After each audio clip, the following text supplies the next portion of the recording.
How about those jams? What's up, folks? Happy Friday, and welcome to Fighting Games. What's up, opponent? What's up, Holy Mania? What is up, Mr. Radon? Hope you're all doing well. Welcome, everyone in chat, Vaughn viewers, lurkers, everyone else. Happy Friday. Hope you're all excited for some fighting games. I know I am. It's been a while, but I am raring to go, ready to push some light punch buttons. Ready to apply the Mr. Radon approved scientific strategy of figuring out and documenting which button works best against each of my opponents, such that I might eventually triumph. For better or for worse, Primal Rage is not on the list of games, but who knows? Maybe someday I will procure a copy of that game for one of the 35 platforms it was released on and have some fun. But that's not today. Today we have a list of, I mean, more than enough fighting games if we're being completely honest. Said list can of course be found as per the instruction by typing !VS. Let me just do that so I can open it myself actually. Yes, the list is a little bit shaky given that we have a few games of dubious status, or at least games on hardware of dubious status, plus a bunch of Steam games which are always a little bit of a question mark. But according to documented statistics, we have played 226 games out of a total currently of 303, which translates to 74.59%, which, provided that we manage to play at least one game tonight, knock on wood, we will actually reach the 75% mark, I think, if my math is correct. That's not bad. It's not bad. We've been playing a lot of fighting games, but we still have a lot to go. I guess out of roughly 300, 25% times 3 would be 75-ish games.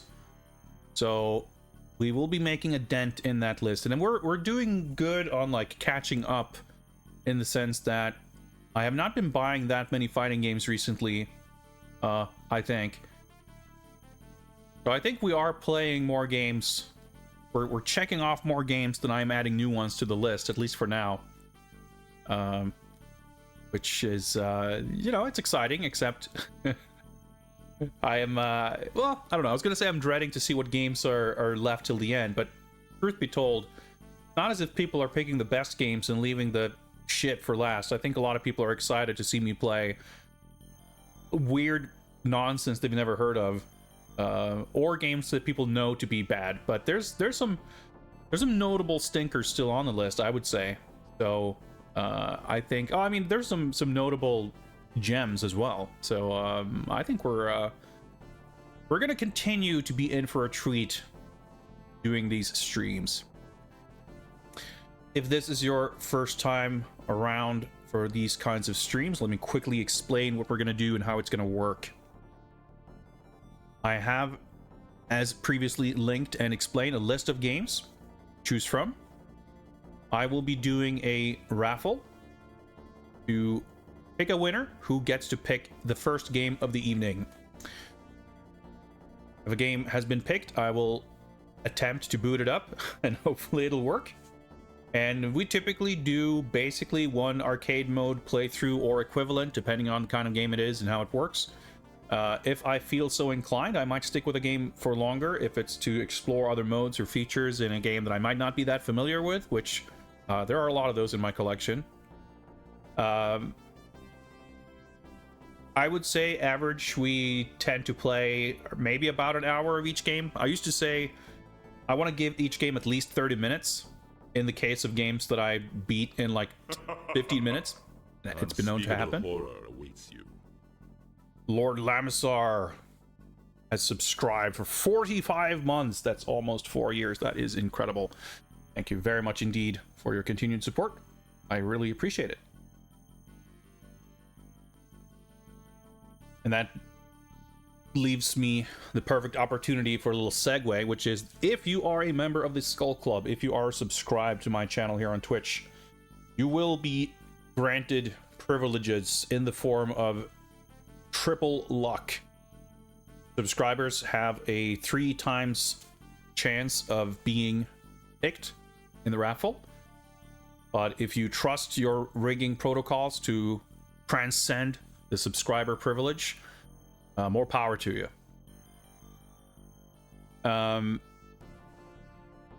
If we end up with a super difficult game that I can't beat, I will eventually give up, but I'm pretty stubborn. So most of the time, I try to get to the end, which in some cases have meant playing a game for like 2 hours. Usually I enjoy that and have fun with it, but sometimes we're playing Zankabuki and it's just miserable. But that's its own kind of fun, isn't it? I mean, maybe not for me, but for you. I hope so. Jokes aside, I leave my usual disclaimer of don't feel bad if you pick something and I'm miserable. I would not put games on the list if I were not okay with them being picked. Some games are just, you know, they're just a little bit like that. When a game has been picked, I will play it. I will attempt to beat it one way or the other. There will be channel point redemptions for picking which character I play. After we've done the first raffle, I shall also enable a second channel point redemption, which will allow you to bypass the raffle system altogether and just straight up pick the next game. I like to make sure that we're doing at least one raffle first, and the raffle skip is a little bit limited, but that's an option. If you've been accruing con coins and really want me to play a particular game, then feel free to do so once that option has been made available. Anything else? Oh yeah, I should mention, it's in the doc, but just to be clear, we have been known to have some technical difficulties with some of these games. My PS3 has a little bit of a temper. Steam games are always a little bit of a question mark. And I don't know, we've had instances of, well, I guess that was on the PS3, so maybe that counts on that, but we were trying to play Darkstalkers Resurrection, which I have owned since it came out, but apparently a few months ago I tried to play it and my PSN account decided that, nah, you don't own that anymore, and I couldn't play it. That was weird. So, you know, occasionally we might have issues where a game just does not boot up or function properly, in which case, if you've picked a game and it doesn't run or I'm not able to play it, you of course are perfectly allowed to pick something else and we'll play that instead.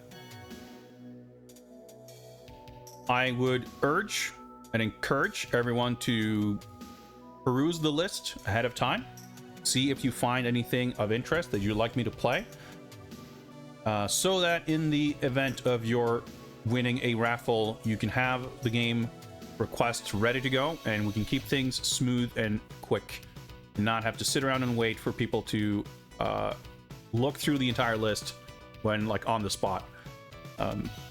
That happens, that's no big deal, but you know, if we can all contribute to make things as smooth as possible, I think viewers and myself will appreciate it. I'll do the best I can, and you guys can contribute too.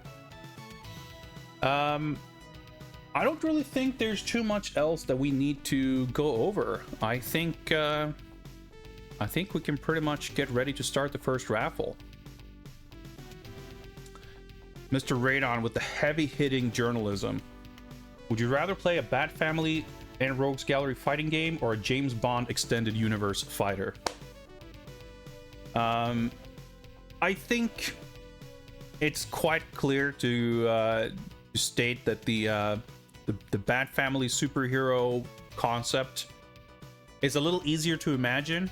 There are plenty of other superhero themed fighting games, including several ones starring or at least featuring Batman. And I would say that there's definitely never been a definitive like DC fighting game. Like, obviously the Injustice games are fine, they're good, but they're such a specific like version of that. It's such a, like, the aesthetics and the tone and the, like, they're their own thing. They're definitely not like a. They're not the equivalent. They're not the DC equivalent of the like Capcom Marvel fighting games. And even if you had a Bat Family focused one, there's no shortage of characters that you could do cool, fun stuff with. Bond universe fighting game, I think, is like a funnier idea, because I think you have to think a little bit outside the box to make it like interesting or what it would be. I mean, I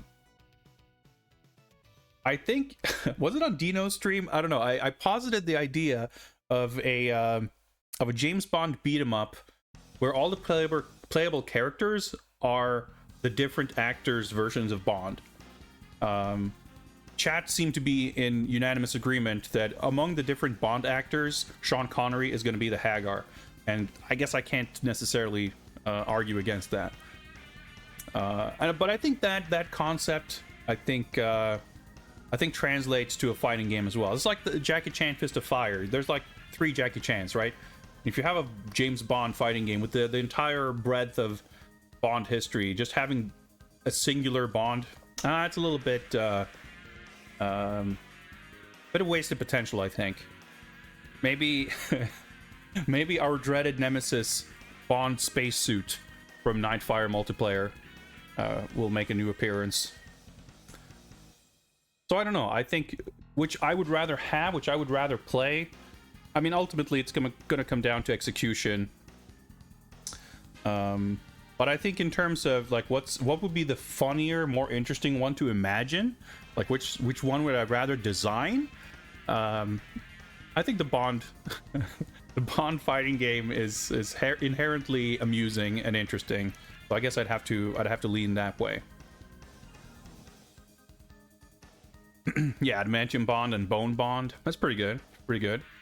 There's Brosnan Red and Blue. Yeah. These are all solid ideas. You can have Jaws in the game, and then you can have the James Bond Jr. Jaws skin as an alternate costume. I don't know.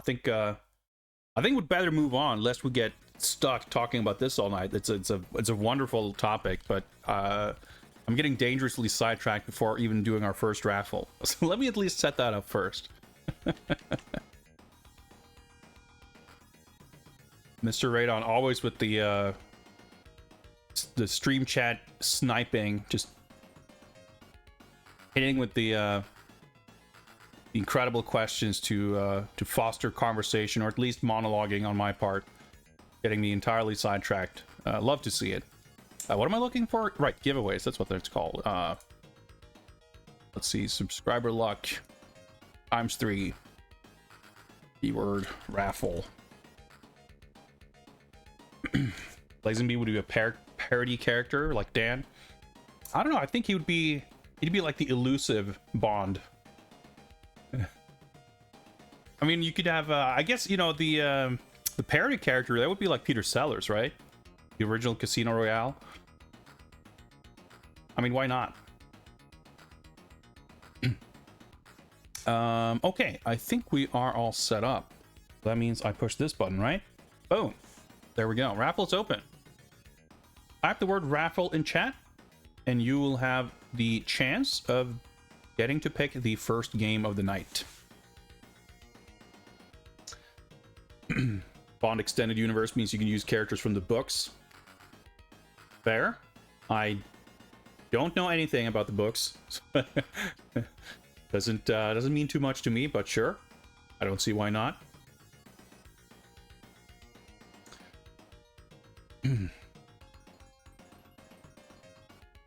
We're on wait, what just happened? Alright. Something just happened to my computer. That's fine. I think we're good. Stream's alive? Yeah, no worries. We're crawling out of lurk mode to enter raffle. Fair. That's fair. Moment of truth here always whenever we do these streams. They're always, you know, seeing what game's the first game, set the tone. Oh, now I see what happened. Streamer bot just exploded, I guess. Let me see if I can restart that. And if I can't run streamer bot, we're gonna have a bit of a tough time. But hey, it's a fighting game stream. Technical issues are inevitable. It looks like restarting it worked at least, but let's see if it keeps crashing. Let's hope not. Picture Jaws with a comical chomp attack. I mean, he even in the movies he does that, right? Very awkwardly, but yeah. Imagine making a James Bond fighting game and you put Jaws in it and he doesn't bite people. I think that's that's like irresponsibly negligent to do something like that. Not on my watch. All right, guys, we got a few entries. Let's see who gets to pick the first game. All right. Oh yeah, the sound didn't play because StreamerBot crashed in between there. Okay, that's fine. Oh shit, I hope. Well, okay, let me check something. Well, whatever. Let's pick a winner first. Boom, Dark Rift. Congrats, you get to pick the first game while I attempt to unbreak my stream here. Oh yeah, so this text like isn't gonna disappear by itself. So let me manually do that.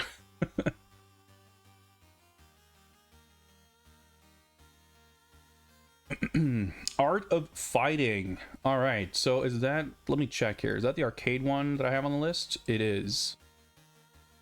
Oh yeah, because Yuko no Ken, did we play both of those already? Let me double check. Yeah, we did. Okay, cool. Let me see if I can set that up, and hopefully I have that installed. There may be a risk that I don't, but we'll find out.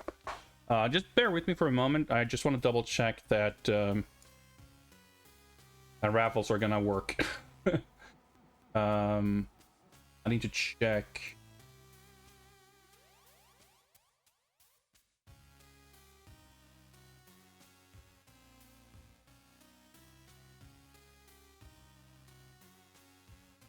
Breakers. Okay. It was definitely okay. Yes.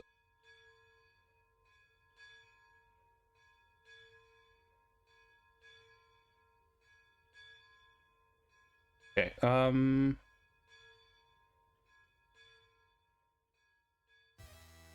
right. Okay. Well, I think I might have to tinker with it more, but I'll leave that for when we're doing the next raffle. I just love that we can't go 30 minutes into a stream like this before having never before seen technical problems. But we'll work around it. All right. So. All right. Okay. Cool. This works. Oh yeah, the raffle thing. You know, I guess we. Okay, I need to fix this. That. There we go. Oh yeah, I still have this holiday background. Well, it's still winter here, although we've had degrees above zero for almost a week now. The snow is mostly disappearing, which is delightful. But it's fine. All right, let me this. Guess I'll hook up my arcade stick.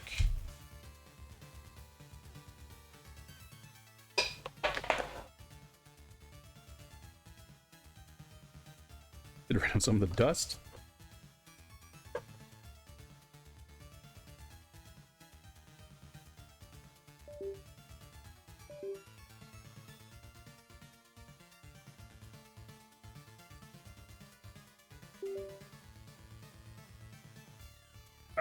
Okay.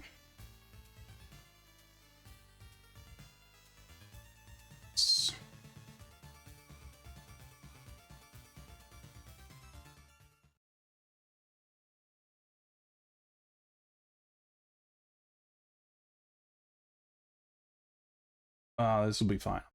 We'll get it in English. Okay, this appears to be working. Let me fix the game info.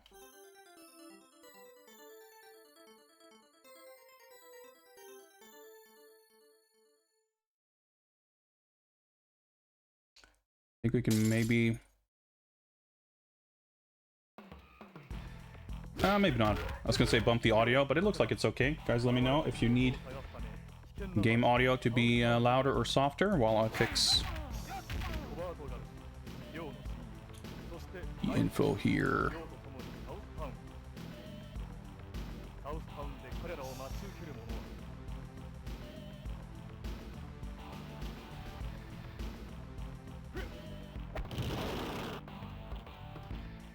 Art of fighting. Oh yeah, let me put the timer on screen.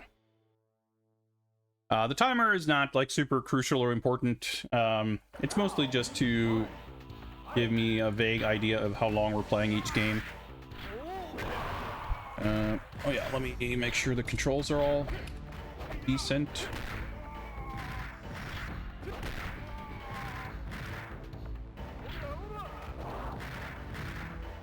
I've set up something here apparently. I don't have a start button. This looks weird. I guess this is three button game, so I can just do it like this. Hope I don't confuse myself with the controls. Oh yeah, before we start, one last thing. Let me oh yeah, I don't need to do that. I can do this, and the channel point redemptions for picking a character or picking the next game have now been activated.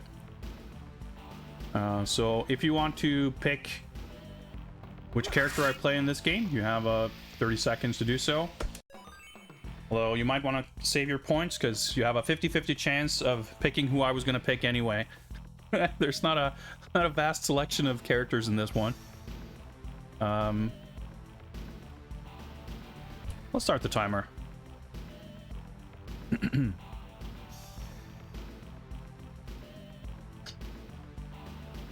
It's been a hot minute since I played this game, especially the arcade version.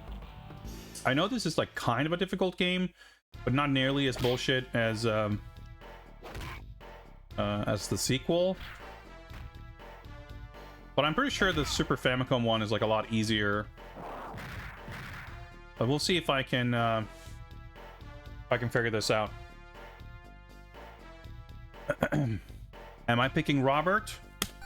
I'm afraid not. I'm picking Joe. Bowling Mania, I'm afraid you're a little bit late for the raffle, but you will be able to join another one. Man, the zoom.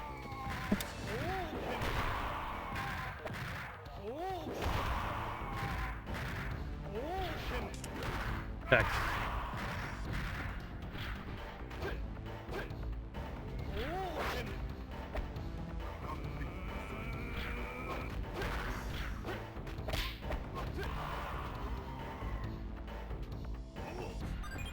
I haven't forgotten how to play completely. Gonna ask for Art of Fighting 2 or VF2. Alright, you got good taste. I mean, there's only good games on the list anyway, so I mean, you're fine no matter what.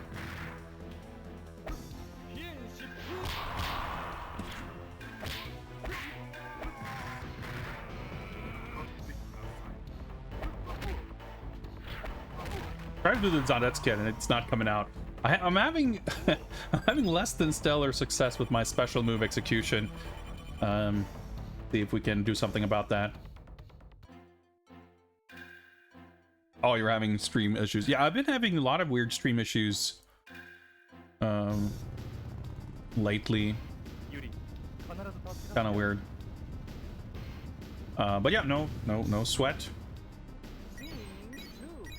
Max Bar. Dude, I'm so fucking excited to see more of the new Fatal Fury.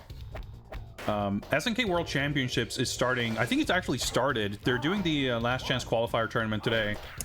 And the KOF 15 like World Championships. Hitboxes. Happens over the weekend. And it seems likely that there's going to be some announcements. Probably we're getting well, hopefully anyway, we're getting some KOF 15 news, mostly on account of Fatal Fury being presumably so far off that if there's nothing else dropping for KOF this year, then there's like nothing for a good while. But yeah, I'm reminded because the tiny sliver of gameplay we've seen, the one stage we've seen from the game, is this stage right here.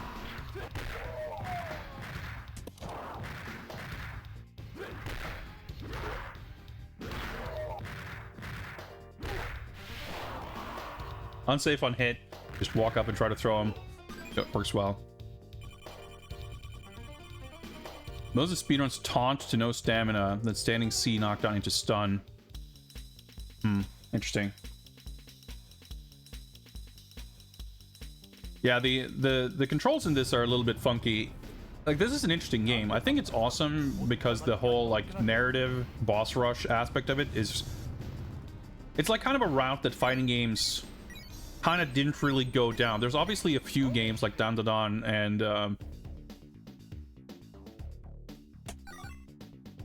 and Warzard that are more explicitly that. Is that enough? Okay. And you have games like Fatal Fury 3 and a few others that have like more elaborate like storytelling stuff like that. But I think this game is kind of almost unparalleled just from the vibes and atmosphere. Dude, best song coming up. But the mechanics of it are quite unusual too. Obviously this game is, you know, early. Boy.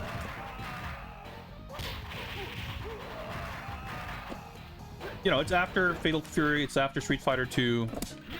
But, you know, even the original Fatal Fury is also quite, you know, non-standard. Yeah, I'm dead. Oh, that didn't go great.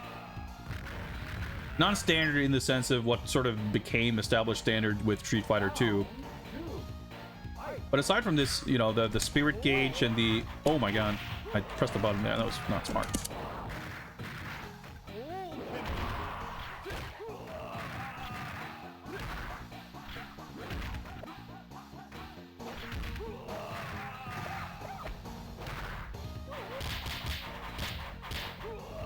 I didn't know what the recovery frames looked like. I'm dead. Even on a basic level, like the controls in this one are a little strange.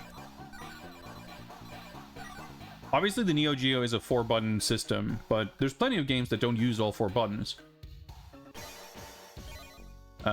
Yeah, and it says right here, press a button, then C button to strike a hard blow. Or maybe they mean A button. Because that's kind of how it works. A is punch, B is kick, and C is heavy attack. But whether C does a heavy punch or heavy kick is determined by which button you pressed, like, most recently before that. So if I do a crouching kick and I press C, my C button does this kick. Try to block, but now my C button does this punch as I jab. Whoa, okay, that was weird.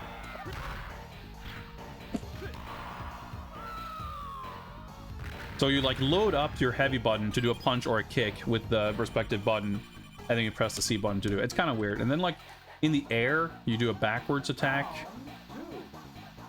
I think. Yeah. That's like your cross-up kick button.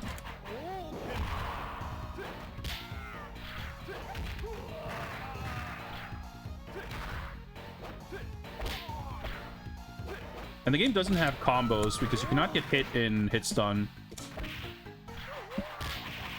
A lot of hitboxes are a little bit funky, to say the least. So, like, what kind of looks like a jab, like the crouching little jab there, it doesn't really behave the way you might expect a crouching jab. Like, it has a tremendous amount of hit stun and knockback. But you, again, you can't combo off of it because you can't combo off of anything because combos don't exist in this game. All right, that loss stung a little bit. I feel like I should have been able to get through that fight. Not that much trouble, but it's okay. It's not like I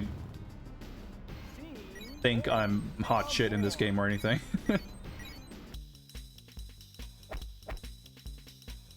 fact, I don't really remember. Skip past the intro, so I kind of forget how taunting works.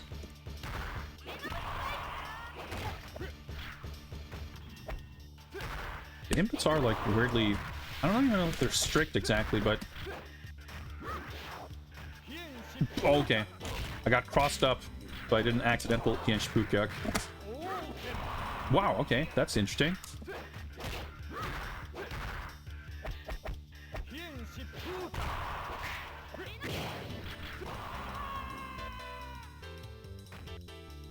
Yeah, a lot of interactions that feel a little bit weird if you're more attuned to more modern games, i.e. any fighting game after 1992.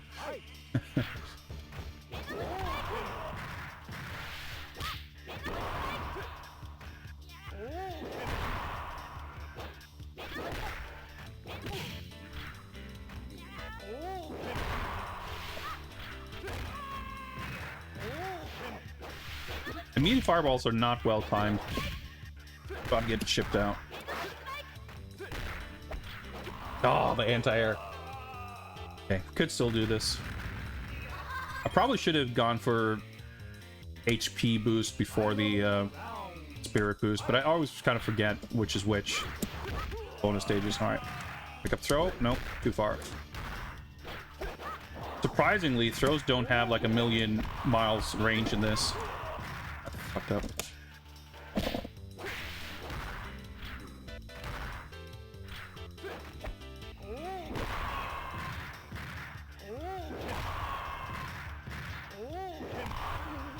All right. Whew, we got it. Man, this game's so tense.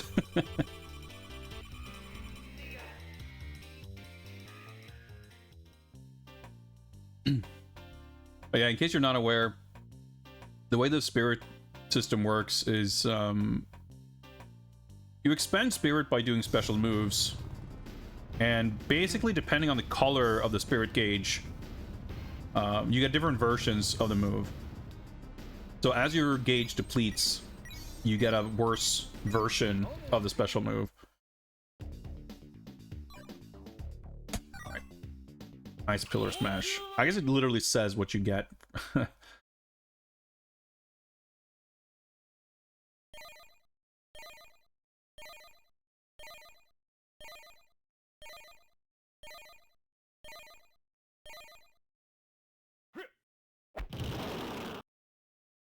Not too bad. Although I wonder if you get... you can do the same bonus level multiple times, with the exception of the Haosokoken, because you can just unlock that move once. But I wonder if I picked the same one twice, if it would be more difficult the next time. I forget how that works. But yeah, so you can see the spirit gauge as it fills up, it changes colors. And so taunting depletes your opponent's spirit gauge. So it actually has like an actual meaningful purpose, unlike most fighting games, due to my health. Dude, the fucking half-screen instant anti-air. Normal. Well, I guess he's got like 8-foot-long arms. That makes sense.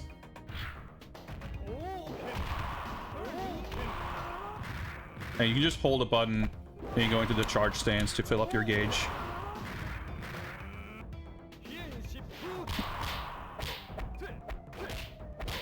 Throw him there. I fucked up.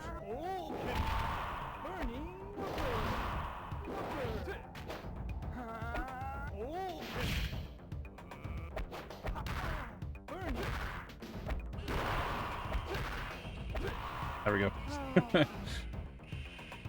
So yeah, obviously his special there had a very long startup. And I think that's kind of a typical thing in many early SNK fighting games. Obviously Samsho is extremely like that. But like early Fatal Fury as well has a lot of stuff that... Ah! My Yenshipukyak didn't come out.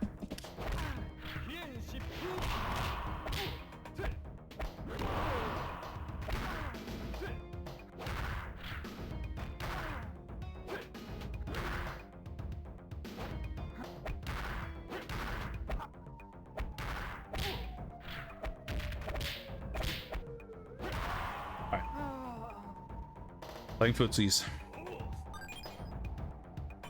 Because moves aren't like designed to combo, because combos aren't a thing. And a lot of specials are like really powerful in this. So you kind of use them in neutral in a way that just is a little strange in the context of how like most games work that are more modeled after Street Fighter 2.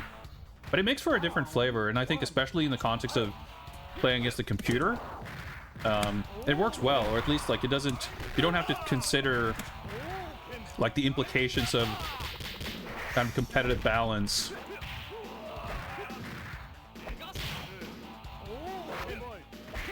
Ah, that was supposed to be a throw. Okay.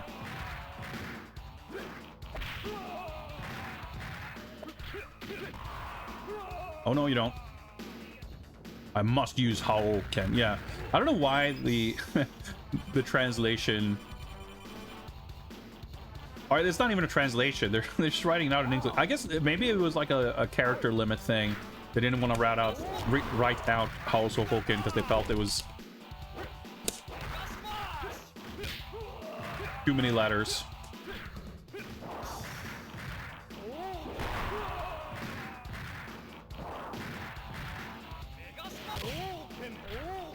Nice. Dude. Okay. Whew. My meaty crouching kick didn't really work out. Took that defeat against Lee early on. But it's been surprisingly smooth after that, actually. Wasn't expecting things to go this well.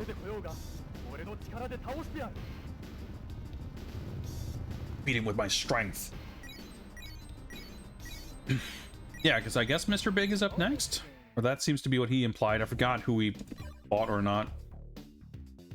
Alright, let's receive enlightenment.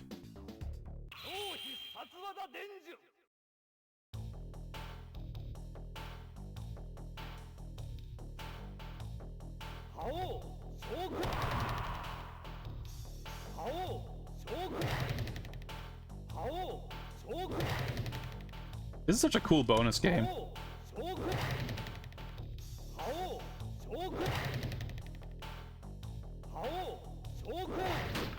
Just fucking explode the dummy. It's satisfying. The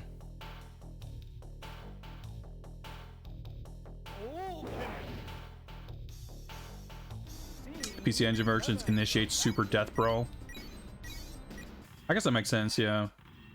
That version would have some change. I don't know if I've played it, actually, come to think of it. I feel like I must have booted it up at some point. And yeah, I'm like not really paying attention to the dialogue. So Mr. Big is like the first boss character, and he's like insanely cheap. Because he's got like, his moves are all like overheads and shit. He's got like his projectile is an overhead or something. It's like really bizarre, if I recall correctly.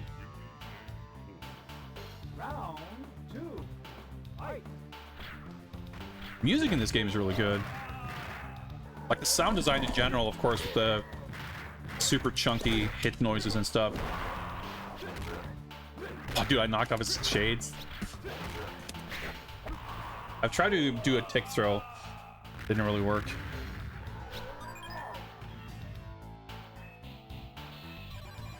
Fourth place again. Dude, what just happened there? I press down and it just skips to a random letter.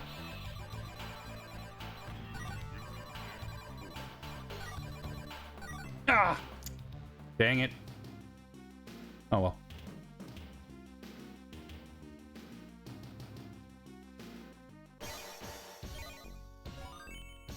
Good portrait.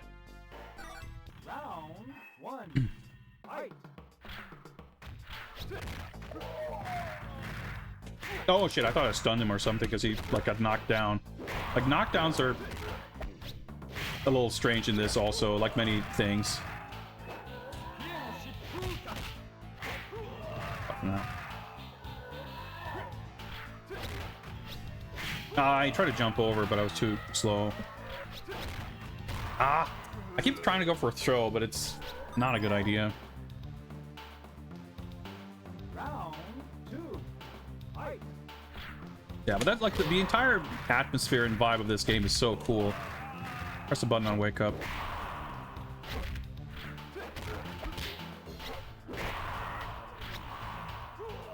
I keep wanting to Hienshibuka over his projectile, but it's difficult to time. Round 1. Fight. Oh, that moves pretty fast. Like, his projectile has long startup, but it doesn't have that long recovery.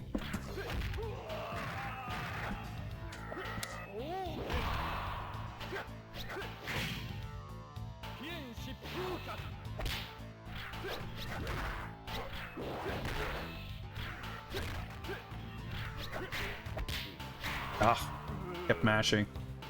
Nah, I definitely don't have strats for Mr. Big. But I, honestly, like I said before, I played the Super Famicom version more in recent memory, and I didn't mean to do that move, but sure. It was supposed to be a regular fireball. It didn't do much damage, frankly.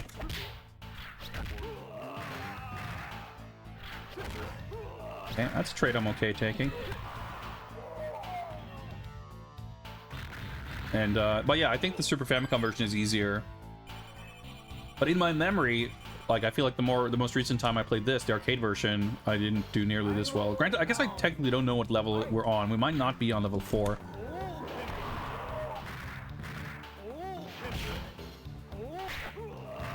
I should not have tried to do a fireball there. He hits like a fucking truck. Ah, fuck. I was waiting to see if he would do a projectile and try to jump over it, because I wanted to charge, but I didn't feel like I had a good moment to do so. Deep uppercut. Round 1. Fight.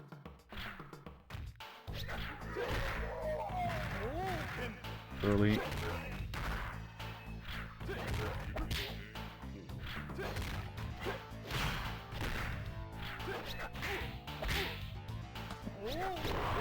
Dude, he just doesn't take damage.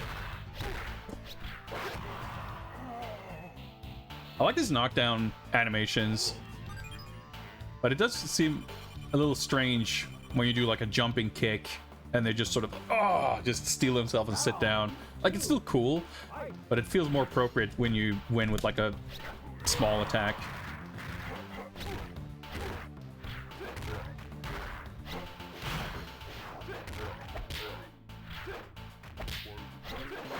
Oh my god, the recovery. Or lack thereof. I was trying to see if I could throw him, but man. Yeah, he has really quick recovery on most of his stuff. I keep winning rounds here and there, so it's a matter of time until we get him, but look at the damage.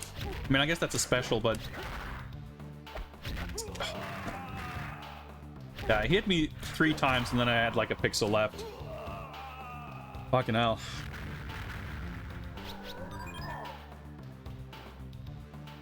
Like, the jump kick wins against his torpedo move, and it wins against his projectile. It can win against that rolling move, but not like super reliably. Wow, okay.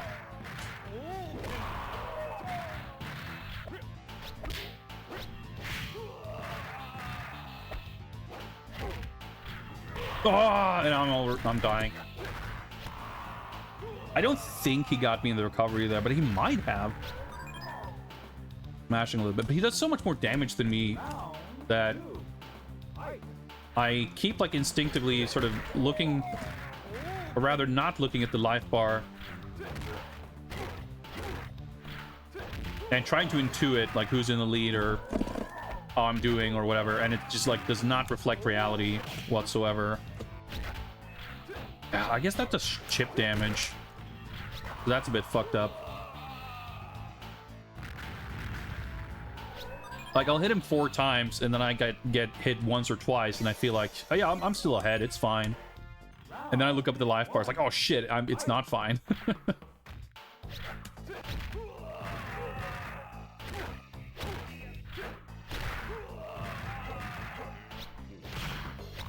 Oh yeah, think he chipped me out. I felt like I pressed a button, but it felt like I hit him. I hit the button after I died. I'm not sure.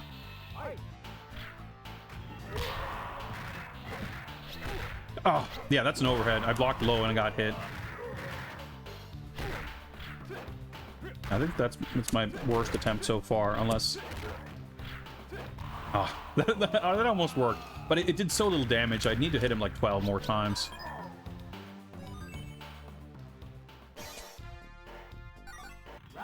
A little more confidence after my like first attempt. Oh, I hold straight back. I don't know. Maybe you just can't block on wake up in this. Man. I think it was Samurai Shodown we were playing, the Super Famicom version not long ago, where I had the same confusion about like trying to block on wake up and just like getting hit. And I couldn't determine if it was moves being overheads or just like, you can't block on wake up in this game, or whatever the heck was going on.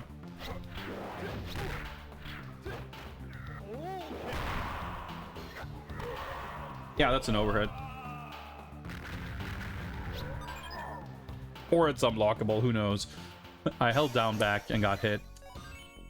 But I don't think I...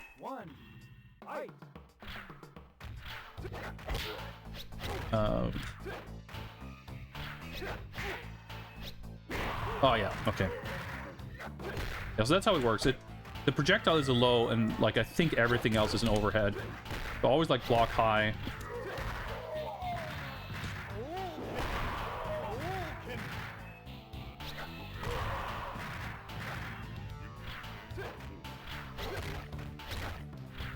Literally failed to follow my own advice, and I got chipped out for my troubles. I'm not sure what the best... what deals the most damage if I do get a stun. It's happened a few times.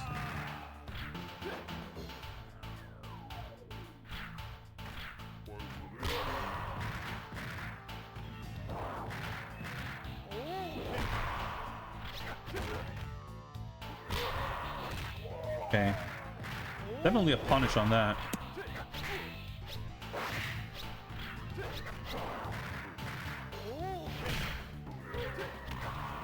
Do the hitboxes.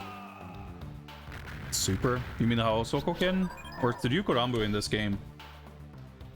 If it is, I'm sure it's got a fucked up input, but I don't think that's in this game. Or maybe it is, I guess. I thought it was only in 2.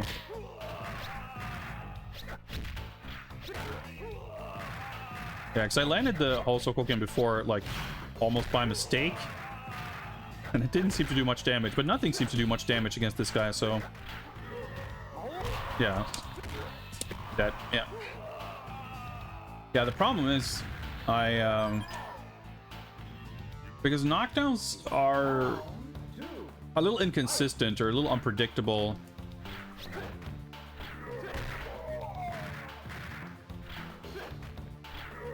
I can't necessarily try and get the super out and just get nothing instead. Again. Dude, I did like 4 attempts at the super and it didn't come out.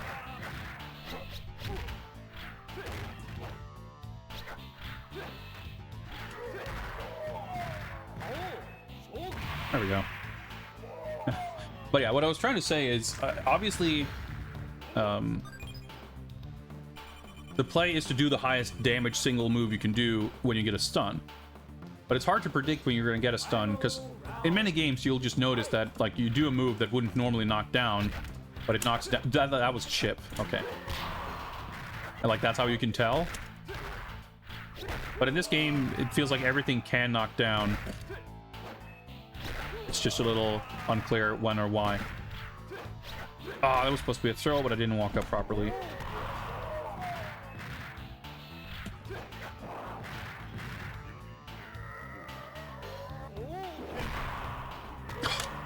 Of course, you can throw out that move that's super fast. But it's, I don't know. It has a very certain cadence to it that I think is quite enjoyable. And I like that it's, you know... Some of the special moves can be obviously a little finicky to execute.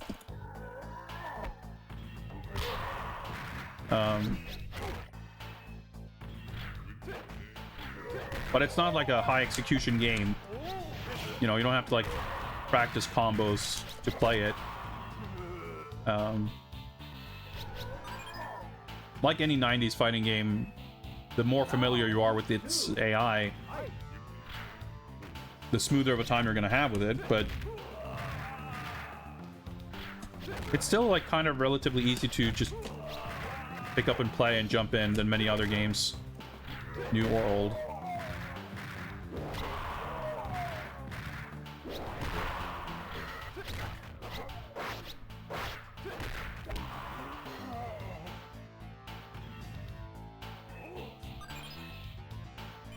And even though the sequel obviously adds a bunch of cooler characters and whatnot, I broadly find it less enjoyable to play. Not only is the AI like much meaner and more annoying,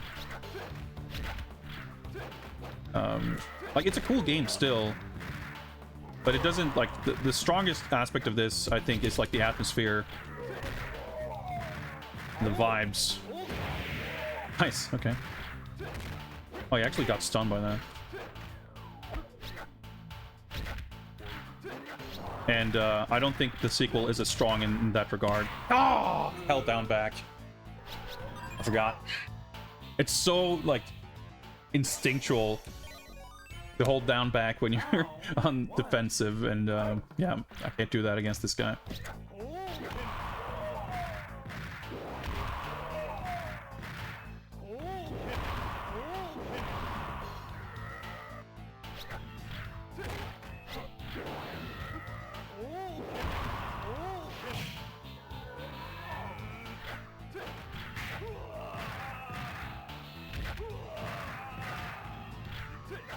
Oh, I tried to throw. Fuck, I pressed the C button. I keep... Like, the throw is obviously very fast and it's a good move, but it doesn't have great range. And... like, you get good positional advantage and everything. Like, it's a really good move, as throws usually are in old fighting games. That was supposed to be the super. But I really had no reason to have to go for a throw there.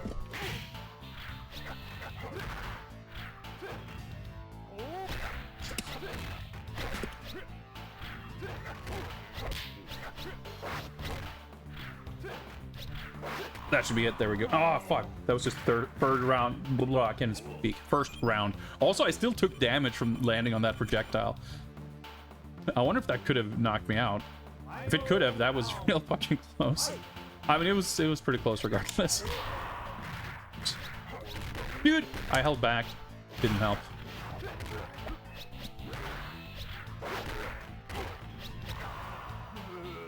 When he wants to win, man, he's pretty ruthless. I got points for the life. I see. That would have been a funny situation. I mean, it would have been a terrible situation, but...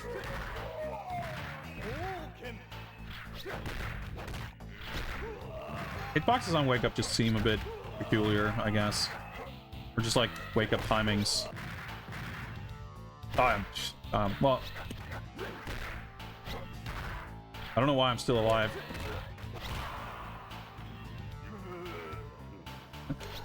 Get a few, 10 extra points or something for landing that hit. Not like resources carry over to the next round or anything anyway, so... Ah, that's a low. I am that stunned. And now I'm half health, less than half health.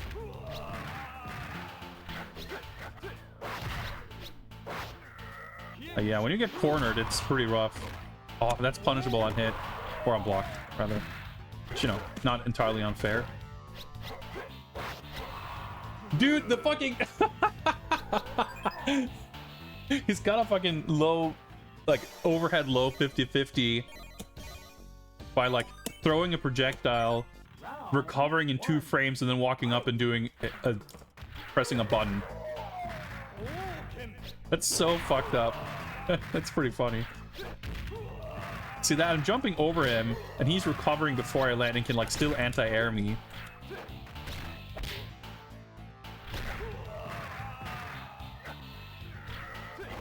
You know, he's like a CPU character, right? There's nothing to say that he needs to play by whatever rules you would expect characters to play by in a human-controlled versus situation. But you really only see that. Like, Fatal Fury 1 and this game are, like, really designed that way. I mean, Street Fighter 1 is kind of like that too, right? And, designed by the same dude. Oh, I was expecting to get pushed back.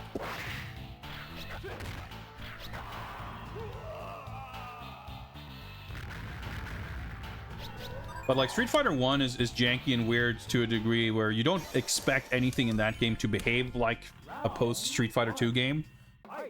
But a game like Fatal Fury or this, it, like on the surface, resembles different games that when they don't behave like them, it can catch you off guard.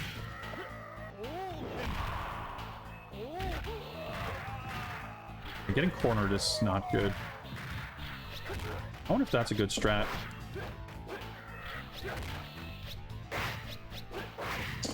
Thought that would reach. Ah. Crossover kick doesn't seem like it puts me in a great position. But I mean, it's better than getting hit. Yeah, I'm holding... well, maybe that one's a low. Done.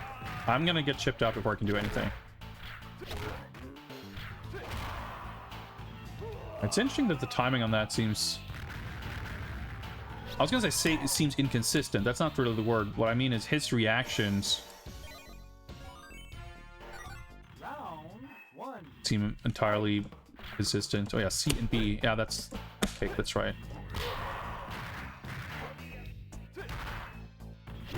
That's a low.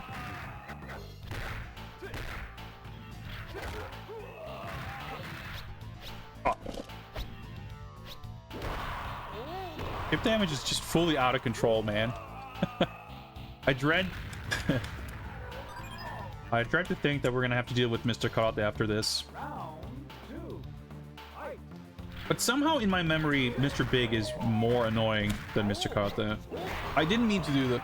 I was spoken. Now I have no spirit either.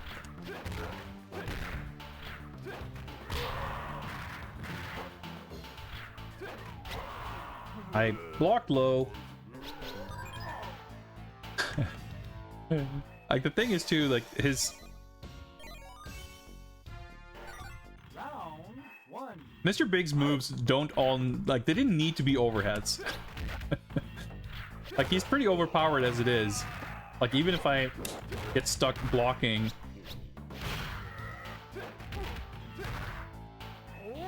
like I'm still in trouble.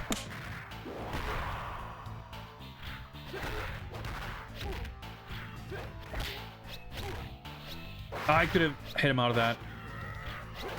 Okay. Whew. Specialist is he can't jump. Oh, I mean, not being able to jump would at least be a good excuse for having like an overhead. Like all of his pokes being overheads and also half of his special moves is a bit fucked up.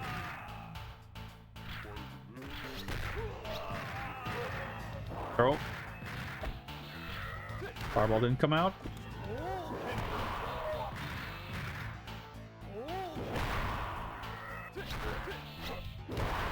Oh! Dude, the fucking mix-ups, I was trying to figure out how to block. But I think I did block low, but it might have just chipped me out. Like, when the attack's hit in such a weird way, and when chip damage is so absurd, like, it's really easy to fucking gaslight yourself. You're thinking you don't understand or know anything.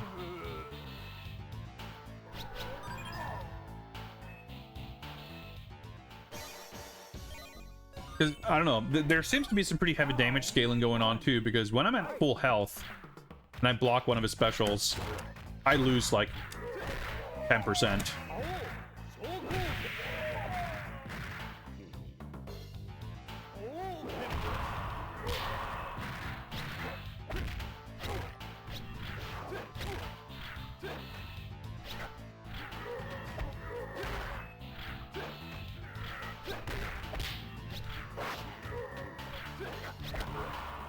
He is significantly less of a threat Okay, let me fix something. I don't think I have a D button. Or is it set to... Okay, I don't even know what it's set to. So let's put it up here. I think I do need that for taunting.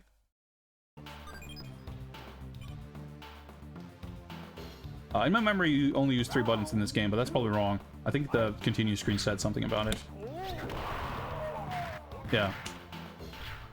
Okay, that's probably going to be quite helpful.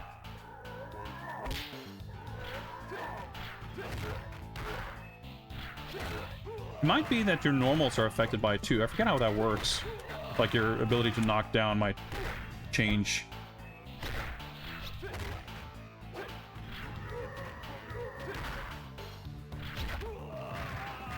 Or just damage even. I'm not even really sure.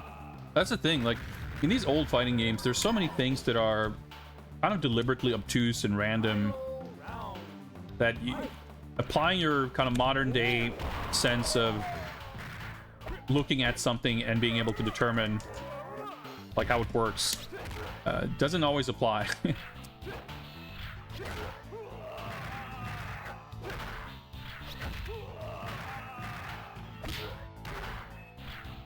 Need to jump, but that's fine.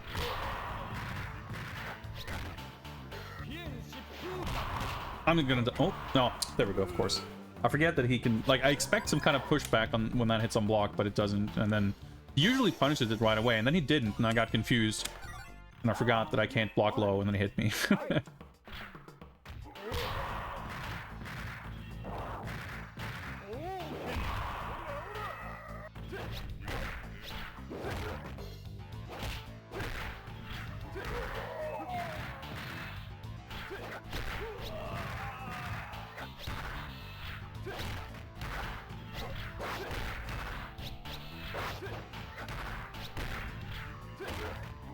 Oh, it's not... Okay. 2 or 3 things that happened in a row there that were not intended. I got the wrong move to come out, and then it got real confusing real fast.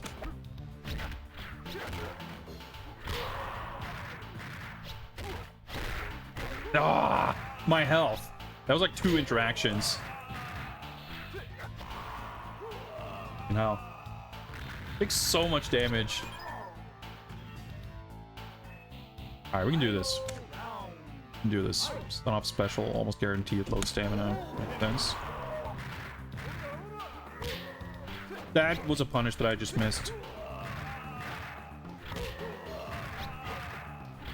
Alright, that does like no damage when he's at red stamina at least, or spirit.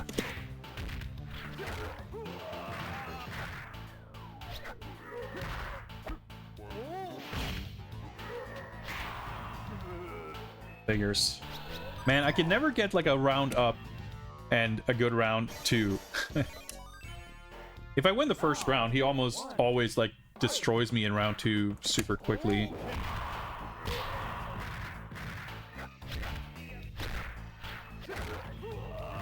There's like 3 blocked moves in 1 hit.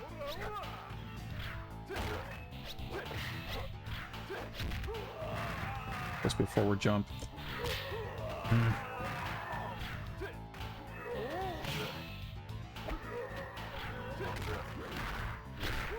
I'll stun off that fireball. That's fortunate. Ah! I might have been able to block that because that red stamina, a red spirit, he should, that like would not have done much damage, but I didn't block.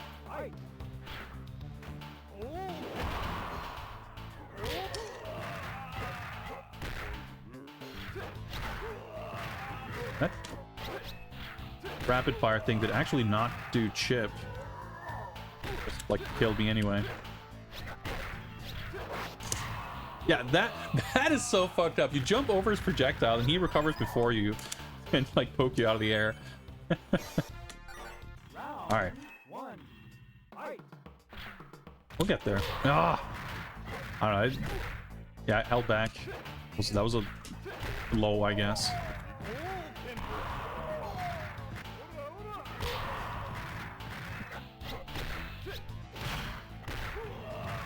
Dead.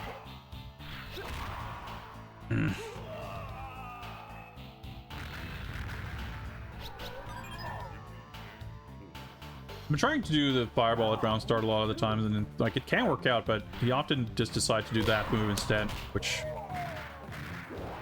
doesn't work out great. Ah, it's annoying when you miss the meaty like that.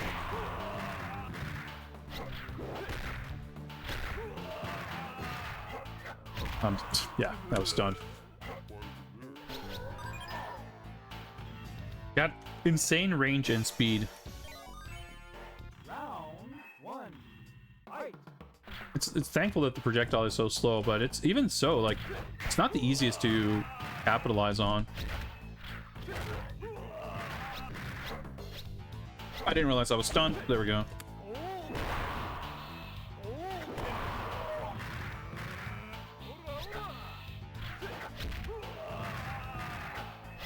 Get his spirit down.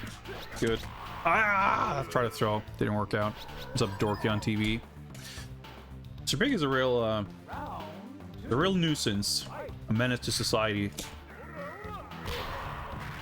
Look at the damage on one move. I'm stunned.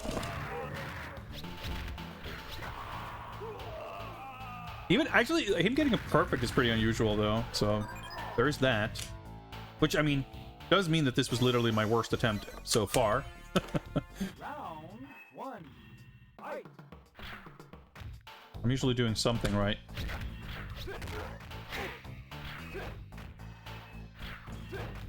It is somewhat demoralizing, though, when you block one of his specials and then you land an attack. And like you're even, or you might even still have the life lead. Dude, okay. How could I not throw him there? I pushed forward in C, and I got the heavy roundhouse kick instead of the throw. That was strange. Surely you should be able to throw them when they're stunned. Yeah, 2 hits.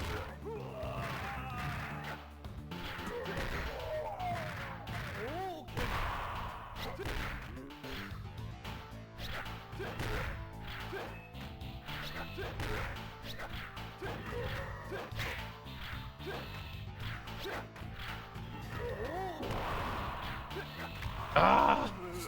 Mashing to throw, but didn't work out. It's very rarely, like, against, not Mickey, what's his name? Biker man. You can sneak in throws, like, pretty frequently, pretty easily. But not so much with Mr. Big.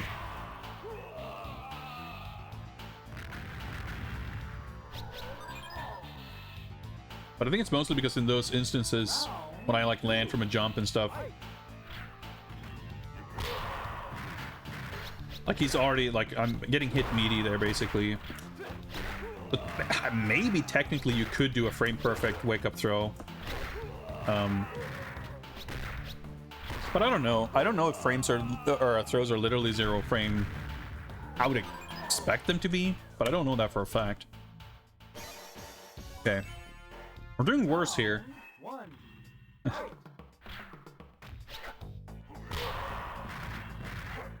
Oh yeah, that was 1 hit, because I tried... Oh, he must have hit me out of the super. I attempted to do a regular fireball, but it must have... Yeah, it became a Hosokoken. So I took like 40% damage. I guess you'd take much more damage if you get counter hit out of that move. Or I guess it... Yeah, I don't know. Could be that it just counter hit. Okay, stand C, even though I don't get a throw. That's good damage for punishing the torpedo. I got confused about which way to guard.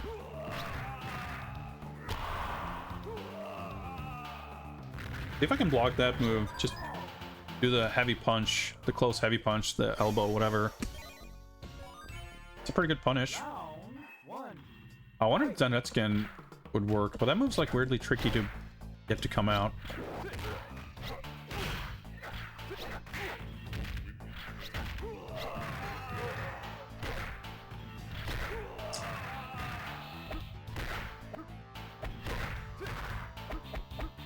Yeah, I mean, I'd kind of given that round away. I was just trying to see if I could get the Zanetskin to come out. I mean, maybe it's like backward C to do it. Maybe it's not A.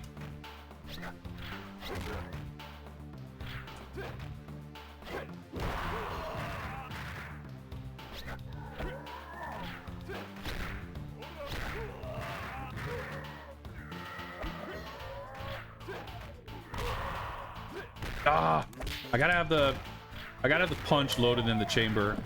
Oh yeah, it's with C. Okay. Well, that explains that. That means I can try to go for that. Like, that's the thing with trying to punish with C normals. Because they're dependent on which button you pressed before, it gets a little weird. I was trying to see if I could bait him to do that move by doing a quarter circle with no button. I feel like maybe it worked.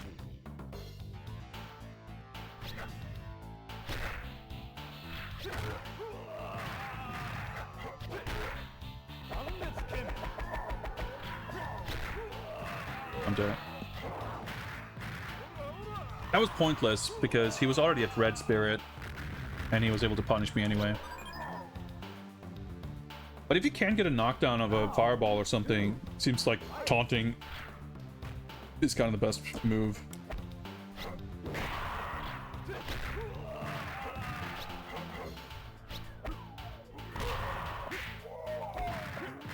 Yeah, damage seems very inconsistent.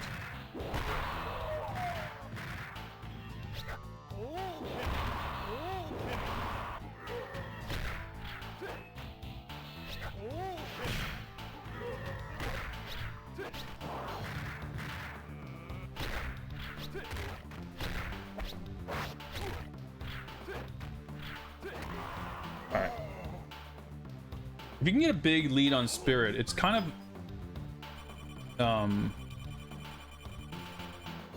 it gives you a lot of it gives you like a big safety net, because he can't, that means he can't really attack you from full screen,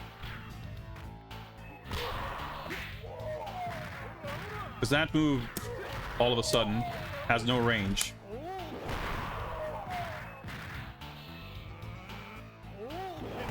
Okay, he stayed stunned for quite long there, actually.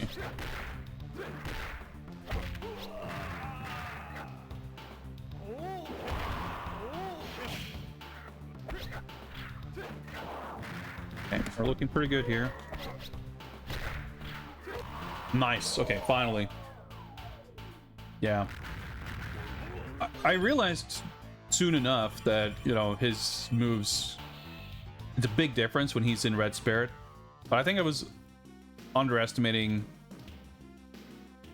just how dramatic of an impact it has on the fight.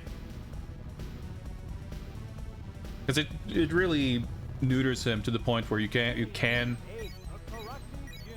kind of just hang back and chuck fireballs, or at least like a few. I will unmask you. Little intros are so good. Oh boy. Yeah, that did a bit of damage.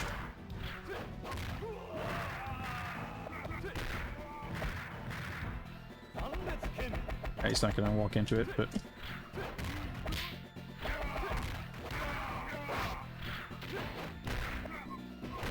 Dude, oh, maybe I can do that too. I just realized he kicked twice in the same jump. But that, I mean, it's like, I probably didn't think to try that, but who's to say I can't do that? That was not a bad first round, though. I mean, aside getting hit by that move, you know, obviously, that was a bit detrimental. Oh, okay, that was, I blocked. It knocked down on block, but it only did like 20% instead of 80. Oh, yeah, I knew that Zanetskin hitbox is fucked, but yeah, he chipped me. That's what I was trying to do with the Zanetskin earlier on, like have them stand up into it or something. Voiceover, so sick. So this is dangerous because I almost won the first round and I felt like I had that relatively under control. I'm gonna get tricked into thinking, oh, okay, that's pretty sick that works.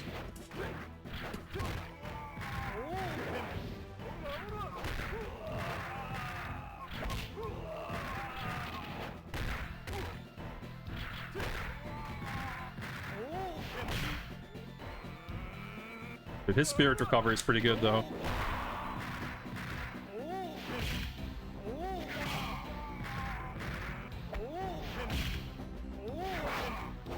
Whew. Okay. I was trying to charge up and throw a fireball, but I was just a pixel short of yellow spirit, so I just got the red fireball, but lucked out there in the end.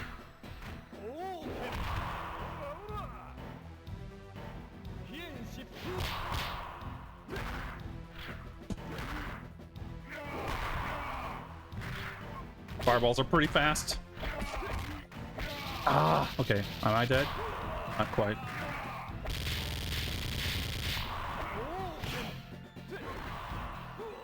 I wonder if I could have gone through. But yeah, as you see, like, as you can see, I think because Mr. Koth, of course, has all of Ryo's moves, it's not as weird as Mr. Big, who kind of feels like he's somewhat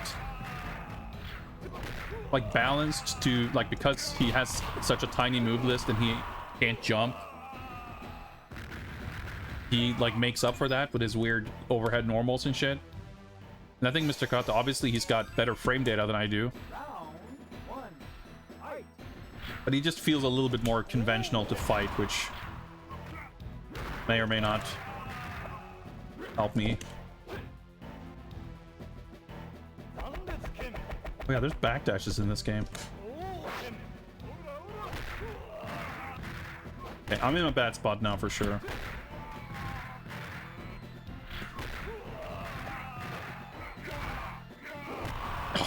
I try to block.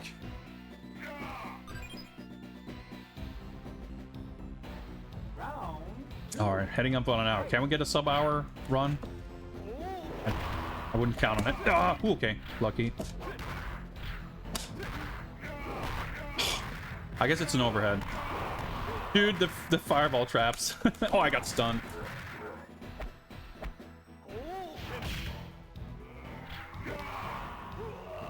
Good luck jumping over that, I guess. It's pretty sick that you can stop the Hosokoken with the regular fireball, though. I didn't realize that. I mean, I guess I didn't have a preconceived notion of what that interaction would be, but when it happened, I was, like, relieved.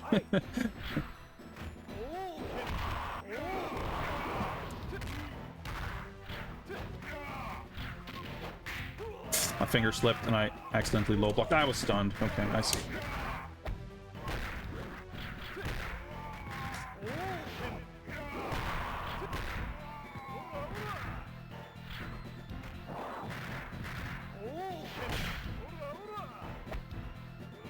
Oh, he's gonna charge a lot faster than me.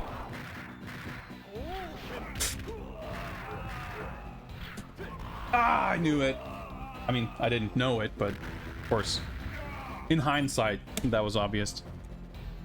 He's been good with those anti-airs, especially with those like deep jump-ins. Maybe if I hit at a different angle, I have better luck. I don't know. Dude, those... I was holding straight back, was not touching anything else. There's definitely something fucked up with blocking on Wake Up in this game, dude. That neutral jump kick was supposed to be... I pressed forward, back, forward, C, and I got a neutral jump kick somehow. I'm not going to blame the game.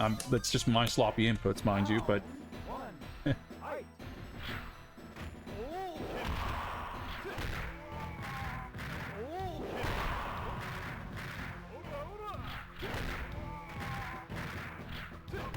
Trying to aim for the spirit advantage in this matchup is definitely harder. Because, yeah, look at how fucking quickly he can charge that shit up.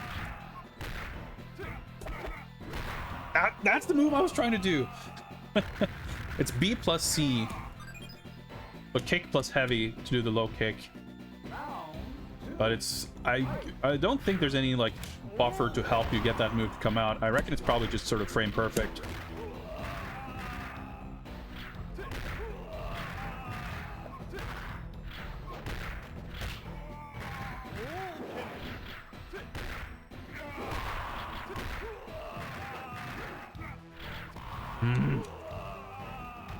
Yeah, I did like pretty okay on my first attempt, and whenever that happens in a game like this, I always That always colors my judgment, and I feel like, oh, it's not that hard. I was close, you know? And then I'm not.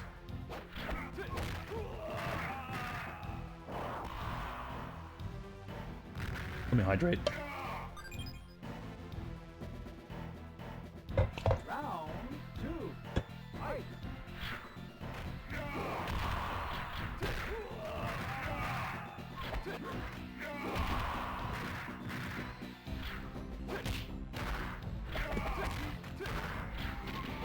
Ah, that was a bad jump. Oh shit, he actually did the uppercut. I was holding up back. I don't know if that was a kind of an input read situation. The uppercut is awkward and not very good, which is typically the case in most like KOF and shit too. It's not really a Shoryuken.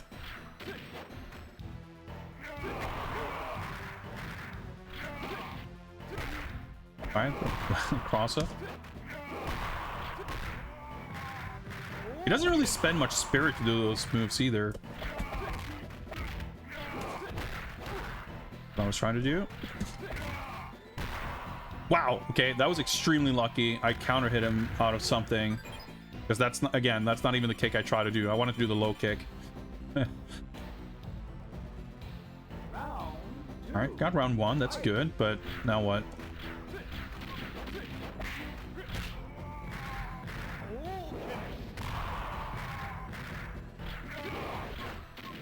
Oh, I didn't mean to jump. Oh, okay, I was stunned. Oh, that's probably what's happening.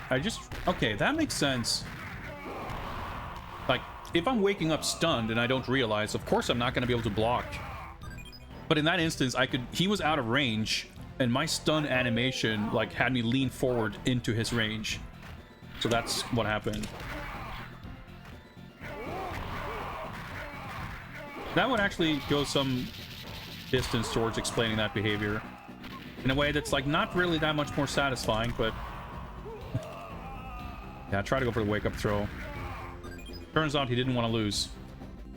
We didn't get the sub 1 hour, but I'm not giving up just yet. We got this far.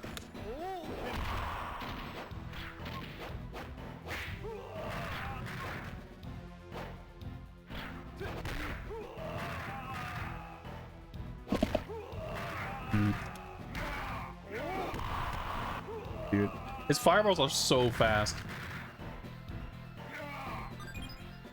Obviously, like, I can't compete in the fireball department, but it's still not like a terrible idea to throw one out. It's not always like, it's not like he always does that on reaction, and even then, at full screen, I'm still safe. And I can obviously do it like meaty.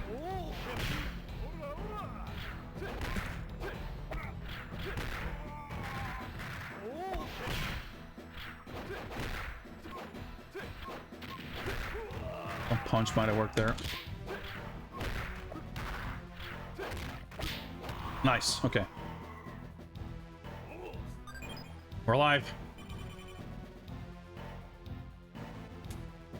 Final round. Fight.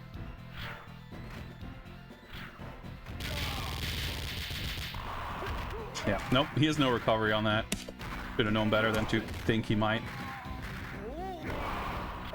That's pretty sick that the Zanetskin can defeat fireballs. I didn't mean to do that.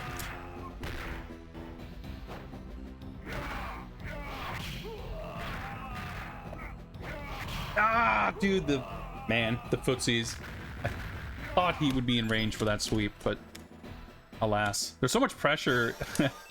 I'm like, oh, if I land this, I could, you know, win. And then if I don't, then back from square one. The damage on this. I don't know. Civilized 25% or so.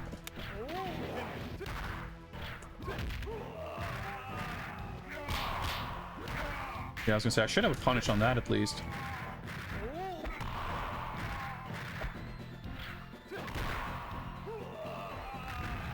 Oh, that was weird. Not only did I don't see a single frame of his kick coming out, there was like no slow-mo when I fell down either. It's like the counter hit, or the trade rather, like erased the KO slowdown.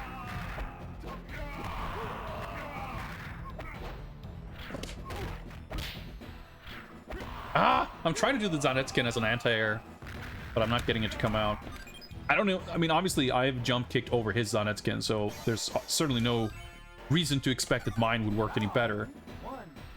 But it does have a huge hitbox. Just mostly in front of him, I guess. Does it cost like fucking 60% spirit? I went immediately into yellow from doing it.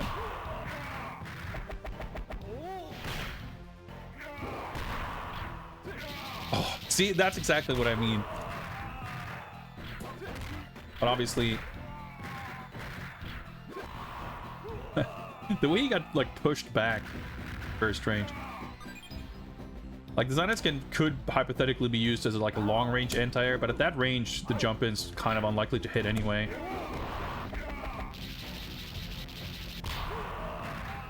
Like, if he was... yeah, I was stunned. Oh, okay.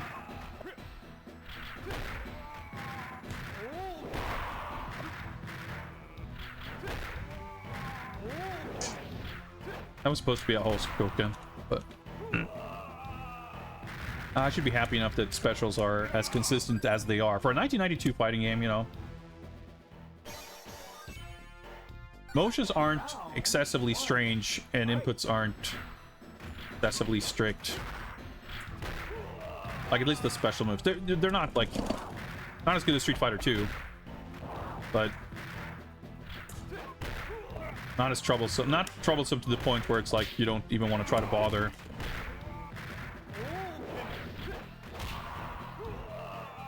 Starting to jump kick early, because early jump attacks seem more successful, but...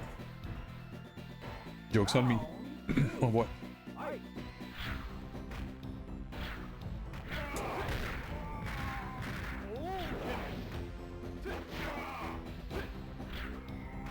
Ah, I was like, wait, what do I do? I should have just blocked and ate the 20%. I don't think you can jump over it. Maybe if you do a wall jump? I mean, that seems a bit finicky. I'm not really sure. I didn't pay attention. I'm not sure if you gain more, like, altitude from doing a wall jump. Because I think you just kind of push off the wall.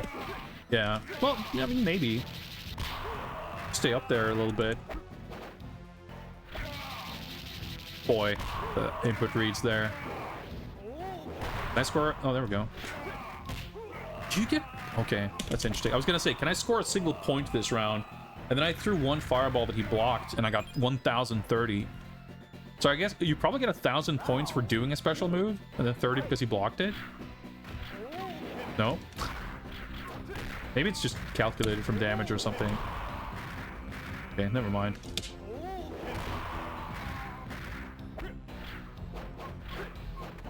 Oh, shit. Okay, I crossed myself up there. That was meant to be a throw.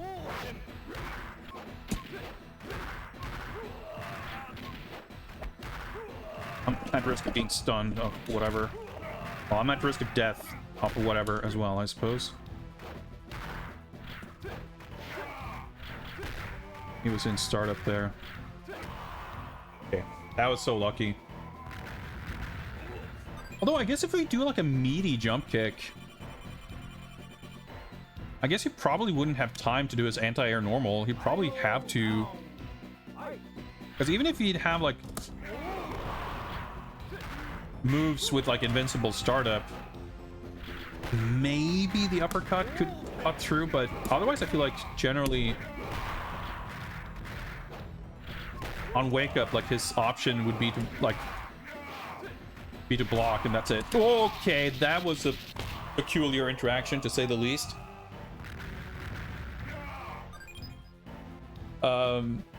His Hienshipuka hit overhead, but it also crossed up, so he did the follow-up kick behind me. But I was too flabbergasted to react and punish.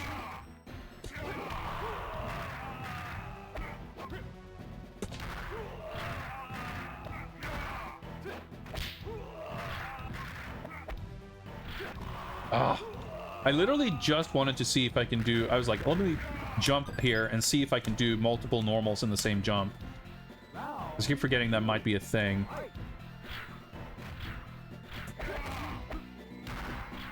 Nice, I hit him out of the super.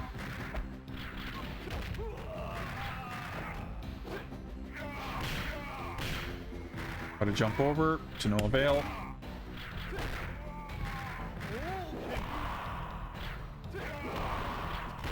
Ah, dude, my kick did like 2 pixels.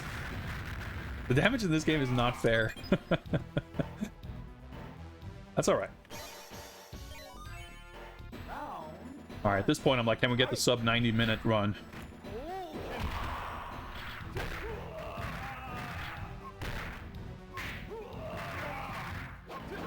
Oh, man, it feels so demoralizing to just get... I held down back, I was probably stunned.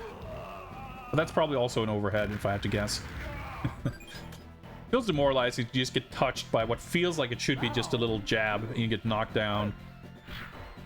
And doubly so when you take like 20% damage, I guess.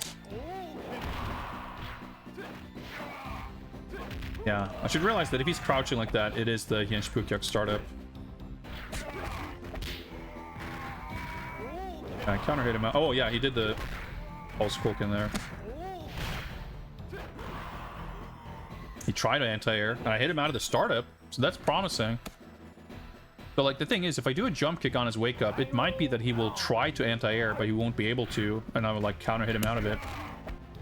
Oh, I'm okay. Yeah.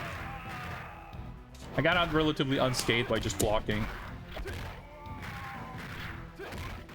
Okay. I think the theory has some merit, but timing a meaty jump in is not super easy.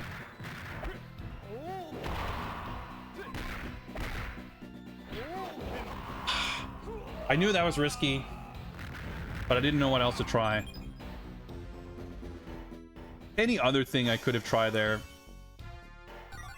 was likely to be just as risky, so I don't feel bad about that. Ah.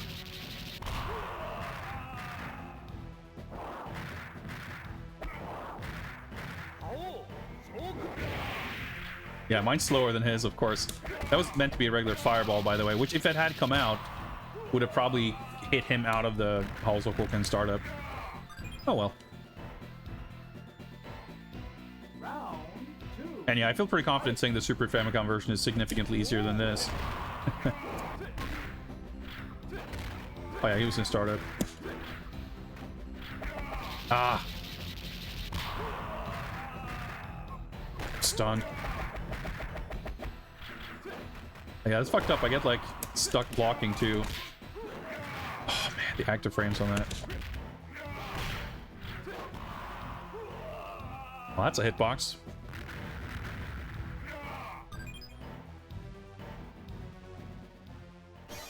At least matches are mostly mercifully short.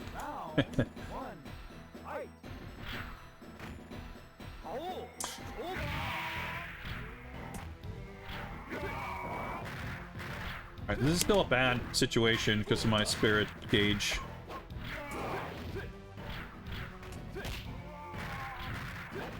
Ah, I was trying to do the meaty jump in, but...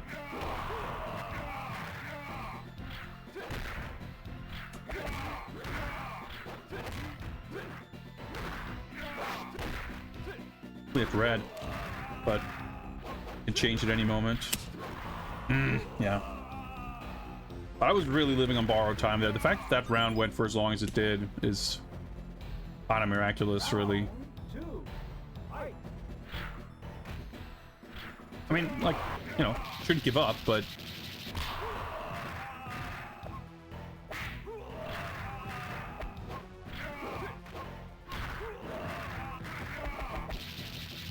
I was holding back. I might have been stunned, I guess. Yeah, that's funny. The first round felt like it was lost very quickly, and then I clawed my way back and almost won. And then the second round, just scramble after scramble after scramble, wound up in his favor. And that's not really worth doing, is it? Pretty in— oh, why did I press a button? That was just stupid. I'm losing focus here. Oh, I'm dead.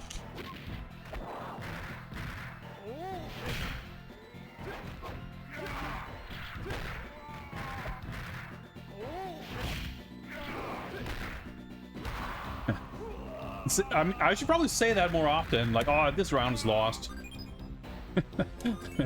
That's what I appear to do my best.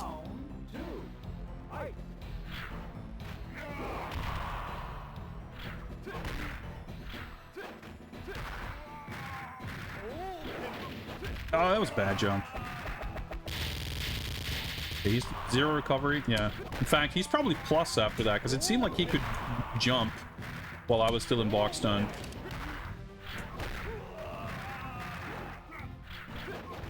Oh my god, that's not fair, is it?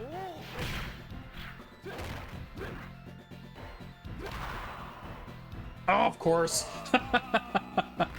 How naive of me to think that I may have won that round.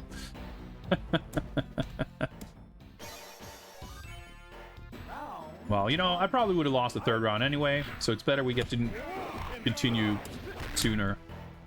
That's what I'm going to keep saying. Keep telling myself that it was for the better that we lost. I don't even know what normal that is. It's weird, like... charged punch.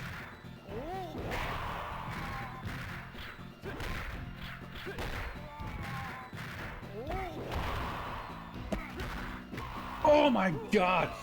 I held back to... well, I guess that's a low. I stuck up my crouching kick and tried to block, and he like... felt like he punished me, but I don't think it was a punish. Okay. His wall kick erased my fireball? I don't know.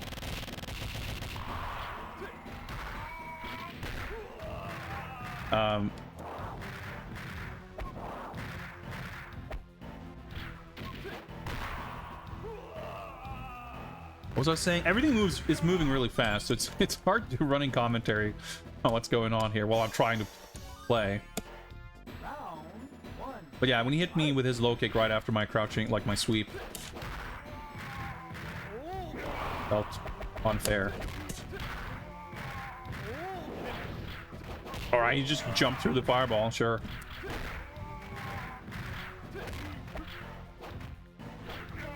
That was meant to be a forward jump. Not a good trade. Okay.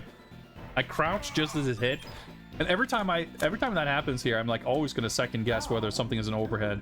But realistically, that would probably have chipped, so that's probably what happened. Ah, just out of range.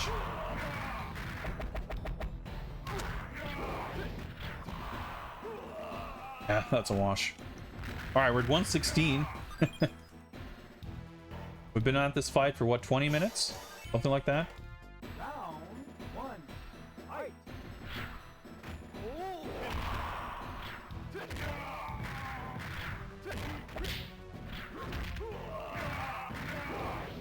Oh, do the dash up. He does the fucking fireball drive rush. His fireball has no recovery, and his dash is pretty quick. Like throwing a fireball that I just have to block, and then he dashes up and does a low. Round 2. And I can't really do that because my fireball's not quite that fast.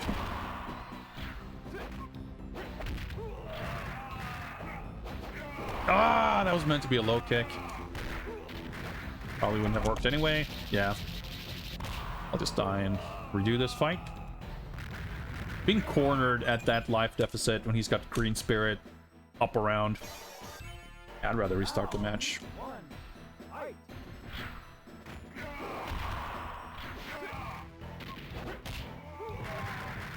That was not a good trade.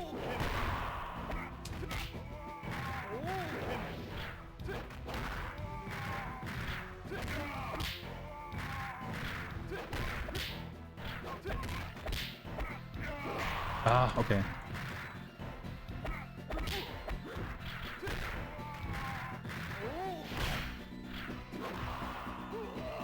As soon as I threw that fireball, I was like, oh fuck, I should have just done a jump kick. Jump kick on his wake up seems to be pretty consistent if I can time it right. And I seem to somewhat consistently be able to sneak in a crouch jab as well. Because he like will try to do something. See? Oh my god, the meaty wake up uppercut. Dude, he's going fucking berserk. Holy shit! He really did not want to lose there. Like, I wake up into his armpit flying above me up here somewhere, and I just get knocked down and take a bunch of damage. Alright. I still believe in the wake up like jump kick as Okizeme. If I can time it correctly, that is. That's a punish, but I fucked it up.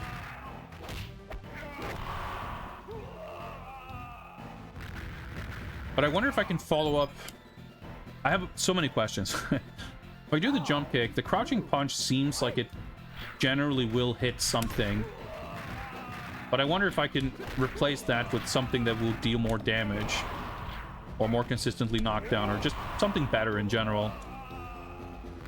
And I think his stand C punch is, well, there's no like crouching C, I don't think. At least it doesn't have a different animation.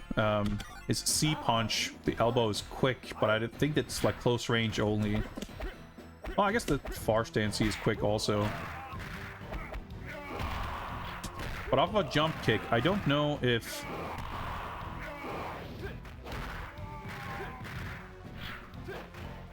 Yeah.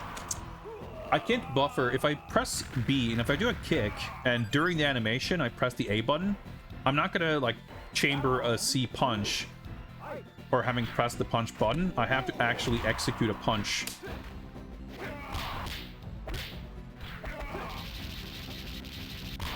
And if I do a jump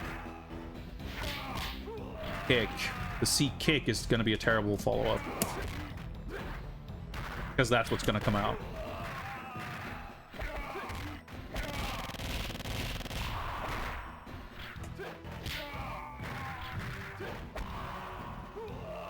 Yeah, so probably the crouch jump kick into crouch punch. I don't have a better idea really, unless I could do a special move that would work, but I don't know what that would be.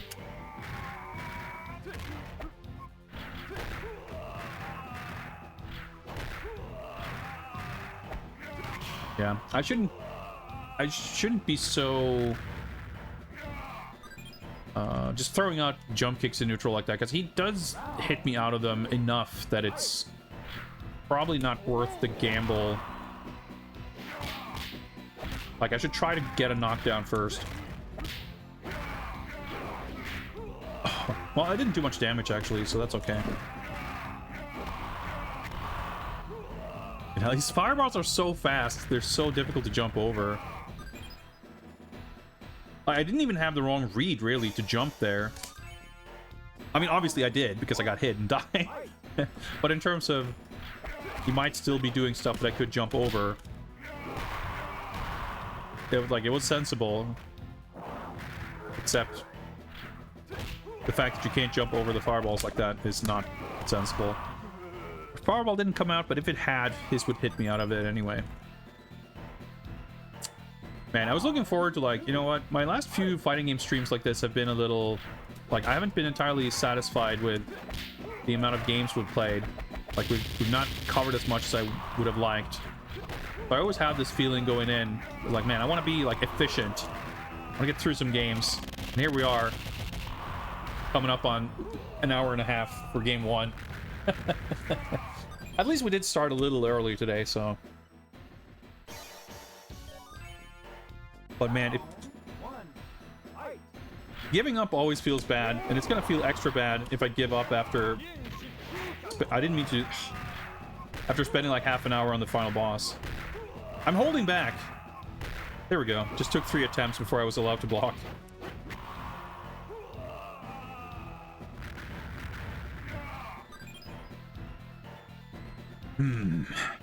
Yeah, so my... new gained knowledge in the Mr. Big fight of like considering Spirit a little more closely isn't really going to do much for us in this fight, because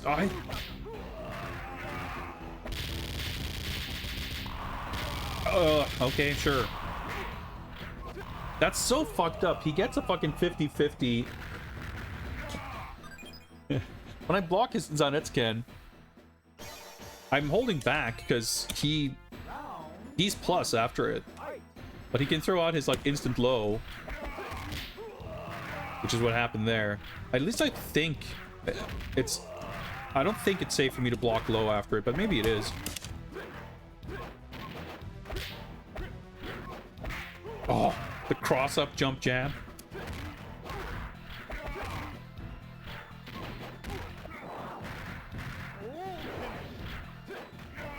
I second guess. I could have maybe jumped there, but because I started blocking and then I realized I would get chipped out. So then I didn't really do anything else. I basically just stopped blocking.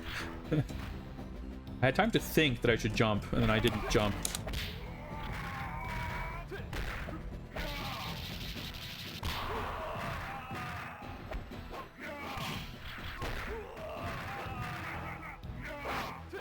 Oh, he's actually Brad Spirit, but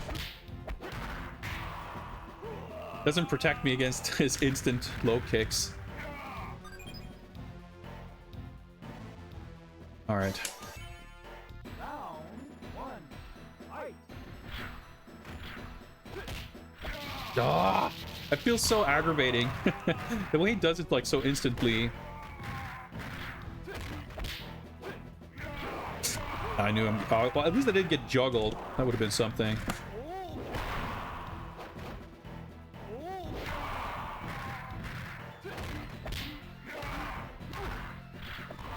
Fucking knew it. As soon as that low kick hit, I was like, oh, I got a little fluster there. Because the thing is, he's extremely aggressive. Round two. So I think you could probably counter hit him out of stuff like pretty frequently and consistently. But you have to be in position for it, right?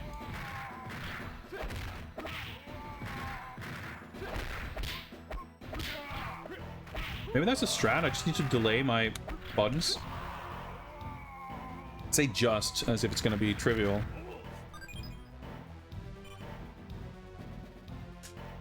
Like, try to wait for him to, like, just a split second for him to try to start something.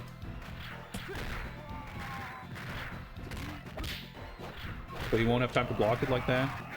Or time, but rather.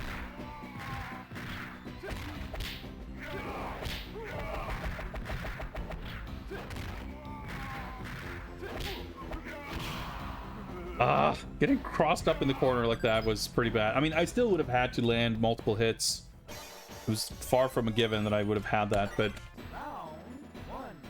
Fight. cornering him seems to make him a little more, well, I don't want to say panic, but he sure presses buttons a lot. The 9-second perfect. Well, efficient at least. Round two. Fight.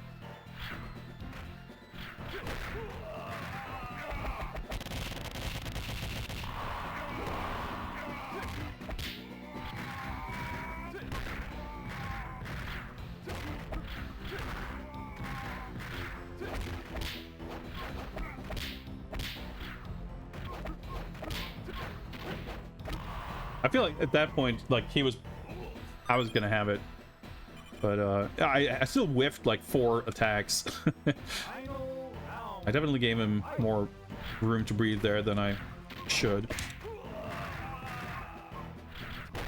Ah, come on.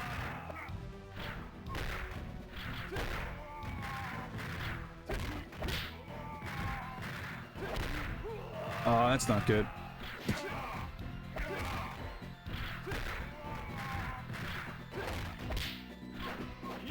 Oh my god. I hate getting fucking cross-up specials. I just wanted to do a stand B, and I got the Hiensh Pukyak with the 1-year startup. The input for it is down, back, forward kick. So it's weirdly easy for it to come out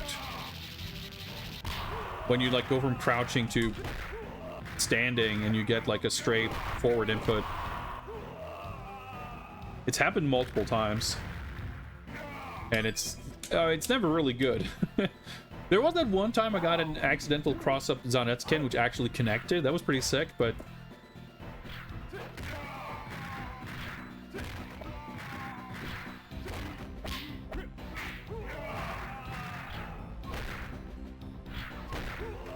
that was a late kick on my part. But I don't think I would have been able to mash out of it anyway, so holding down back.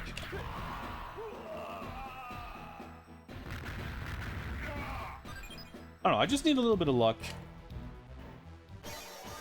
It doesn't feel like I'm super duper far off. I've got like, I mean, I would not exactly call it strats, but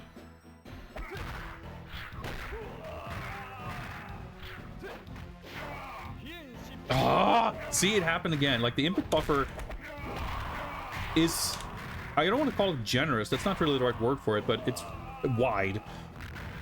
You don't have to input special moves super quickly. I feel like, if anything, in a lot of old games, it's almost easier to input a special move too quickly than too slowly. And I think that's what leads to the cross-up Zanetskin or Genshipukaks being so common, because you have the down back input stored, and then like you go from down left to left, and of course, like you're not going to get him accidentally without getting crossed up, because going from down back to forward is a pretty unnatural motion. But going from down back to what you think is back, but it has now become forward, is obviously something that can happen very easily, especially as you're getting jumped over and you're now attempting to stand up just to not get, you know, hit by an overhead. But even just like trying to take a step forward and you press a button and the down back felt like it was a second ago and it still comes out. To be clear, of course, it's not a charge move, it's just tapping down back and then forward. But I guess you probably can charge it, like if you hold down back and then tap forward and kick, it's probably going to come out. Well, this is a wash. Man, I need to stop saying that I feel good about my progress. Because anytime I do, I get like double perfected 3 times in a row, or damn near close to it. I need to have more of those hopeless rounds where I've lost, like this round. Well, that was a little too hopeless, I guess. I guess I'm just jinxing myself. Round 2. Fight.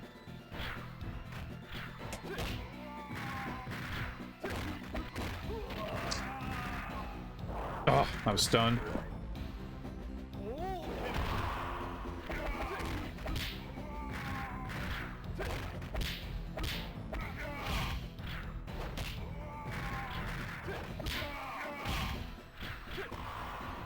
Come on! I mean, I should have done a jump punch, but that, when you do an early jump kick like that, it usually works.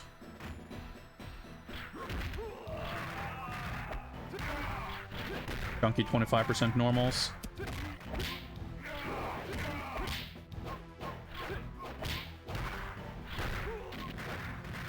So much for that life lead. Oh my god. Okay. Ah!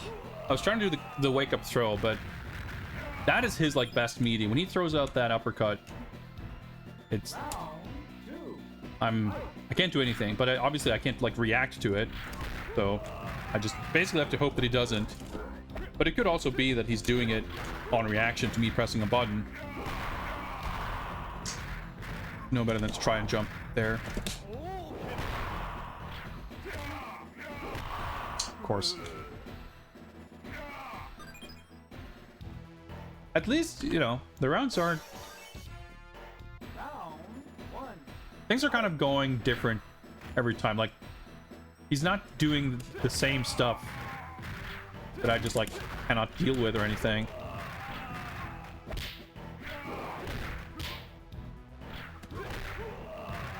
I mean, like, not to say that I can, but...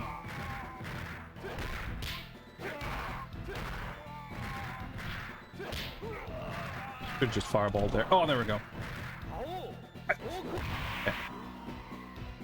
Same thing with that move. It's so easy to get a weird accidental Haosokoken because, you know, it's easy enough to do, to sort of overextend your quarter circle motion so you get a half circle or something close to it. And then the forward or backward input at the beginning or end of a motion can easily just kind of get buffered in a weird way. Okay, good start.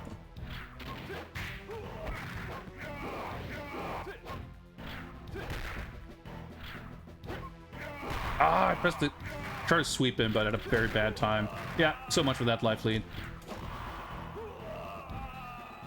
As soon as I got cornered, I got really flustered.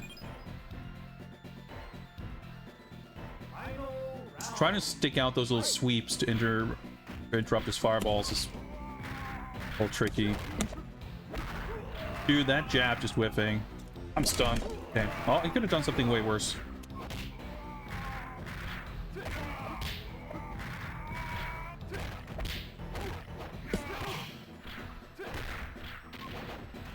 Oh my... Oh, fuck off.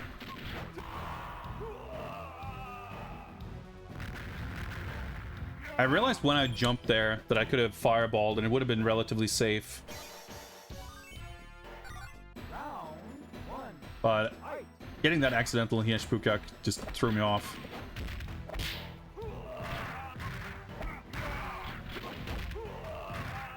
Timing on his wall jumps make them kind of awkward to deal with.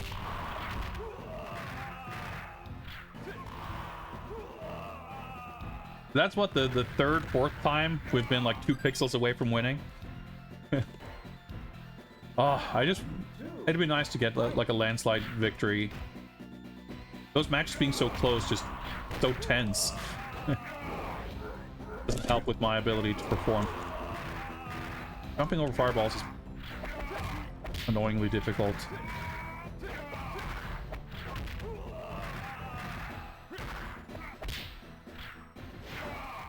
Dude, that's a pretty long ass range for a red special. He still covered like half the screen.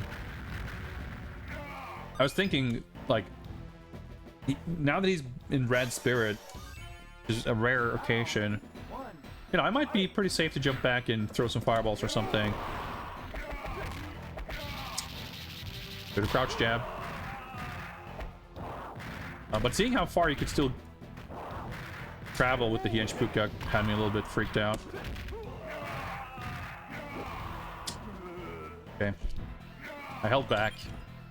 Like, that's a demoralizing thing in general, too, when you're like, alright, I'm just gonna stay on the defensive, I'm not gonna do anything crazy, I'm just gonna block on wake up.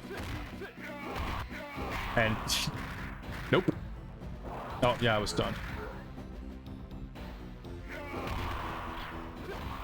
His fireball was an overhead, I guess. I'm pretty sure I have blocked fireballs low. But every interaction, I just like start second guessing myself and my understanding of the mechanics. Yeah, see? I blocked it low. Sick. Block 2 fireballs, get hit by 1. That's like 90% damage.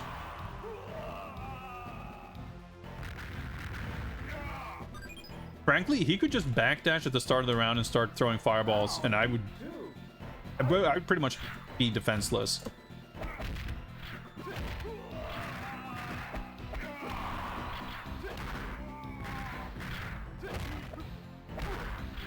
I can't believe that crouch jab just, like, he was fully standing up and walking backwards and my jab just whiffed. It's like, you know, in KOF, there's this frame window after wake up during which you cannot be thrown. Obviously, you can get hit, but if like you try to go for a throw on your opponent's wake up, the throw won't come out, and if you do a command grab, it'll just whiff. It feels like this game sometimes has that, but for all attacks. Like, he just has a 10 frame invincibility window on his startup, or on his wake up. But only sometimes, because clearly I do meaty him out of stuff. Maybe he has iframes if he does nothing, and I just counter hit him every time. The timing... Getting stunned off of one attack.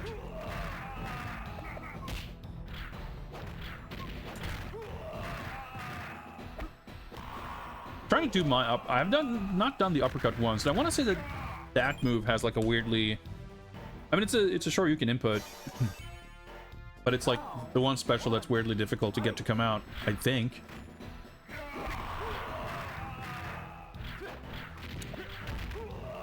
That's funny. It actually is coming out, but it didn't drain spirit. Anyway, I just basically wanted to double check that. Good wall jump, Ryo. I just stuck my foot to the wall and dropped down straight. I just want to make sure that I wasn't crazy that Ryo's uppercut sucks, and yeah, it does. But I guess it makes sense that cut out this uppercut is invincible.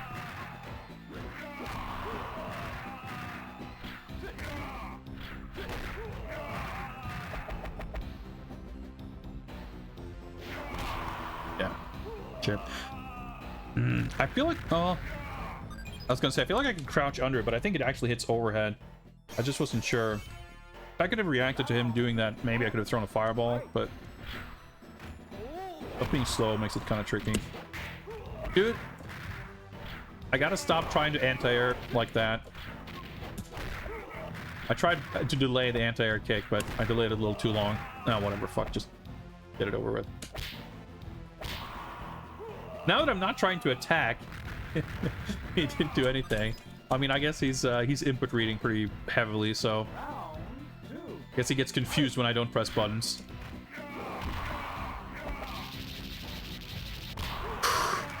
My health.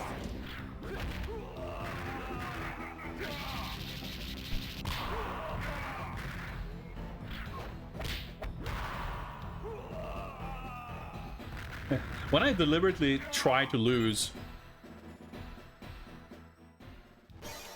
I get at least like one free attack in.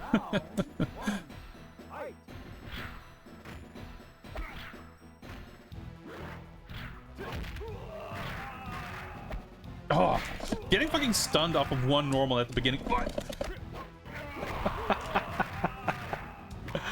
Alright, I got hit by a normal, I get stunned. Get hit again, stunned. I mean, what do you do?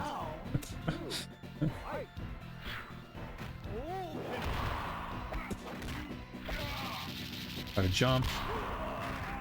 I haven't gotten a knockdown in like 4 attempts.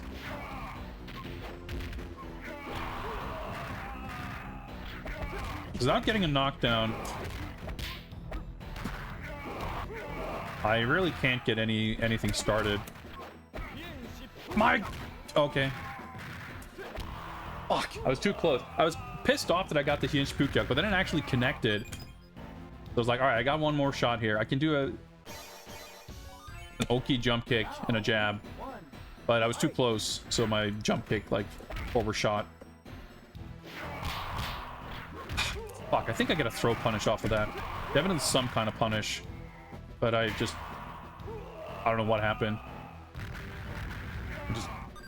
I don't know. I think I was thinking too much about trying to land the knockdown. Ironically, of course, I would have if I got a throw.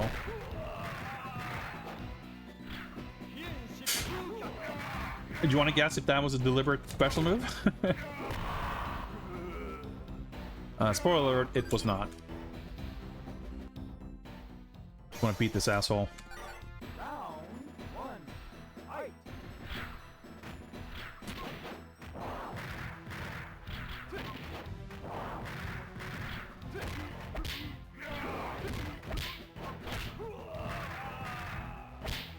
I was stunned, of course.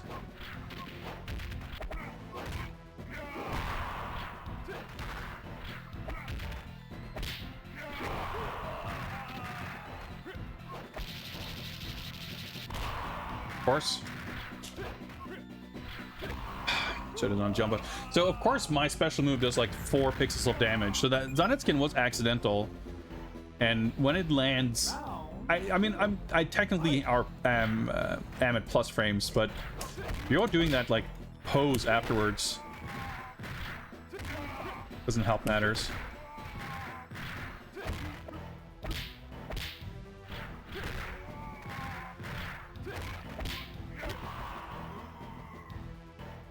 See, if I just won that first round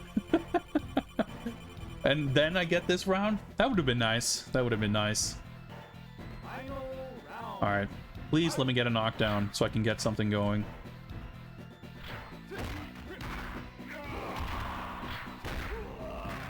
I actually had good luck with the like anti-air air-to-air situation. That was not a deliberate jump, by the way, and that cost me the round. I got a stun, took half damage, accidentally jumped and took another 30%, and then I had 2 pixels left. Should have known.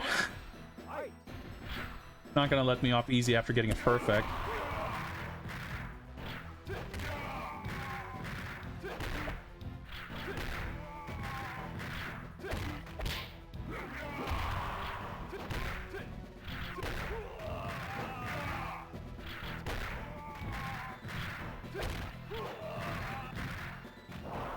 Nice.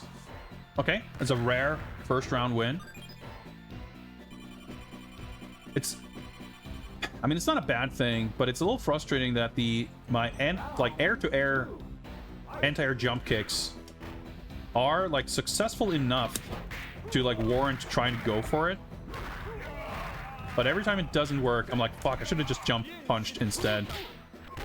Sick. I hit and I still got punished. I guess I didn't think about it, but maybe Mr. Karate has different like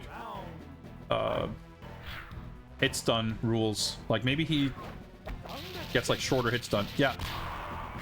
I didn't input the motion for the special. I just pressed forward and C.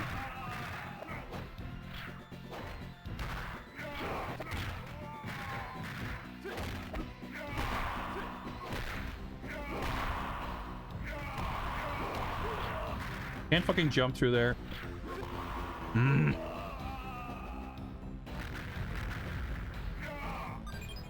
Alright, we're having a moderately hot streak here. Round 1. Fight. Throwing out the anti-air roundhouse kicks. And my air-to-air isn't working.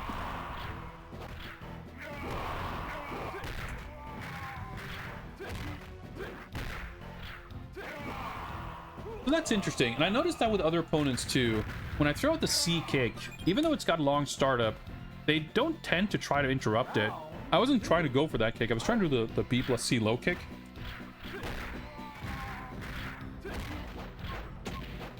But it might be worth going for the B plus C, because even if I do get the C kick, it doesn't seem like I'm at great risk of getting punished for it.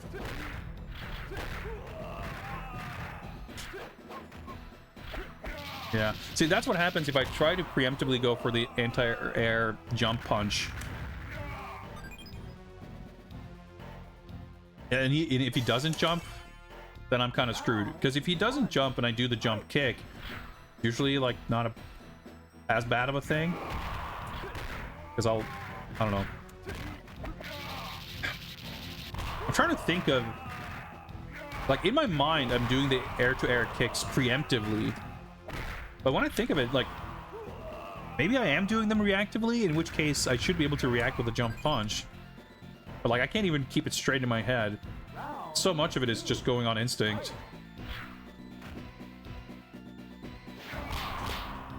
Okay, I don't get a throw punish off it, but probably something.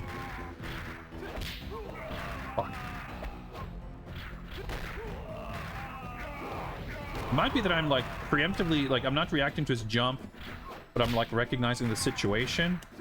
Ah, I could tell that that was a poorly spaced jump.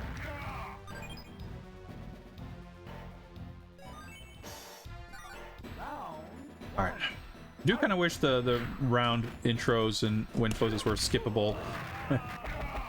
They account for like so much of the downtime between attempts. Do the fucking sneaky low. So cheap. So cheap.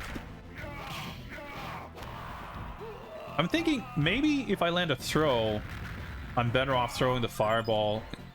Of course, that does leave me full screen because I don't have enough frame advantage to do a meaty jump kick after a throw unless I'm in the corner.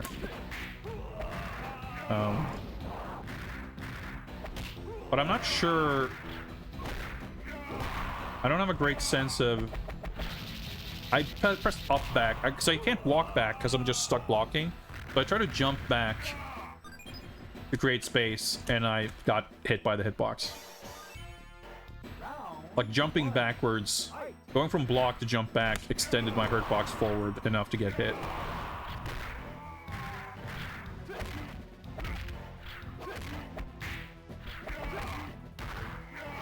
Like I know that jump kick on his wake up is reasonably successful, but I'm not sure if I get a meaty fireball. I don't remember. It's been long since I did it. I don't remember if he usually gets hit by it. What's up, Taco? Yeah, we've been at this guy for about 55 minutes now, I would say. Oh, that was a bad jump. The thing is too, like, he doesn't, his specials have like such little spirit drain. That's bad jump. That he can just throw like 6 fireballs and still be in green, or well, he might be in yellow. So that's what I mean when I said before, like, he should just backdash and throw fireballs at me all day, because I would not be able to win, like, even remotely. But luckily, he's not that smart. Stun. Yeah, that's the thing. I think it's better if I land a throw. I think it's probably better to chase him down, because the jump kick doesn't have to land meaty for it to be of some value or even successful. I can't be early though. That's definitely not gonna work. Oh, let's just get hit.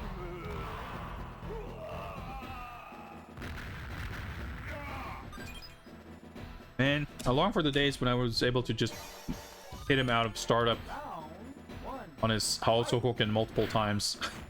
The dash up lightning fast low kick that knocks down and corners me and leaves me basically dead. Jesus Christ, the input buffer. Yeah, I got a Hiensh Pukyak when I was trying to walk up and do the low kick. As I pressed down back and then I walked forward. And that happens.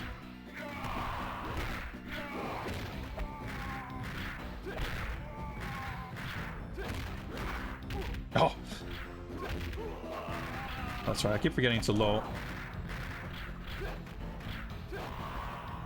See, that's the thing. If he has enough room to maneuver his way out of there, he will. But even so, like, chasing him down to the corner was still probably better than if I'd thrown a fireball and he had just blocked it and I'd be all the way over the other side of the screen. Although, once you're in chip territory, I guess things might change a little bit.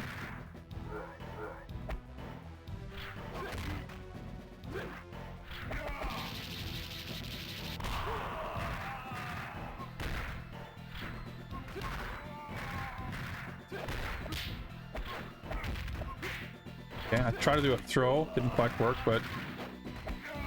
Ah! That crouching punch had been a crouching kick, maybe it would have reached, but he probably wouldn't have died from it.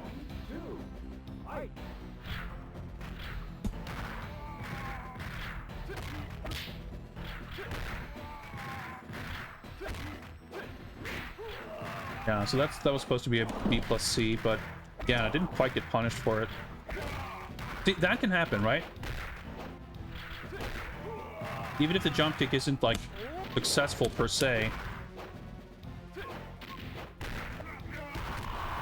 I can end up in a spot where... It is a double KO! Holy shit! Yeah, that happened before, and I wasn't sure if it would be a double KO, or, like, it happened, except I didn't die. I won with a 0 health. But, yeah, you can die after winning.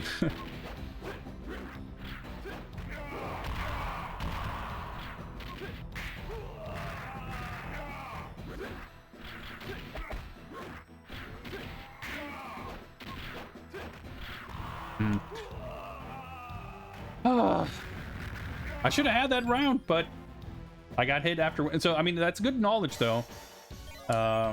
You don't want to challenge fireballs with sweeps unless you can survive it. I wanted to block and punish that, but he had other ideas. Well, that's kind of rare.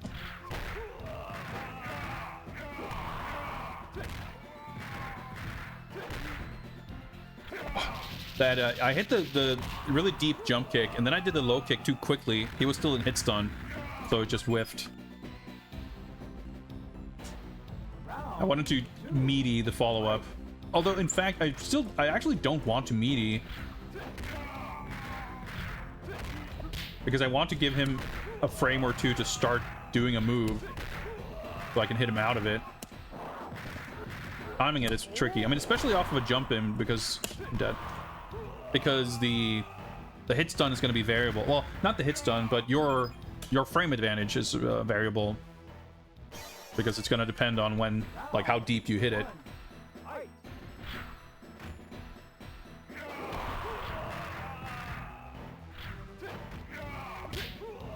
Fuck off.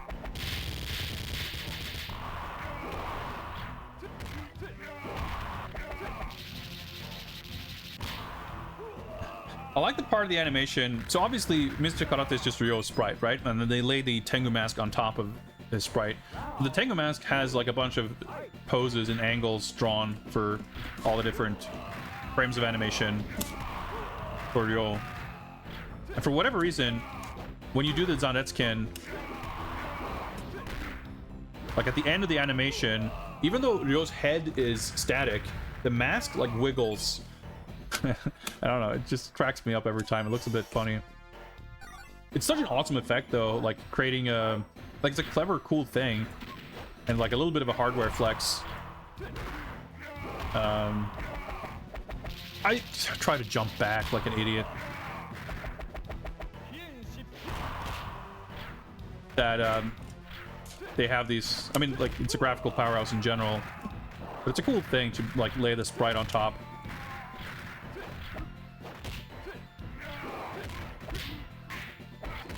I'm dead.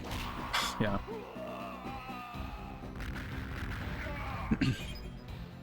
Would have been funny if the game never got a sequel and we never learned its identity. Yeah, it kind of makes me wonder, like, how much of, like, obviously it's not like they thought of the plot after the fact, but I'm curious how much of, like, the sequel was already sort of planned by the time this like shipped, because development schedules were so different back then, right? I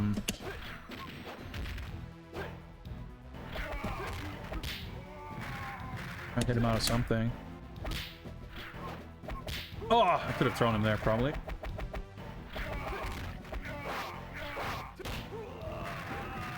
guess I should have anti or like cross up kicked. But like, yeah, the spacing, I really don't like the zoom effect in these Neo Geo fighters. Again, it's a technical flex for sure, but it's so disorienting.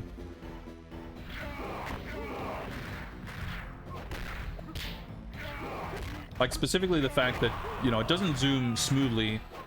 It's just either zoomed in or zoomed out. And the actual transition happens at a specific constant speed. It can like abort the zoom, like it can, but that's kind of almost worse, because that means it just like keeps zooming in and out. And it's, I never liked it. Because it just makes it harder to gauge distances and stuff. Like your instant low, you know, using kind of visual landmarks, and especially because the HUD is static. I mean, not that it would be better if the HUD zoomed, obviously, but the spatial relationship kind of between HUD elements and background elements and the characters feels, I mean, it feels inconsistent because it is inconsistent.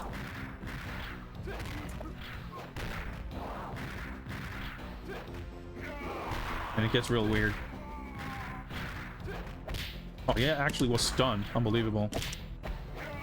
Yeah. Yeah, I mean, the opponent, that's what they do in Street Fighter 2. So it's not like it was something that no one else could have done.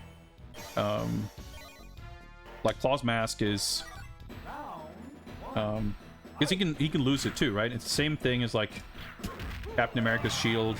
Even Ralph's bandana in older KOFs is like a separate sprite because it has like more colors.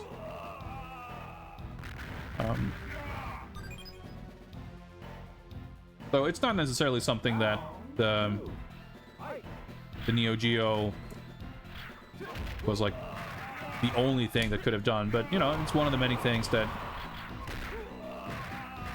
showcase, like, I'm sure, you know, people would have had cool ideas of what to do. I mean, the zooming obviously is very much that too. Doesn't lose it in the movie game just from taking damage. Yeah, no, I'm just saying, like, in Street Fighter in general, like, you can lose the mask, and it's done much the same way.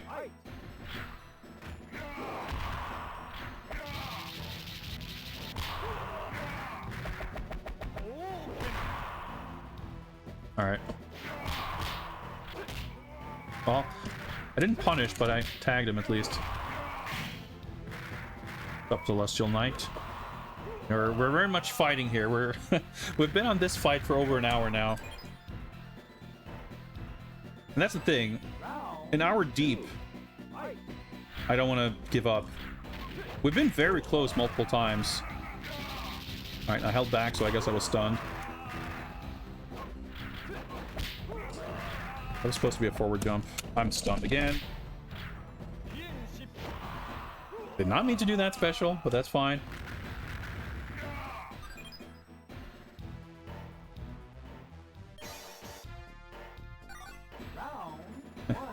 Maybe I'll try Robert and I'll just win quickly. Who knows? That's not a big punish, but it's something.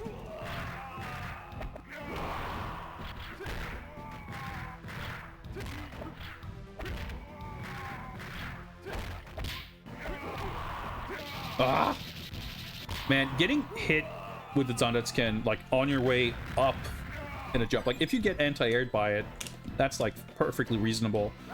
But when you're, like, trying to leave the ground, or when he's seemingly doing it on reaction of your, like, up-forward input, and you don't visibly leave the ground, you just, like, get caught as you try to jump. Like, it just feels so bad.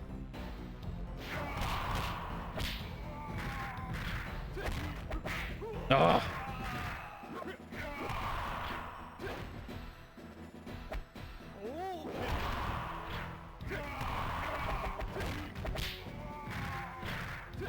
I could tell I jumped too close. There's like no, I don't know, it's kind of strange. The way the hitboxes like push each other to the side if you land like on top of them. Hard to place exactly like what I expect to happen or like pinpoint why it's strange, but I can tell that it's like, it doesn't behave like I expect.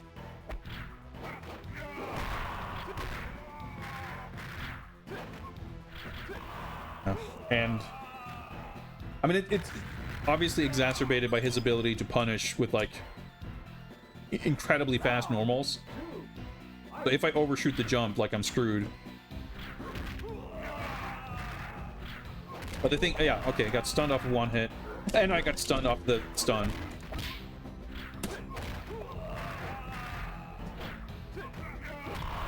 That's a pretty bad feeling. You get hit, you get clipped by one move, like in midair or something, you get stunned.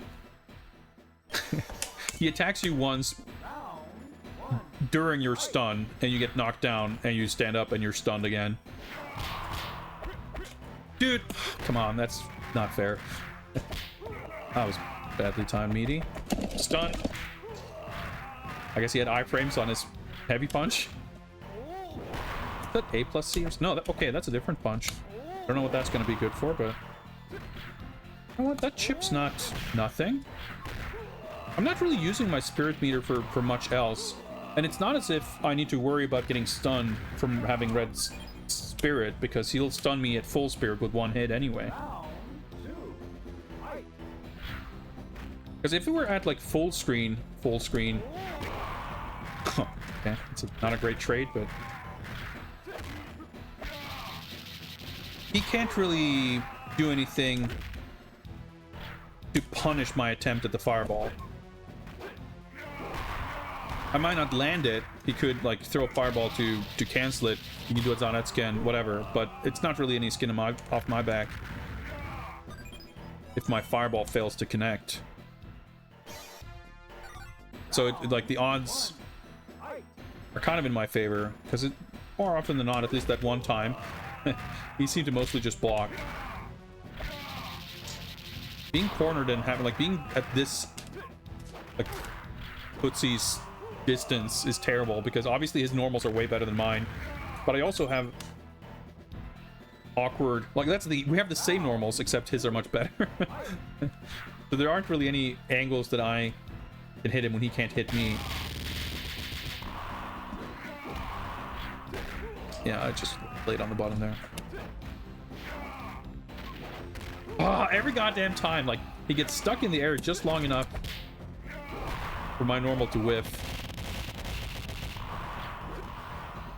That was strange. I could actually move sooner than I expected. Not that it helped me. Even if he had been in recovery, the jump was at a distance where I would have not connected. Maybe with a jump C, the crossover kick, but god damn it, that was supposed to be a stand B. It's pretty, I don't know, it's just funny to me when you try to literally do a standing normal and you accidentally get a down back forward special move motion. I understand how and why it happens, but it just feels absurd.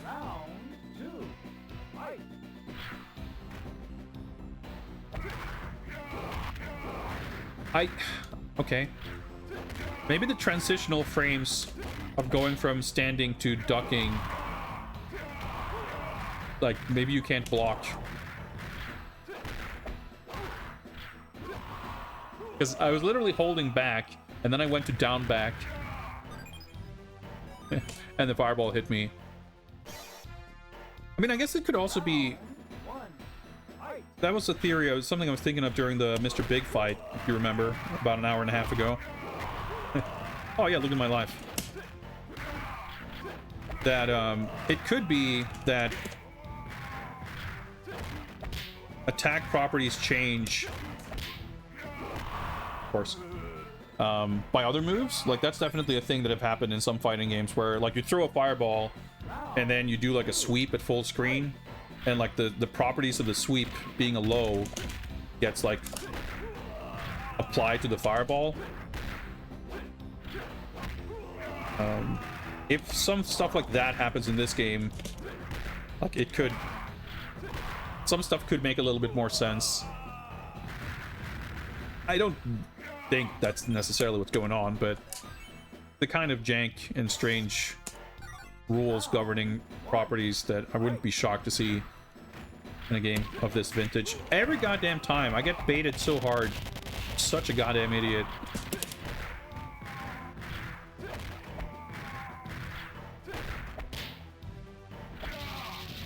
That just feels so bad again.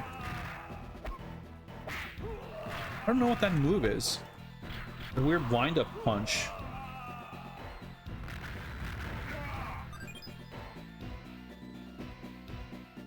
Round 2. Fight. This might be the longest arcade run we've done on these streams. I remember when we played... How do I try to jump back? When we played TMNT on Super Nintendo, we were on Karai for like an hour. But I still think... Well, I could be misremembering. I don't think that was a 2-hour plus run.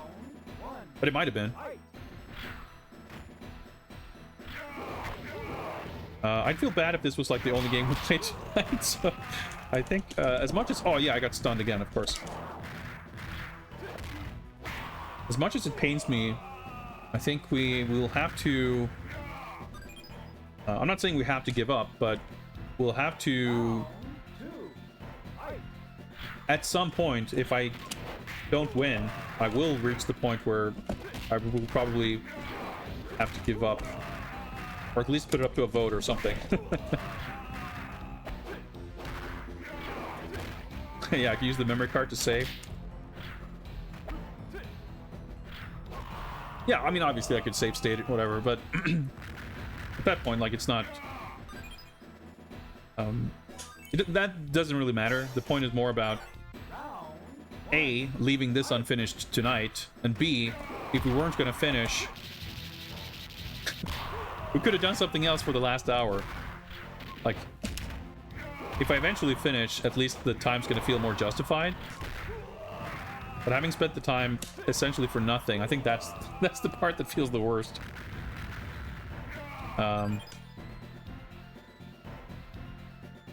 I guess if we get to like 2.5 hours, we should, like, we're just gonna have to call it quits there. I didn't get punish.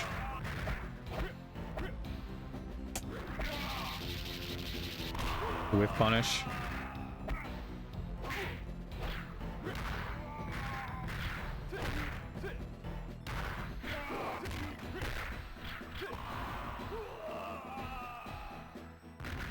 We were on a pretty hot streak where we had like 2 or 3 attempts that got pretty close. And now I feel like we haven't even won a round in a long time.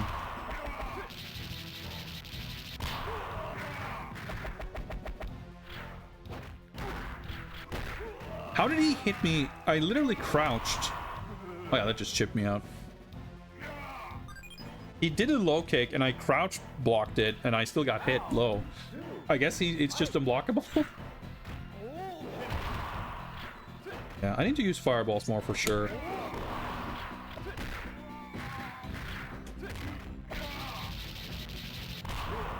I don't know why I did a standing jab there and not a crouching one.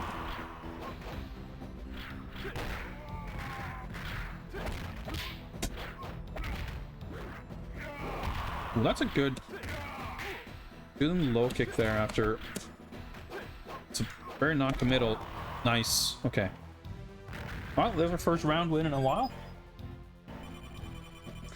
Yeah, jump in kick, low punch or a crouch punch, and then the BC kick. Probably gonna be the sequence. Alright, that's not exactly what I wanted, but I didn't get punished for it, so mash too hard. Stunned again.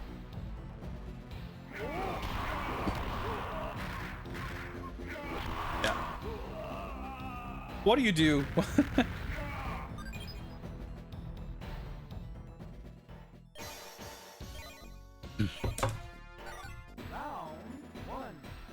Just need a lot of luck. Like, things need to go your way in addition to playing smart and not fucking up.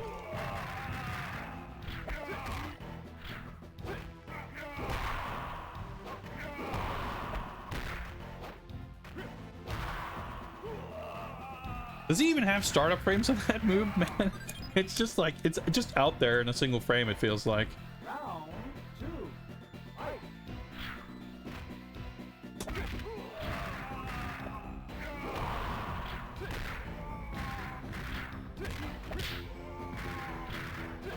Ah, it was too early. That punch was supposed to be a low kick. No, whatever. I don't think that Zanetskin chips though, does it? Obviously it doesn't like chip as it keeps hitting, or it would do like 40 billion chip damage, but I don't know, maybe it does. That might even be what happened there, I guess.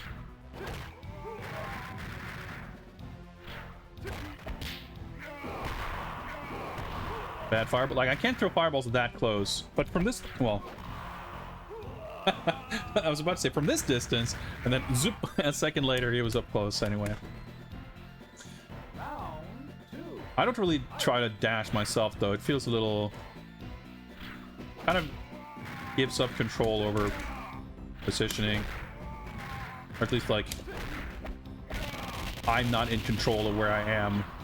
I can't really react to where I end up at the end of a dash. Of course, I got stunned from the jump kick, hit by a fireball, and now we're dead.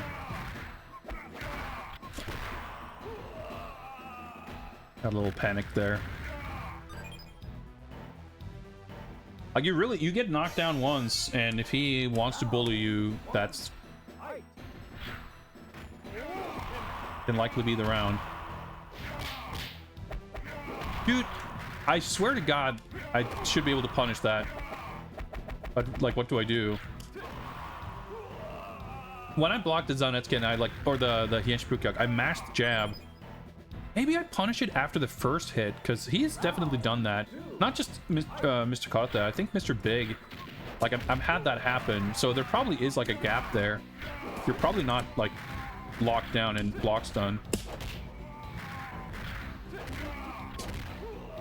And my jump in follow-ups have not been well timed.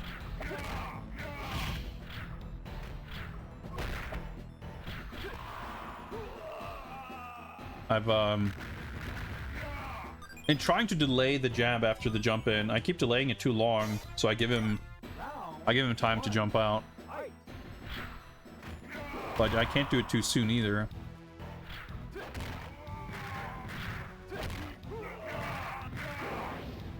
Can't do the jump kick that late, for that matter. That feels so bad when you do that, like, anticipatory early jump kick and he still wins the exchange. It feels bad. Like, I'm sure a jump punch there could work better, but it's an awkward thing to try to do, so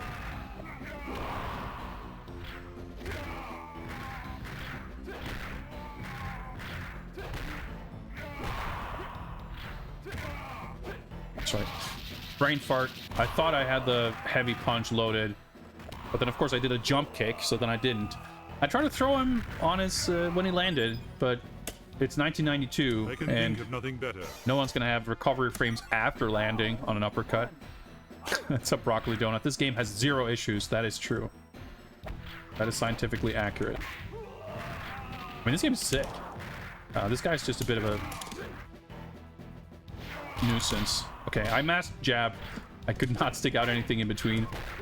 But of course, my Hienshipukyak working a certain way is no indication that his will work the same way. In fact, it's generally safe to assume that his versions of moves work nothing like mine.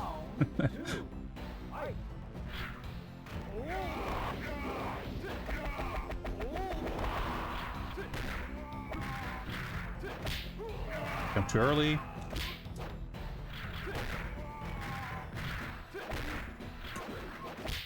See, when I do the low kick like that, because it recovers quickly enough,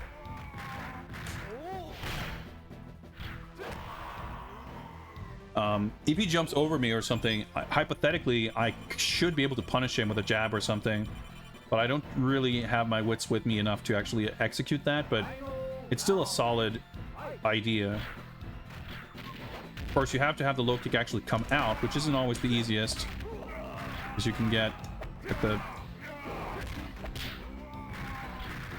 too early. Oh, he was stunned. Okay, well, that could have gone better, could have gone worse. I don't know exactly what led to that connecting, but I was stunned. Of course I was stunned.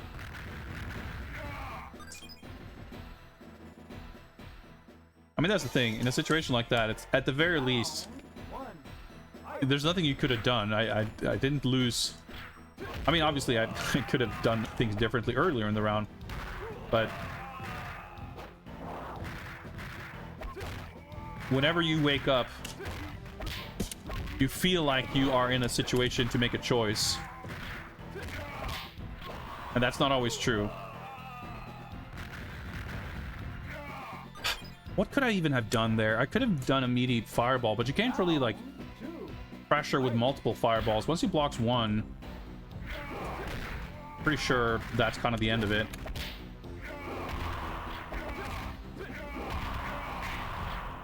It's so hard to jump over fireballs.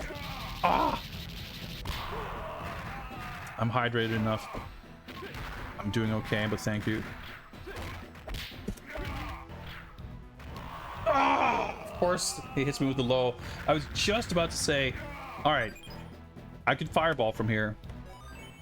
Well, not from here. I was too close to fireball. But when he's at a pixel, like, that's a good time to try it. I didn't take damage from that. Holy hell.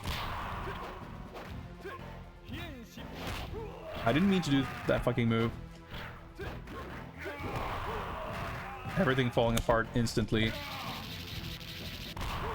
Shocked that didn't kill me, but oh, that will. Alright, fine, I'll hydrate. Well, I'm gonna need to take a bathroom break soon anyway, so I guess we'll give the game up once we get there. Yeah, dude, the stream is almost 3 hours deep and we're on game 1. That's not a good pace. Well, I hope you guys are enjoying this. I am, despite everything.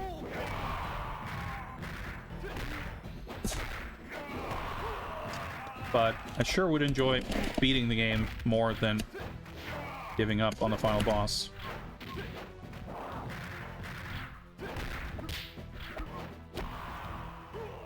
Finger slipped and I pressed the button there, but I was trying to figure out if I could get myself in position to do fireball or something, but it would have been difficult.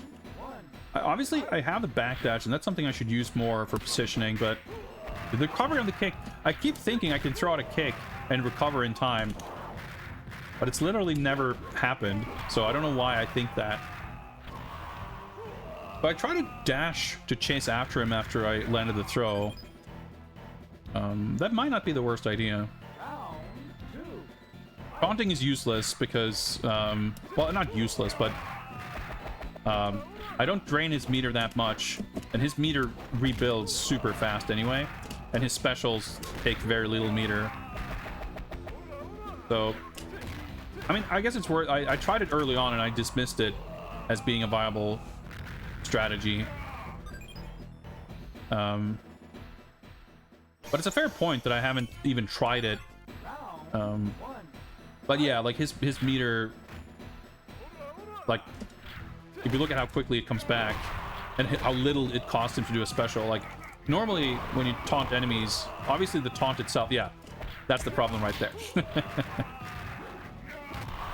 When you taunt an enemy, the taunt itself drains the meter decent amount, but it's more about the fact that when you do a special, you lose a chunk of meter. But if you do a special and the opponent taunts, all of a sudden you lose way more than you were kind of expecting to.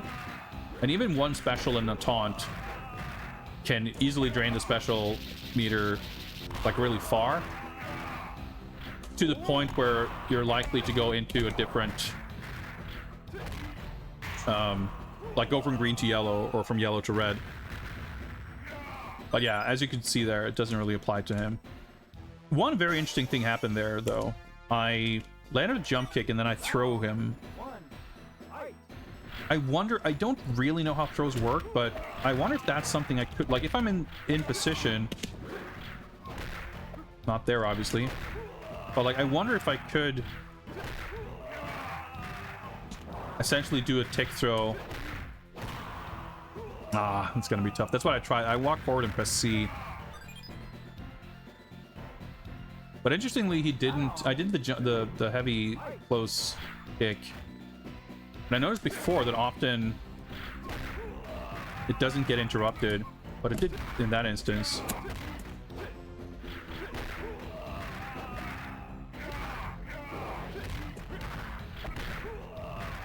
Like an uppercut. See? Like he just kind of stood there and blocked it. But of course, it might have been... Well, I was going to say, maybe I didn't get the close heavy kick. I got the far one, and they're likely to interrupt that. But I was close enough that I don't think it would have been the far one. Who knows? From cursory testing, it does not appear to be a particularly viable strat. Am I stunned now? I guess I wasn't. I was just expecting to be stunned, so I started matching. This fireball is so fucking fast. But yeah, and when you're cornered like that, like... with that health too, I can't afford to take chip damage. So I have to make a guess as to when I can jump out. It's kind of all I can do.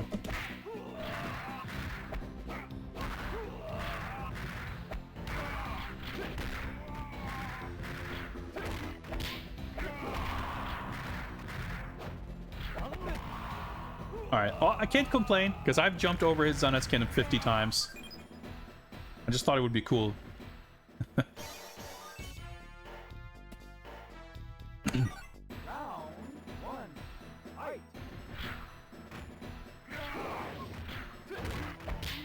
All right.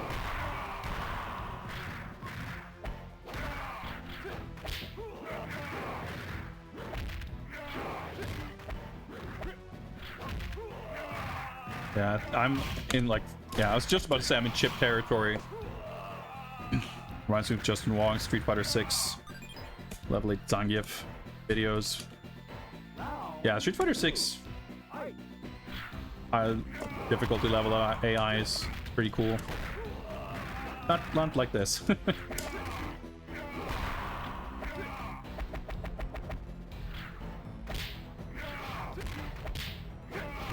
Oh, he actually did punish the low kick there.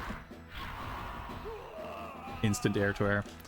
All right, we've got about 5 minutes before we call it quits. Man, I really thought I could do it.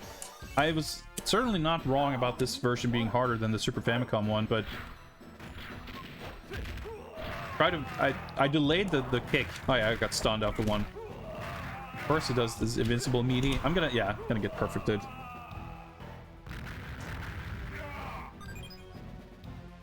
I thought I might be able to get some kind of strat going. I was stunned. Yeah, that's 2 hits. Oh, I got stunned again.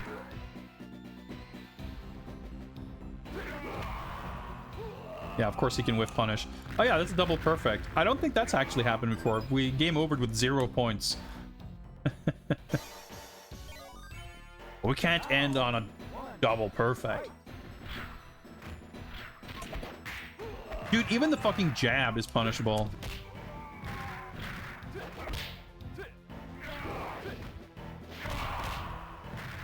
I don't know what happened there. I guess it's an overhead. I tried to punish with a throw, and his move came out first. Could have broken all the glass bottles. Well, breaking glass bottles gives you spirit gauge. We did all of the bonus stages once, which isn't probably the ideal strat, but it's the most fun to do it that way.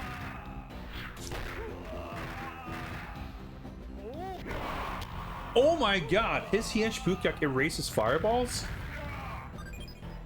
I'm sure I've hit him out of it with a fireball before, but maybe it was during the startup.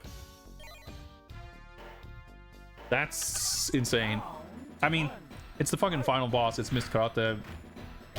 Seems like what you'd expect, but it's still insane. Oh, stun. Oh, dude, that's sick. I hit him with the jump kick on the way up and the cross-up kick on the way down. That's actually incredibly sick. All right, I'm not even mad about that round because I landed two jump-ins from opposite directions from the same jump. That's pretty sweet. That's not something you can do in a lot of fighting games.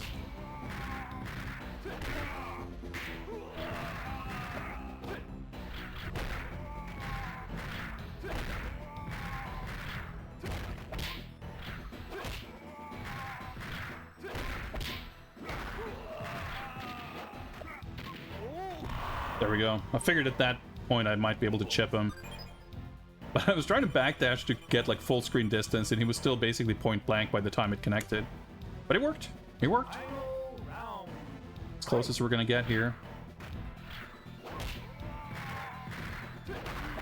Ooh, that was a bad jump, but it worked out. And low kick. Guess I didn't get stunned off of it.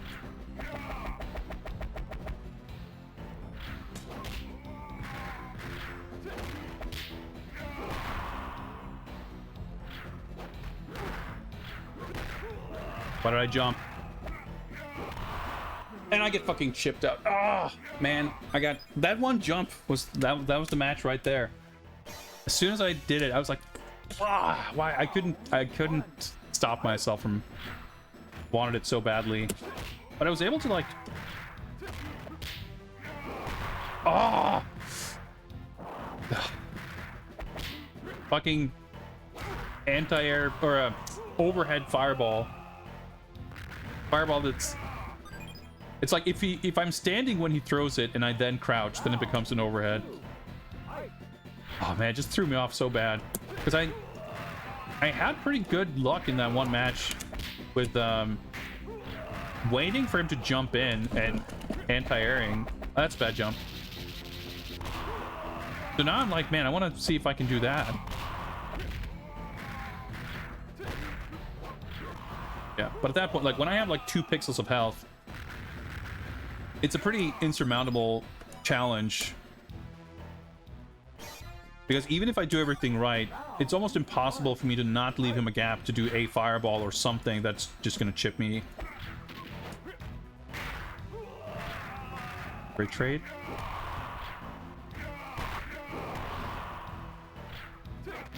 See, that's the problem with the keep away strat. If he decides to just chuck fireballs, then I'm fucked because I can't just block them. I literally have nothing. I cannot deal with his fireballs. It's just a sheer luck and generosity on account of the game. But he doesn't fireball me more. Oh, whatever. I'll just, because I'm literally not equipped to deal with it. If I block his fireballs, I take like 10% damage. I obviously can't crouch it. I can't really jump over them, not reliably. And I can't contest his fireballs with mine, because mine are so much slower.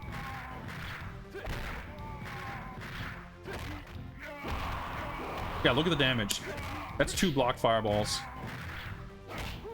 I thought maybe I'd have him stunned.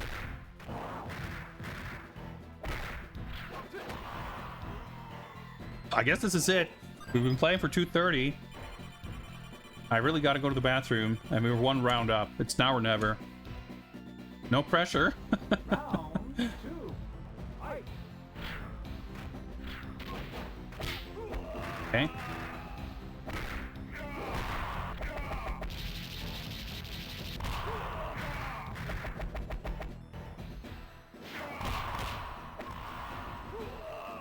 Figures. There's at least one of these rounds are going to be a total wash. Probably both. Well, let's see if we get a chance to make something happen here. Not a great start. 2 hits. I'm cornered. Yeah, we're dead. What do you do? Oh, fuck. We got to do one last attempt.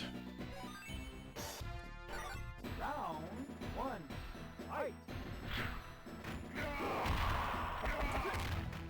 But again, like that, you know, that's probably as good as an attempt as we're likely to get. It's funny, though, in both those rounds, I got knocked down, and I was so sure that I would get stunned. And then I didn't. But it didn't make a difference, because I was dead anyway. This game's pretty fucked. And even then, this is... Art of Fighting 2 is way worse than this. But honestly, I mean, we took a kind of a freak loss against Lee. But after that, we didn't lose a single match until Mr. Big. And then we took, like, between 10 and 20 minutes to beat Mr. Big. And we've been at Mr. Karate for about an hour and a half.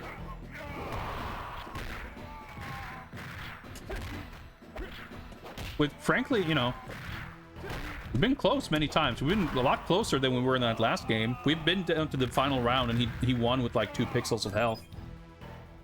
But I'm afraid that's going to be it. I can't... we got to play some other games, and I need to go to the bathroom anyway. But we gave it a solid challenge. 2 hours 32. I think that's more than enough time spent. The Art of Fighting. It's a sick game. I enjoyed it a lot. I wish we could have closed it out, but hey, had a lot of fun anyways. I really need to go take a piss, but why don't I set up the next raffle and you can chat amongst yourselves, and I'll be back very shortly. Let me just set this up. Oh yeah, I think we fixed the raffle thing, right? Let's hope StreamerBot doesn't explode. Anyway, I'll set up the raffle. Boom, it's open. And let's close this down, and I'll BRB.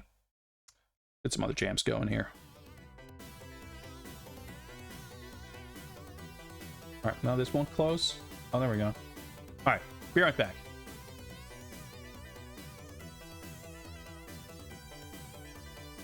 Oh, that looks great. Whatever. You have the timer on screen. It's fine.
All right. Type raffle in chat. If you want to pick the next game, you have a few seconds left. I probably should have announced that at the beginning, but whatever.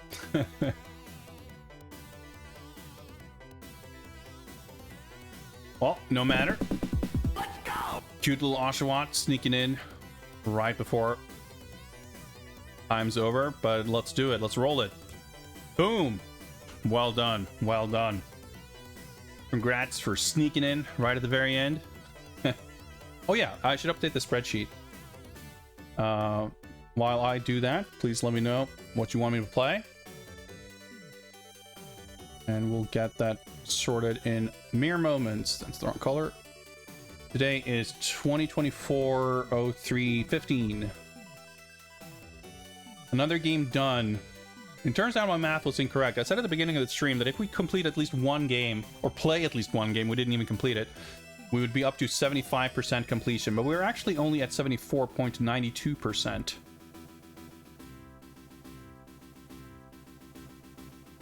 Let's see here. KOF 95 is not on the list. Please make sure to consult the list and pick something that is on there, unless I am completely blind. Have the list right there. Let's take a look there. The list mainly consists of stuff that's in my collection. We do have a few arcade games that have just been kind of lingering from this project. This whole series of streams actually started with the New Year's Eve stream I did in 2019, I think. And to keep things simple, I just had a bunch of games in MAME, but I had a lot of fun doing it. So I was like, man, I should do this a regular thing. So starting from 2020, we've done these on a semi-regular basis, and I decided that, fuck it, let me just add every fighting game in my collection.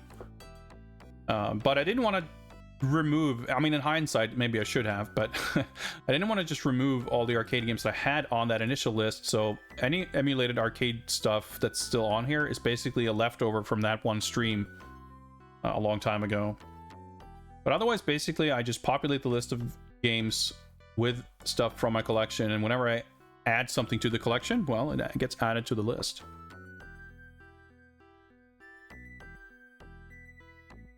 So feel free to skim that, see if you find something that strikes your fancy, or if you find something that you have no idea what it is, but you figure, hey, this might be cool. Or if you see something that sounds terrible and you want to torture me with it, that works out perfectly fine too.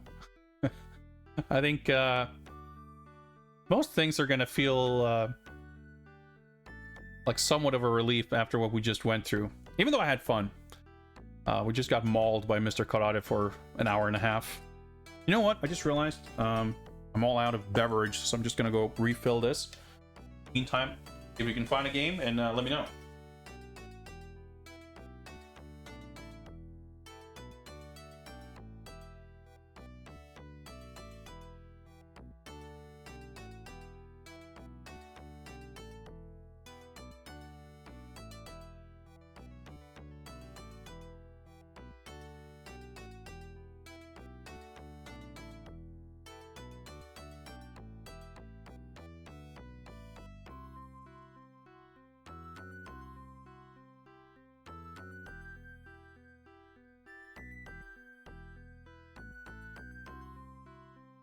Mortal Kombat 3, I'm afraid, is not eligible. Everything that's red in the list is games that have already been played and are not eligible. If you are fully overwhelmed, you're fine to relinquish your choice, but I'm perfectly fine with you taking a few minutes. I could use a few minutes rest after what we just went through, to be honest, so that's fine. But yeah, we have been doing this for a few years, so most of the games have been played, but there's still a good 70-something games to pick from. So I won't fault anyone for feeling a little... what's the word? Analysis paralysis? That's not really what this is, but just... there's a lot to choose from.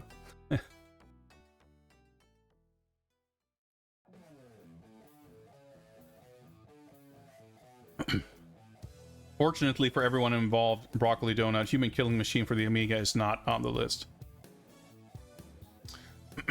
Yeah, the colors are, they're just color coded by console. So anything that's not red is fine.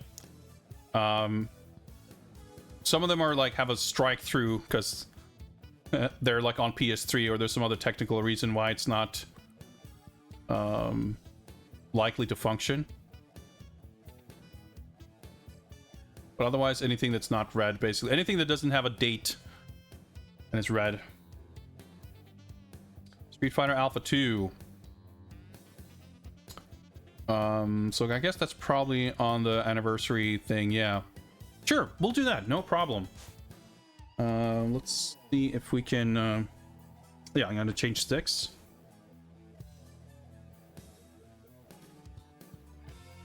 Not a problem.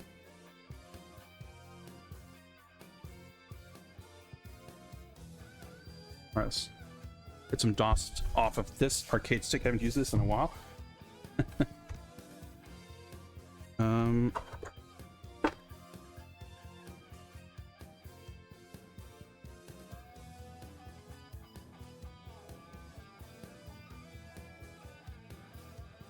You remember how to turn on a PS4? Used that in a while. And I need to change my capture.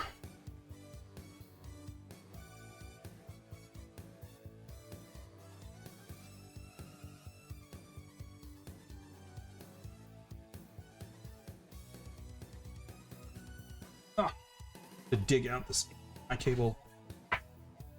One. Okay.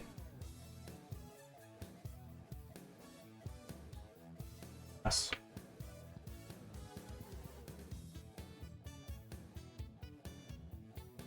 This is part of why when I first did this, I was like, man, swapping consoles on the fly is going to be a mess. I don't want to do that. And I figured, fuck it. Okay. Believe. Getting a green screen here, that's... doesn't seem right.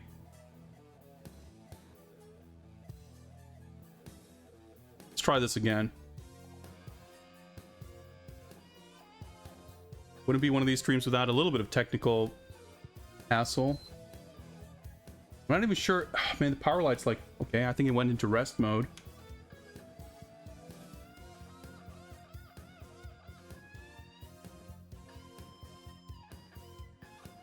Does it have like... no, wait, that doesn't make sense. I was gonna say it's like DHCP, but then the capture device would say so. What does it look like on here? Is my capture device all borked? I guess that's more likely. Yeah.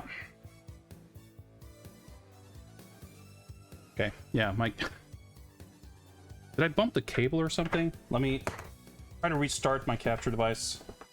See if that breathes any life into it. Or if it's just not going to work.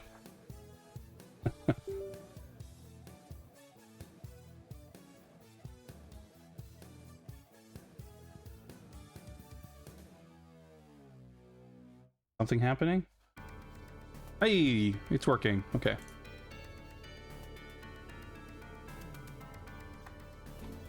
Hey, there we go. Jamaican skeleton dance.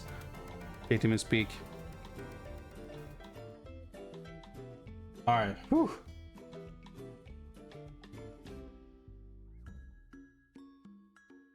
Let's hop on over to the correct scene. It'll be a little window in window type situation here, but that's fine.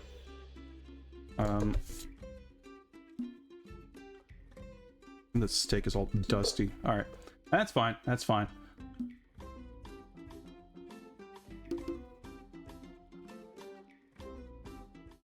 Comes with the territory of doing these streams. Let's fix the game info type stuff here.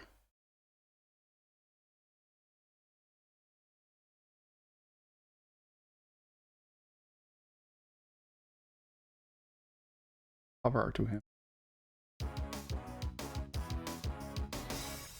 That's the fartiest fucking company logo jingle I've ever heard. Work. That's fine. Whew. All right. 3 hours, 20 minutes into the stream, and we're about to start the second game. Doing great here. Like I said earlier, I'm like, man, the last couple of streams we've done for this, like, we didn't get through that many games. I'd like to change that, keep a better pace. And then, well, Mr. Karate happened. But oh well. Yeah, this collection has a lot, like, I don't know. I have very mixed feelings about a lot of the Digital Eclipse stuff. A lot of the stuff they do is amazing, but some stuff have, like, weird issues, either in, like, input lag or other bad things. And sometimes the, like, I feel like this collection, like, there's many things that are cool, but there's a lot of things that feels like they were not designed by or, like, with consultation from actual fighting game enthusiasts. Yeah, we gave up on Art of Fighting after 2 hours, 32 minutes or so. About 95 of those minutes were spent fighting Mr. Karate. Like, also for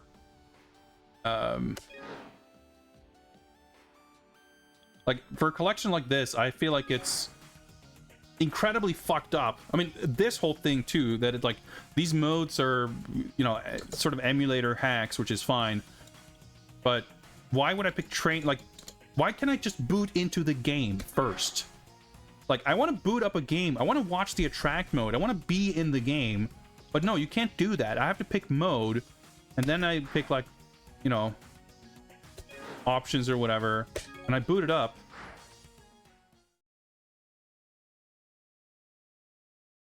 Maybe you actually get, okay.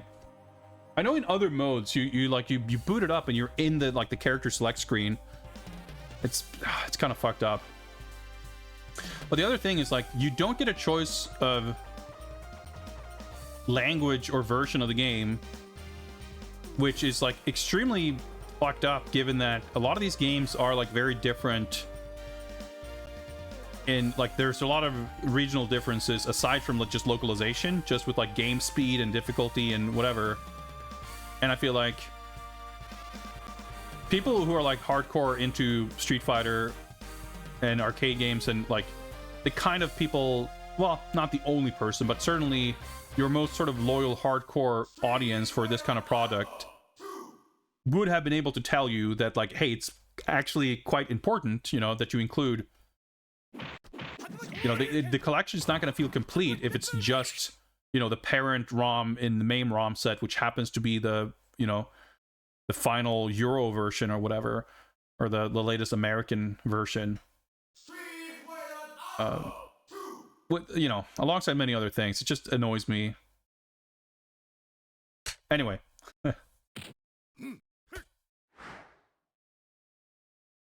Do I have to press the... I have to find out how to press start. No? Oh, it's like R... I don't know, some button, L2 or something. Man, who do I even play in this game? I don't really play this game. I don't really like the Zero games all that much, if I'm being perfectly honest. Well, let's keep the cursor on somewhere I can somewhat sort of play. Yeah, we timed out. I was like, Alright, I'll go with something straightforward.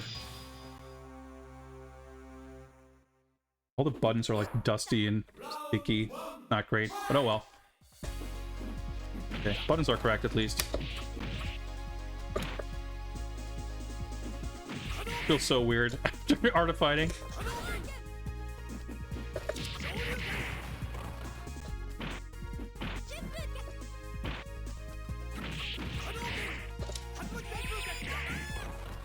Sure, burn your meter. Oh.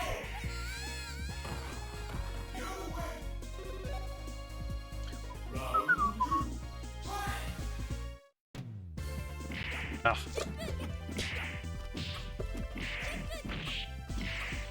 Wait, no, there's no multi-button throws in this.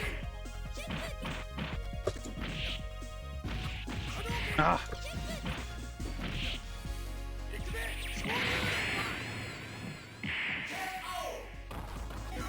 Obviously, like, artistically, aesthetically, there's a lot of wonderful things about this game.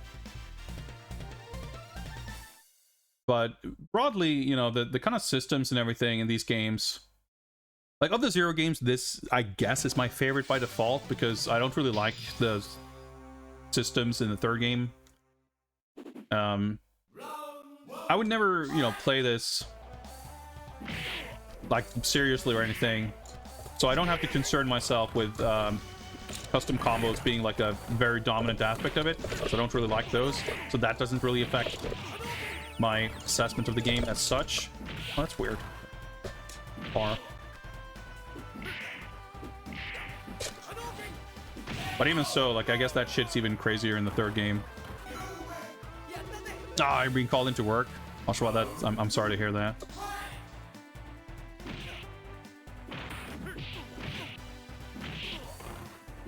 But just in general, like, I mean, at the time I thought these games were cool, but I didn't really get to play them much.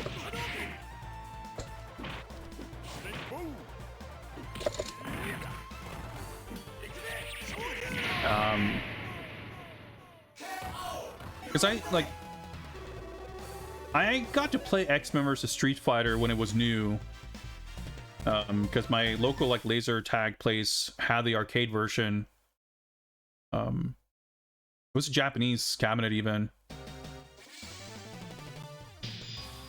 And so this game, like, I got to play that game probably around the time or before this was available on PlayStation. And I never would have had arcade, like, access to the arcade versions of any of these games. Like, X vs. Street Fighter was a huge anomaly in that regard. So, kind of being more used to that game, and to an extent, having played a little bit of Children of the Atom, like, the idea of having a Super Hadouken Fireball that's just, like, it just seems so wimpy. And I never played Super Turbo, because I never had access to any version of that either. So, like, these games, the Zero games, just didn't feel that exciting. Like, in terms of spectacle.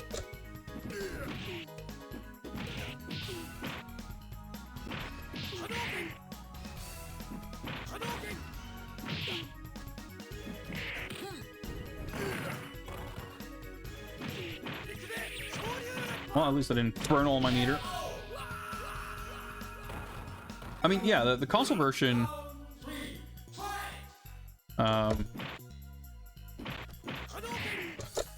has some fun stuff and everything. And I mean, if I had that, I would have really enjoyed playing it, I'm sure. But I mean, I was mostly playing on emulator anyway. But I was kind of more into KOF.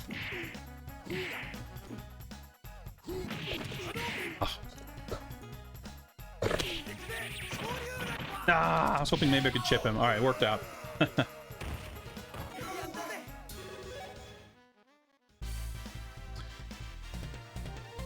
And by the time CPS2 emulation became a thing, like, I would play this a little bit, but I don't know. I'm trying to think of, like, what else I would have played. Like, I think by that point, I can't remember.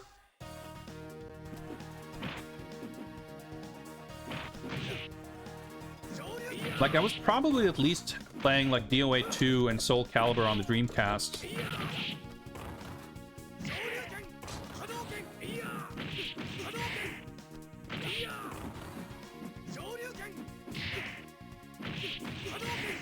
And I mean, to be clear, it's not like I'm a big, like, Versus series fan. And I was trying to do the alpha counter, but I couldn't get it to come out. X vs. Street Fighter has a very special place in my heart because of its availability and kind of the impact it had on me.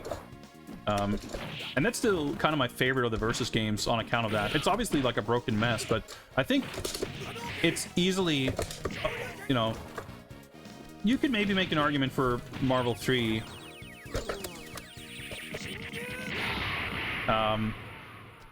But outside of that, I think X-Men vs. Street Fighter is so clearly, out of all of the versus games, the one with the best like presentation. The soundtrack is amazing. It has super cool stages. Like it's got a very, unlike all of the follow-ups before MVC3, it has such like super consistent aesthetics, like the visual style and everything. I love that game so much. But MVC2, MVC3, I mean even MVC1, which is the one I played the least by far, like that style of gameplay is not my favorite. Like I definitely much prefer drier fighting games. I like ST. I like MK11, which is a very dry game. Street Fighter 6, I think, is actually really, really, really cool in how it has a lot of sort of craziness to it, but still feels very grounded. I mean, I don't know. I think Street Fighter 6 is an amazing game. Just like the system mechanics and a lot of things that it's very clever and cool. And I think like these games, they're, you know, certainly compared to the Marvel games, they're pretty dry and simple. But especially with the custom combos and stuff, like it's I don't know. It has a bunch of stuff that I don't really like about Street Fighter.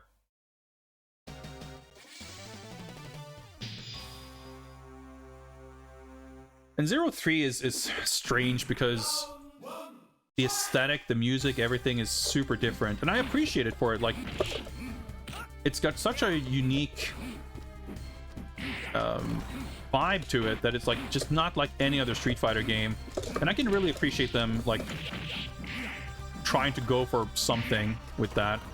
They, you know, they sure did.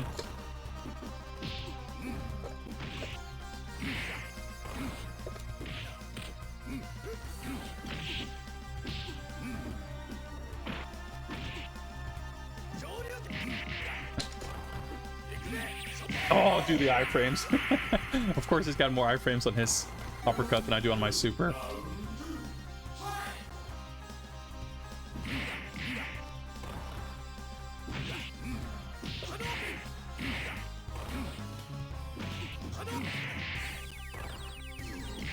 Ah.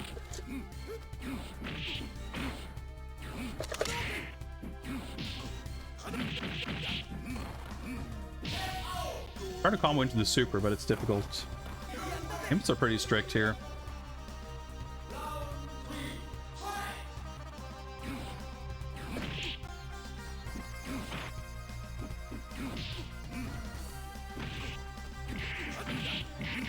I'm mashing too hard. I'm getting the fireball come out when I'm trying to buffer the super.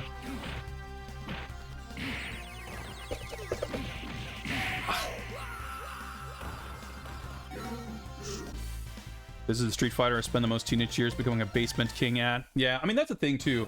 If I'd actually played this game, I'm sure I would have really liked it. I mean, I can't imagine playing... Oh, okay, L2 is my start button, I guess. Alright, I got the right color now. That's better. I can't imagine having access to this and playing this in like 1996 and being like, nah, I don't want to play this. But I just didn't really get to play it at the time during which I would have been really like enthralled with it. And truthfully, I mean, I think that's the simple explanation. Because obviously I was into Street Fighter 2. Anyone who was alive was into Street Fighter 2. And Street Fighter 3 was kind of, I mean, Third Strike was the game that kind of got me into competitive play. Like, it was the first game I played in tournaments. Like, it was the game when... I don't want to say that the Swedish fighting game scene, like, formed, because there were pockets of competitive players before then, for sure. But more the kind of nationwide scene and like the online community, like that started cropping up around like 2004-ish, or at least that's when I joined, and that it felt like it was very much in its cradle. And the games that were big then were Third Strike, Soul Calibur 2, Guilty Gear had its scene, and Tekken Tag Tournament 1 had like a pretty dedicated scene in, like, there was the Stockholm scene and some pockets here and there outside of that. And there was a dedicated Virtua Fighter community, dedicated but small.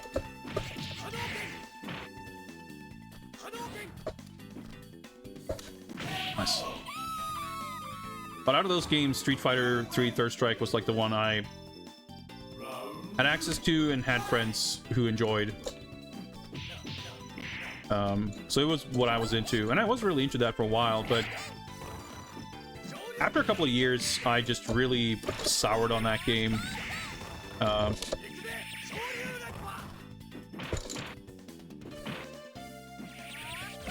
And, like, I think high-level Third Strike can be really exciting. I think it's an interesting game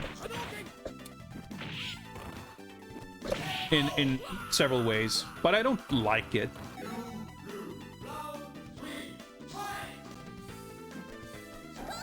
But, you know, I liked it for a while, and I'm sure if Alpha 2 had been the game that was current or that was around, like, under those kind of circumstances, I could have gotten equally into that game. But, oh yeah, I was shaded for it. There was indeed the Goki reveal trailer, or World Tour teaser, whatever. That's an overhead, of course. Oh well. And yeah, I was a little bit underwhelmed in a sense that, because we kind of knew that we would be getting a stage with Goki because he's the last character and we were supposed to get 2 stages. We got one with Ed, and it figures that that was an Ed specific stage, so probably when Goki comes out we'll get a Goki stage. And indeed. And to be fair with Street Fighter 6, they have had stages that are thematically very familiar, but I've been very happy with the stages in Street Fighter 6, not least because they have been pretty nice. Got the perfect. Oh, yeah. They haven't just been sort of regurgitating the same stages, and even when they have, the versions in 6 have been super well done. I really, really like the stages in Street Fighter 6. For a lot of reasons. Like, almost all stages have very good readability. Each stage has its own very distinct sort of color palette. I like it a lot. So I was thinking, you know, are they... I was trying to match up the level 3 so I could chip, but I didn't have the right position. I figured if we're getting a Goki stage, like, I hope they do something new and different. And they didn't really. But it did kind of dawn on me that, like, you know what? Goki stages tend to come in one of 2 flavors.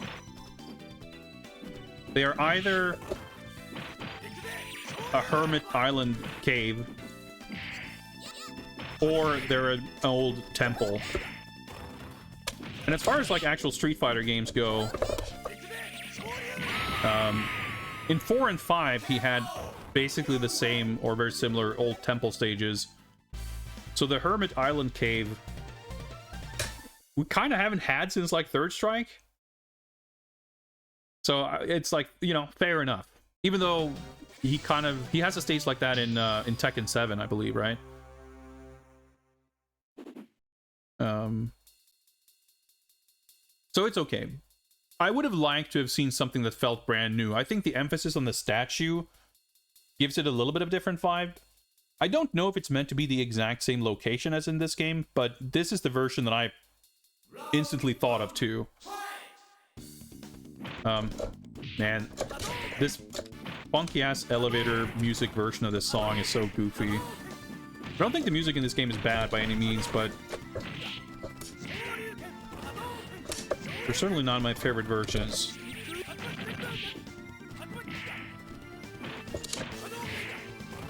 Well, at least not the Street Fighter 2 characters.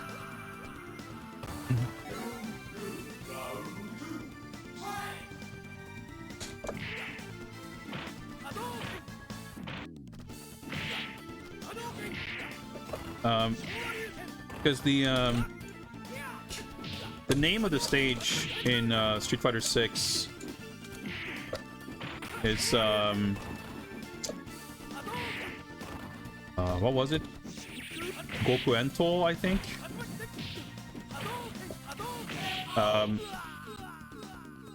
Which means Hellfire Island.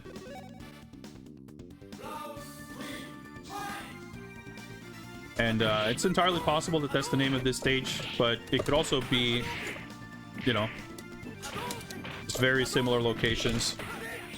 Oh, that felt pretty sick. Doing a lot of alpha counters.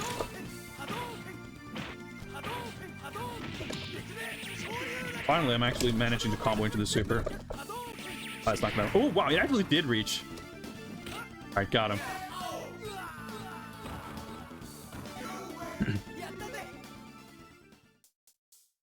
Alright, let me focus on entering my name here. Got it. What are your thoughts on how he looks? Seems like everyone is happy we didn't get a repeat of Street Fighter V. I will refrain from passing any judgment until we see him in game. I'm not overly fond of the design. I think it's infinitely better than 5. Like, what I'm saying is I have opinions, sure, but I'm fully aware and ready for those opinions to be swayed by seeing him in game and in action. Conceptually, on paper, I think him having white hair and a beard aren't bad ideas. I'm not a big fan of his outfit. I don't like that he's wearing a big, like, fur, whatever you'd call it, pelt on his shoulders, and he's got like a fur skirt.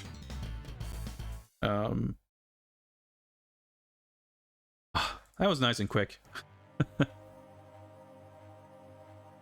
I think, generally speaking, with Street Fighter 6, one thing I really like about the art direction and the character art is that the physicality of every character is very distinct. Everyone has distinct body shapes, they have distinct silhouettes, they have distinct, like, muscle definition. I think some of the characters, like Zangief, for example, there's a degree of stylization to the anatomy that's present in basically every prior Street Fighter game that is kind of not there in 6, which I miss a little bit. And like with characters like Zangief, he has a more, I don't want to call it doughy physique, but he obviously isn't like super chiseled like he is in this game. And that's clearly deliberate. I think it fits and it works and it makes perfect sense. But there's like some aspects like that that can, in isolation, make a character look a little bit kind of odd and not feel like, it just feels like a slight departure from the old game. But I think, especially in context of seeing every character together and seeing how they differ from each other, I think it's actually quite interesting and well executed. And in that context, I think the more kind of animalistic physique that they're giving Goki, I think, is interesting and makes him certainly more distinct than he was in this game from other characters. So I think that's kind of cool. I think ultimately, I know that I will want to, like, unless they really fuck it up, I would want to play Goki in his classic costume, and we haven't seen what that looks like yet. I'm very eager to see what his hair will look like, because that is something that's changed a bit from game to game. And the classic costume that he had in 5 looked like dog shit. his hair looked terrible. I mean, it looked better than his default, because the default is just ridiculous, terrible. But they didn't do a good job with his classic look in 5, in my opinion. So I'm very eager to see in 6, with his physique, his face, like whatever his animation and moveset was going to look like. I think there's a very good chance that in the end, I will think that he actually looks super sick under kind of the right circumstances with the right costume and everything. I'm not super blown away by his new design, but mostly it's really like the pelt on his shoulders and the way it sort of blends into his hair, I think is my biggest grievance with the design. If he just had like the pants and no shirt, like, and the big hair and beard and everything, I think I would like it a lot better. But I think the classic costume in 5 was fucked up. I think he looks okay in Tekken 7, but not like... If you look at classic artwork and whatever of the character, I don't think he looks as cool there. So basically, like... In Marvel 3, he looked okay, I guess. Fine, like, unobjectionable. But I think, like, we haven't really had a game since... I don't know, I would say Third Strike. Maybe, like, Marvel 2, if you just look at the Bengus illustrations or whatever. Obviously, the sprite is essentially the same as in these games. But, like, it's been a long time since we had a new version of Goki that makes me think, like, damn, he looks fucking sick. Because I didn't feel that way about 4 either. He was fine. There was one costume where he had, like, the long hair that I actually thought was really cool. The hair more so than anything. But I had a lot of annoyances with the way the characters were designed in 4. In 5, I think many of them look much better, but Goki did not. So I'm ready to be blown away by him looking sick, but I don't think this new costume is going to do it for me. SVC Chaos, I don't know. He looked fine. The artwork's fine, like portraits and whatnot. But I don't know. I don't think I have... I think his sprite... I mean, I'm not talking about the pixel art craft, but just like the design of the sprite in Third Strike, I think looks really good. And the artwork and everything too. Like, a lot of it comes down to like his face and the very, like, the minute details of how his hair is kind of shaped and drawn. Because in some artwork he looks awesome, and in some it just does not look very good.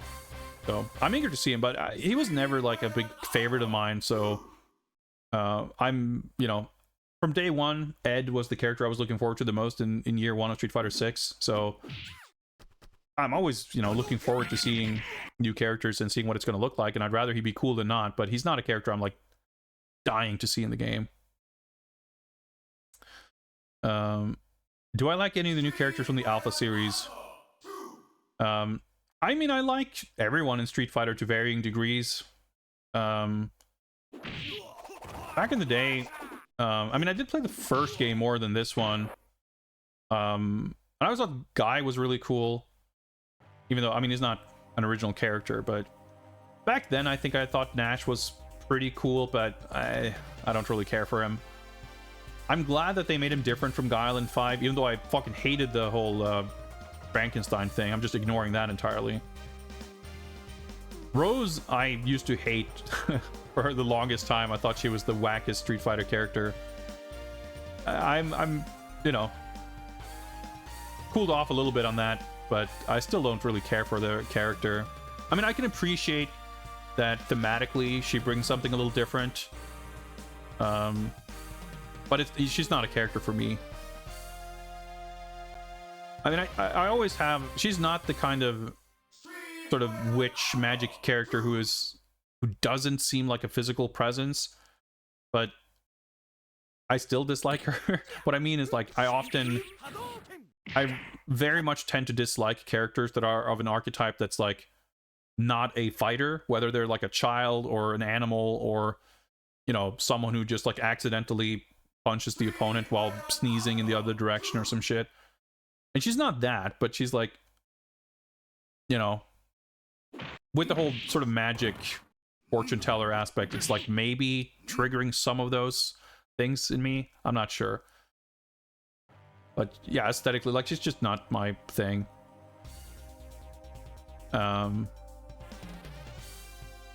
Rainbow Mika is one of my favorite characters, period. So it's all like kind of a mixed bag. Some I love. And others, I don't know, like Sakura she's cool, she's fine, she's like an institution. But I think, generally speaking, obviously I have characters I'm more passionate about than others.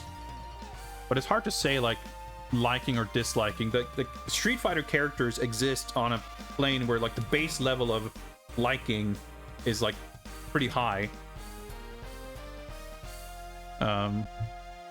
Hey, Oshawa, thanks for picking the game. Glad you were able to stick around long enough to see it. But we should probably get moving here. I'm used to staying with a game for 2 hours now, so it's all weird. I did not really get around to checking out Ed yet. I haven't touched Street Fighter 6. I think I booted it up once or twice to, like, get some drive tickets or some shit, like 2 weeks ago, like before Ed dropped. But other than that, I haven't actually played the game since, like, Evo. I've been meaning to come back to it, but I just haven't gotten around to it. It's been funny. I've been watching some videos and stuff. Like, I keep up with the game. I just haven't sat down to play it much. I don't know. For the past couple of months, whenever I've had, like, game playing time for myself, it's usually been when I want to wind down and play something that doesn't take brain power, and fighting games aren't really the best for that. But yeah, Ed certainly went through the, you know, the classic cycle of, oh, he's overpowered, holy shit, have you seen this? Like, just from the trailer. And then, like, in Ed's case, people are like, huh, he's weird. And then, like, after 5 days, every YouTube video is like, oh, here's all the buffs Ed needs, when's the patch? Like, I think he looks phenomenal. He sounds very unusual, and people say he's like one of the more difficult and complex characters to play in the game, which I'm usually not fond of. Like, that's not my thing.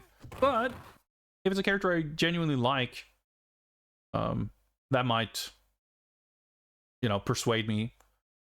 But the fact of the matter is, like, Street Fighter 6 has so many fun characters. I've been playing mostly, I wanted at the very beginning to try and play Manon and Marisa and Zangief, but I played Zangief for like 1 day and it's like, man, this is a struggle I'm not ready to deal with. And I didn't get super into Marisa or Manon, but I started playing Guile, Ken, Cammy, and I was kind of on the cusp of starting to mess with Chun-Li, who I think looks super sick. Most of the characters in that game, I think, kind of look and are more fun and cool than almost ever. So I was looking forward to Ed and I wanted to play him, but if it turns out that I'm not comfortable playing him, there's like 6 other characters I can go back to, so like I'm kind of spoiled for choice, so it's not a big deal. And I'm glad that it's not like what was I gonna say? Like, I can have fun with the game. I'm glad I'm not like sitting there waiting for my character to show up 2 years later so I can finally join in the fun. Like, you know, I enjoy the game a lot.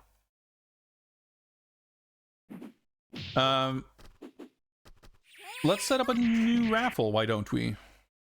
This was fun and relaxing. I enjoyed this very much.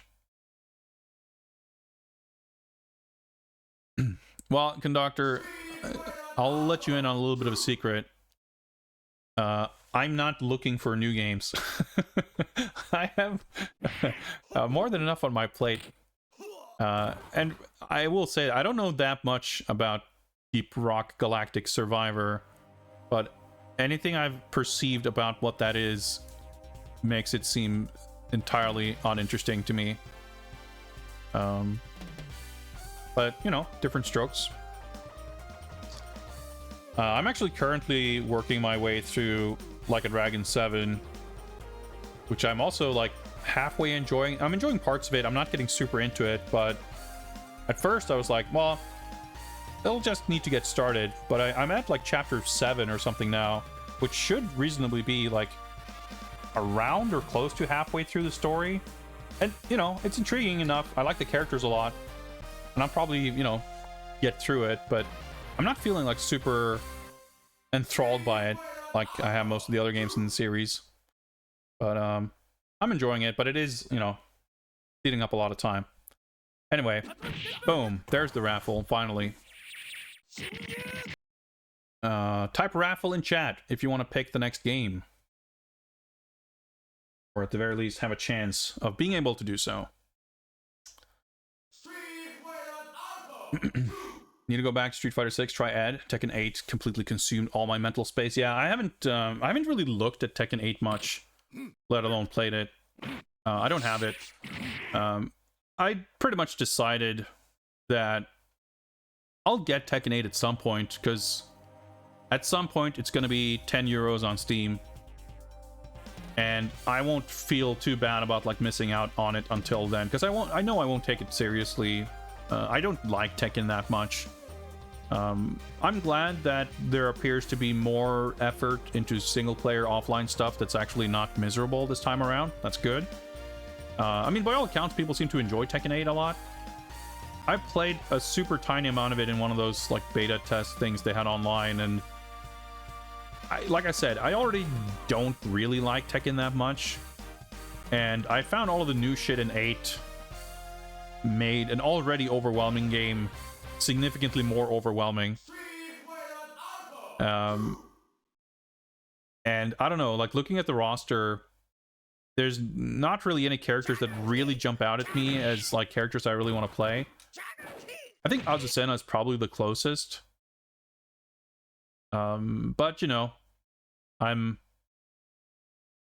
happy to wait and see, pick it up later at some point, play it for probably 10 hours and never touch it again. But I'm glad people seem to be mostly positive on it. Alright, very last chance to join the raffle before time is up.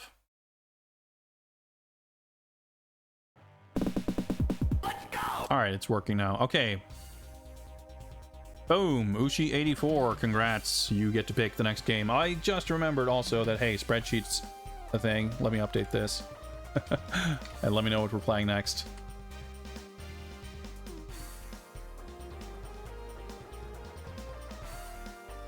There we go. Yeah, nicely rigged. Well done. Yeah, like Tekken, I think there's like many reasons why I'm not into Tekken. Tekken 5 was the one game I made some kind of effort to learn and to play. And I enjoyed it until I started playing people who kind of knew what was up. And aspects of the game were kind of revealed to me that I hadn't really come across or become aware of, just pressing buttons on my own, sort of. And that made me like the game less. Tekken 7 was fascinating in that it actually was the first time Tekken was super fun to watch. I really enjoyed watching Tekken 7, and I haven't seen enough of Tekken 8 to know how I feel about that game yet. But 7 was actually really fun to watch, which Tag 2 and 6 were like miserable. But my thing with Tekken is just that, like, aesthetically, the way combos and stuff looks, like historically, I've just never really enjoyed. Like, fights don't necessarily look that cool. Like I said, older Tekkens previous to 7 were usually quite boring to watch for me. But also, I don't like the emphasis on, like, knowledge. Tekken Tag? Sure. Why not? That's going to be on the PS2. So let's shut this down. Do a little bit of setup.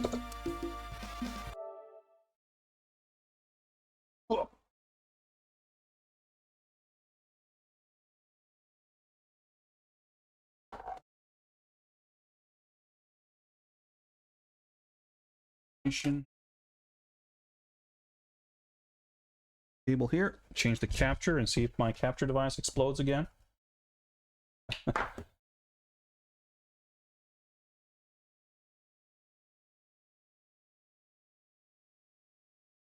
Let me just hook this up and I'll finish my thought. My stream die, or it's just my cam? Something explode? Looks like something exploded. You guys know. Oh yeah, 0 kilobits per second. All right, let's see if that comes back alive.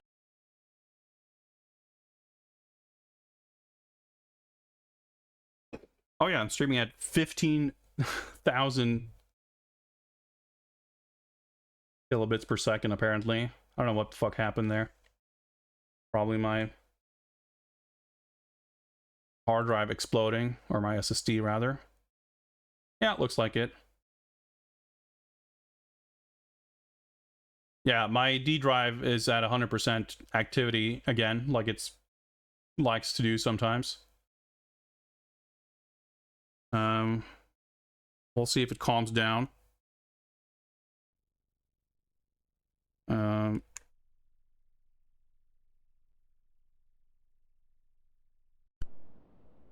Oh yeah, let me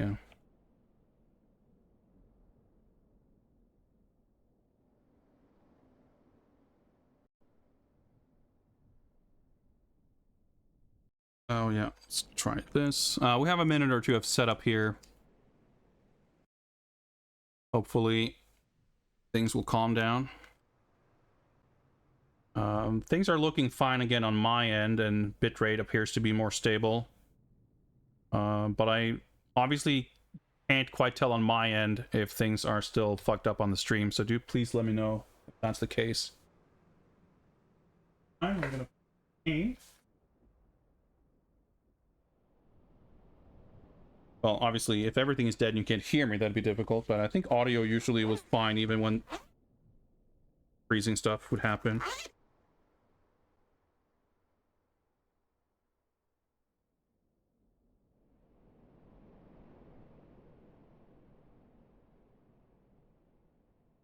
Or Tekken 5. There we go, Tekken Tag.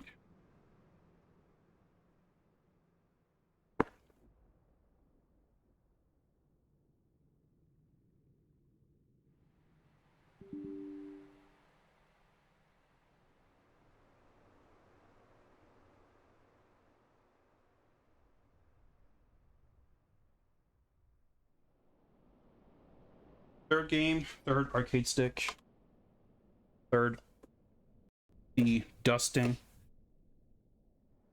I don't use these arcade sticks all that often.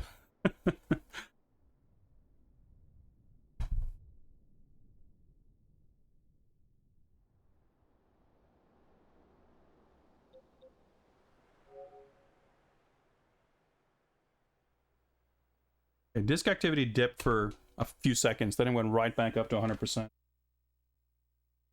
Let me just double check, because I think I have Tekken 5. Oh, I guess it's entirely possible that I don't have tag save data.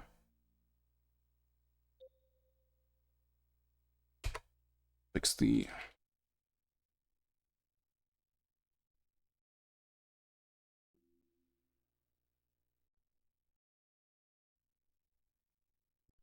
tournament.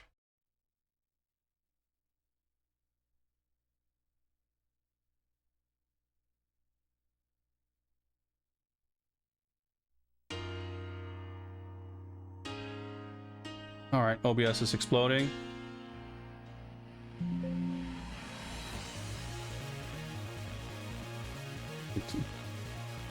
Ever so slightly I think it's just the disk, I guess. I'm trying to access the disk to load the files, and the disk is exploding, so consequently, so is OBS. We'll see if it's gonna calm down soon enough.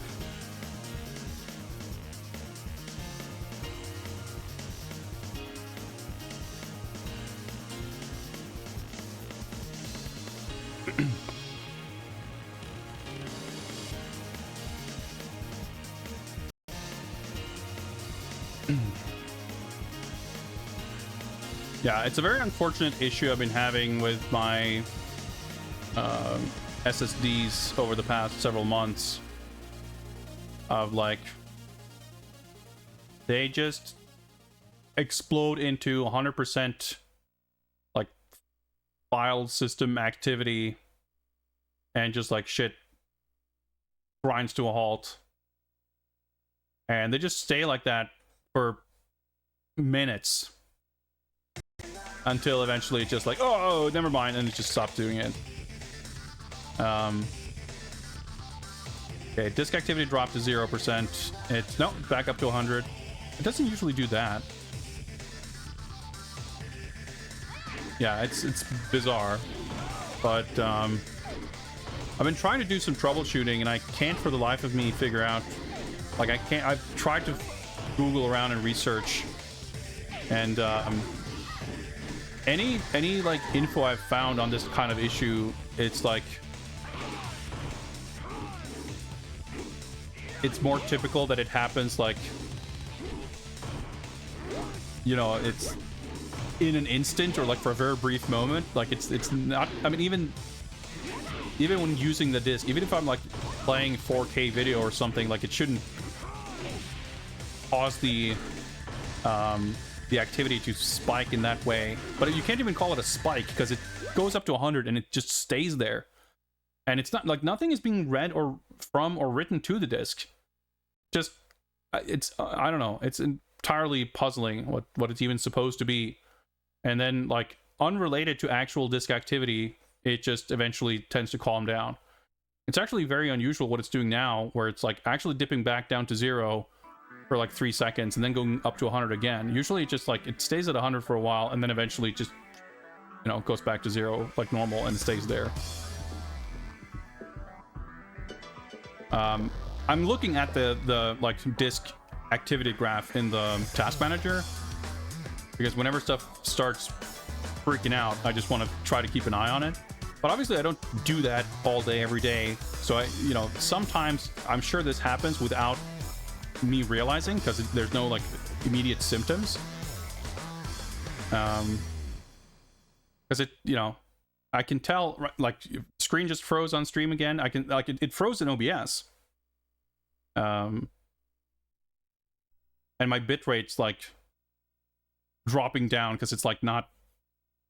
I'm not dropping frames according to OBS because there's like no new frames. I don't know. Now it's just encoding overloaded, but I don't think that's what's going on. Anyway, I don't think it's OBS causing the issue because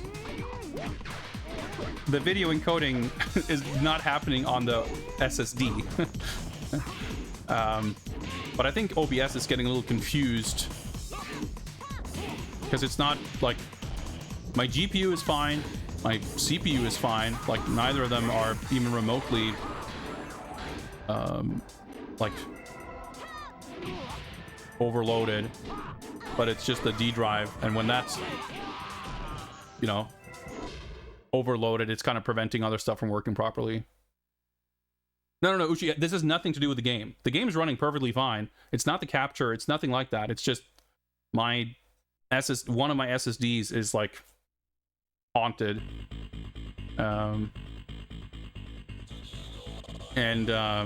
As far as I'm aware, there's not much I can do than just kind of wait it out.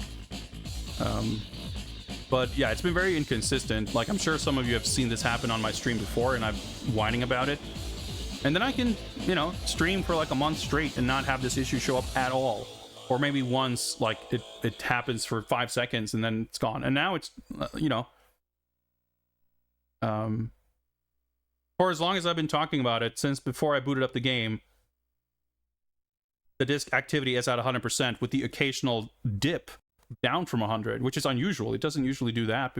Like, but yeah, like I said, I've been trying to do some troubleshooting and research, and any type of like disk check utility I can use,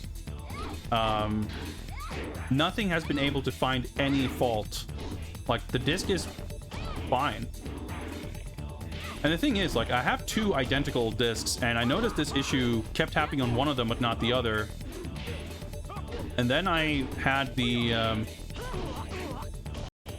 I have had the issues happen on that other disk too. So like I've been kind of left to wonder if it's something with that particular model, like make and model of SSD, that's just fucked up somehow, or if it's something with my motherboard that the M2 slots are like not functioning properly or something. But like for the most part, everything works perfectly fine. The discs read quickly and reliably, and I've not had failures or like the computer not booting or whatever. Although I have a third disc that's my system disc. And unfortunately, I don't feel like there's any other easy ways to troubleshoot it beyond replacing them or like trying to figure out if it's the individual actual discs, if it's the model of it that's like, you know, because I tried to Google that and try to find if there's like a known thing, which I couldn't find any results on. Maybe it's a weird compatibility issue with this particular SSD and this particular motherboard. I don't know. Like I said, it could be something about the slots being faulty on my motherboard. And basically the only way I could think of to try it would be to buy a new drive and move some drives around and see. But even then, like, because the issue is so inconsistent, I can't really reliably trigger it, so it'd be hard to conclusively say that it would be fixed, other than like, oh hey, I guess that hasn't happened for a while. And yeah, these drives aren't like super cheap, so getting an equivalent one and trying to test it and move things around isn't really in my budget currently. So for now, I feel like all I can really do is just live with it. Yeah, this activity is surprisingly going up and down, but it's mostly staying at 100. Like it certainly hasn't like stopped freaking out. The freak out is just looking a little different than what I'm used to. While we're waiting to see if that's going to calm down, let me catch up with chat a little bit. I think I missed some while I was doing some setup. I will play Lei Wulong. I certainly can't play him or anyone else in this game, so I'll do as fine with him as with anyone else. So I'll pick out someone else as well, I guess, because we're picking two characters. Yeah, right. We were talking about Tekken and why I'm not a big fan of Tekken. Like I said, it's very like knowledge check heavy. Just the way strings and everything work is like there's this kind of hurdle to get over where you have to know characters' strings to know how to block them, or else you're just gonna get tagged by stray hits from stuff that it's like, oh, that's not a mix-up. You can just block that, but you have to know that, and I feel like that's something pretty unusual. Obviously, Dead or Alive has similar aspects to the way strings work with like the counter system and everything. Because DOA has like a million strings and string variations, specifically to make everything, like to make it possible to create mix-ups from anything. Because if you had like a 5-hit string that didn't have variations, that string would be kind of useless with the way counters work in DOA. So that's a game that's kind of similar, but VF, for example, doesn't really work that way because it's very unusual. Like DOA VF has very few strings that are more than like 2 or 3 hits. So it doesn't really have that aspect. And I just find Tekken to be unintuitive in so many ways, and that's why I always get like somewhat offended.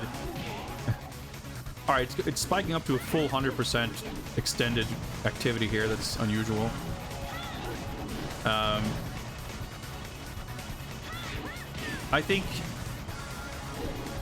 I get sort of offended, and well, not offended, but like I find it perplexing that Tekken is considered a game that's like easy to just press buttons in and have fun and enjoy. Like if you have zero fucking clue what's going on, I mean, I can kind of see that. You do strings, you press buttons, sure.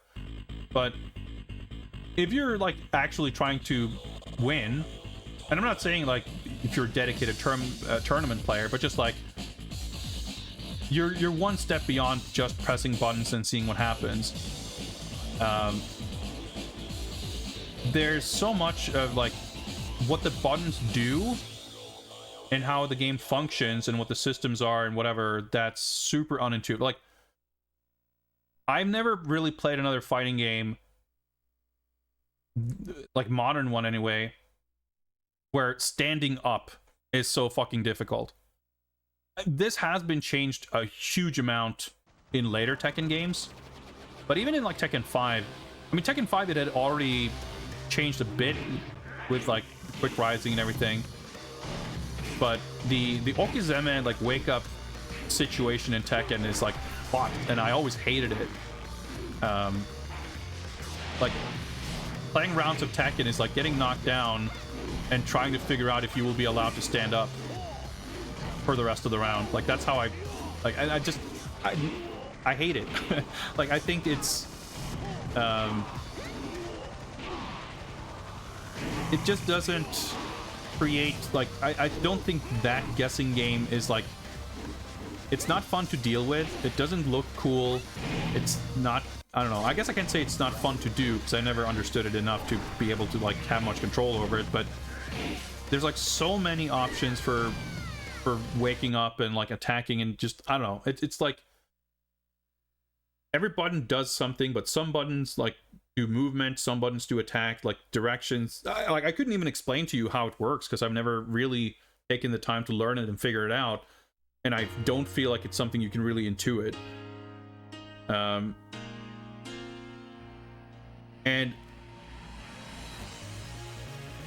I think it's bizarre that it's become this like well-established truth, like, because you hear it parroted from so many directions with seemingly no particular like influence from elsewhere, but the idea that Tekken controls are intuitive and simple because you have one button per limb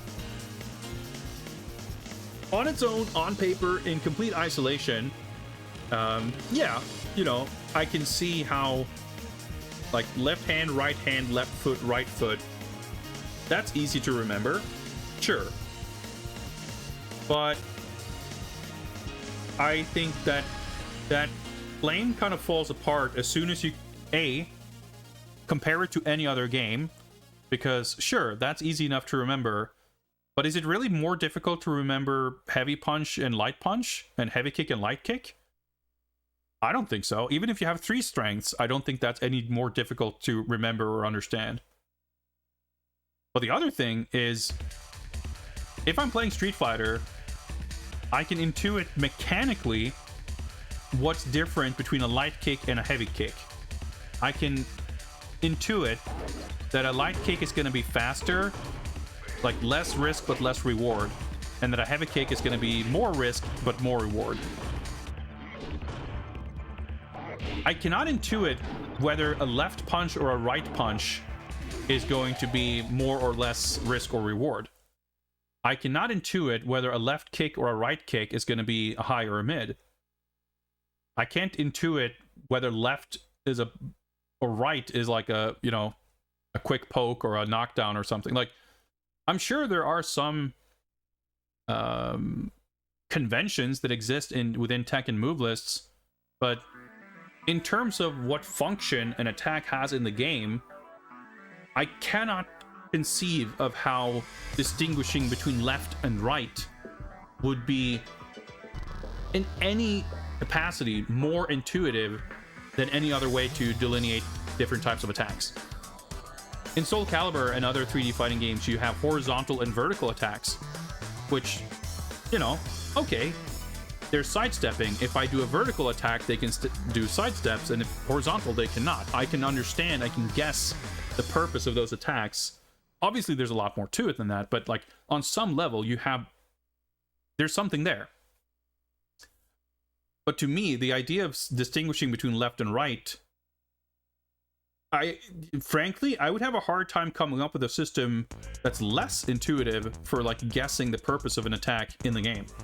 So it's baffling to me that people like latch onto it as like, oh yeah, that's why Tekken is easy to pick up and play, because I can press a button to punch with my left hand instead of my right hand.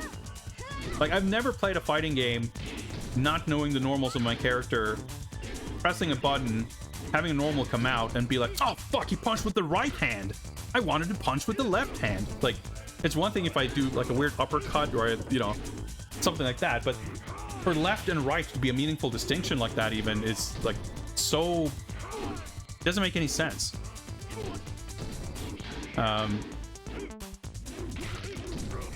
Like, I basically, for someone who says that it's easy to understand because you have the left-right delineation, I would love for someone to explain, like someone who feels that way, to explain to me what makes it easier.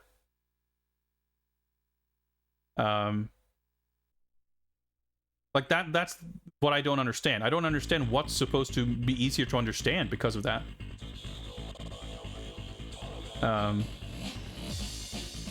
Yeah, no. Like, that's the thing, Taco. I know it's... I'm not debating whether Tekken feels approachable to beginner players. I know it does. I thought it felt approachable when I didn't know anything. I mean, I wasn't scared off from Tekken until I started learning Tekken. But I just don't understand. Like, in my opinion, my armchair analysis is that people like to say that the left-right thing makes it intuitive because as a concept, that's something you... Like, in itself, it's an intuitive thing. Like, oh yeah, okay, left-right, okay, it makes sense. But people who say that don't, like, that's what they think they feel. That, like, the left and right classification becomes like a tangible detail that they can latch onto, whether or not that has any impact whatsoever on their actual enjoyment of the game or their ability to understand what they're doing.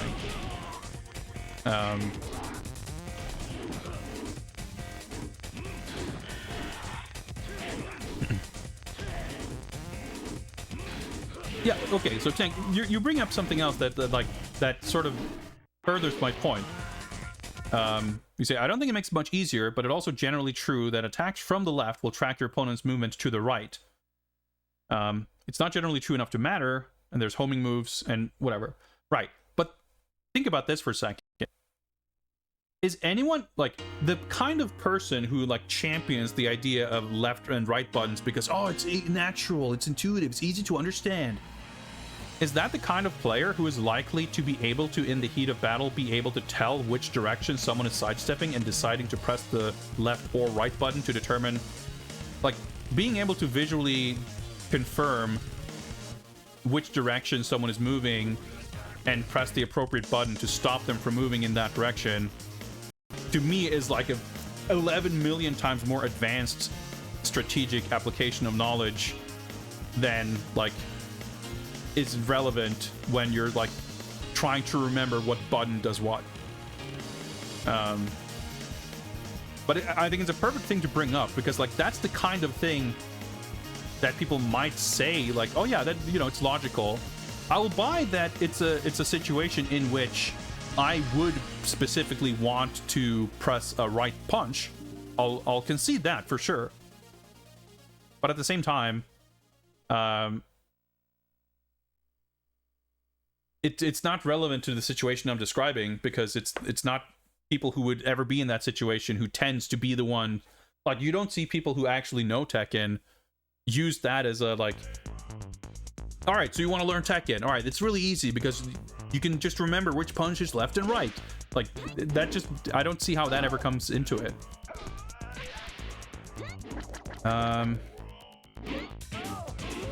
My D drive is not showing any signs of slowing down, unfortunately. We keep having intermittent freezes. Something made a noise in Windows. Oh yeah, StreamerBot has crashed like 6 times, it looks like. Alright, let's try to close that down. Doesn't seem like that should have an effect. When I first started having these issues, I started, like, shutting down as many processes as I could in the hope that it would trigger less disk activity. Didn't seem to have any effect, but we can try that, I guess. if I'm just waiting for things to try to calm down anyway. But we'll see. In worst case, I'll probably just play anyway and hope that we don't get too many freezes. I don't really feel like just literally sitting here staring at this for another hour, hoping that it's gonna just fix itself. I mean, there's not much else I can do, but if it's only freezing every so often, it would at least be playable, I guess. Who just says, makes it feel more martial artsy to me, I guess. Like when your stance up left and right dictates how you move around and what options you have for strikes. MMA games, they use left and right as well. I mean, the thing is, I don't think it's... I'm not upset at Tekken for having that control scheme. I think it's fine. I think it, like, makes no difference to me either way. Also, I just realized maybe... oh boy. Trying to navigate the menu and I'm looking at the capture window that's freezing. That's tricky.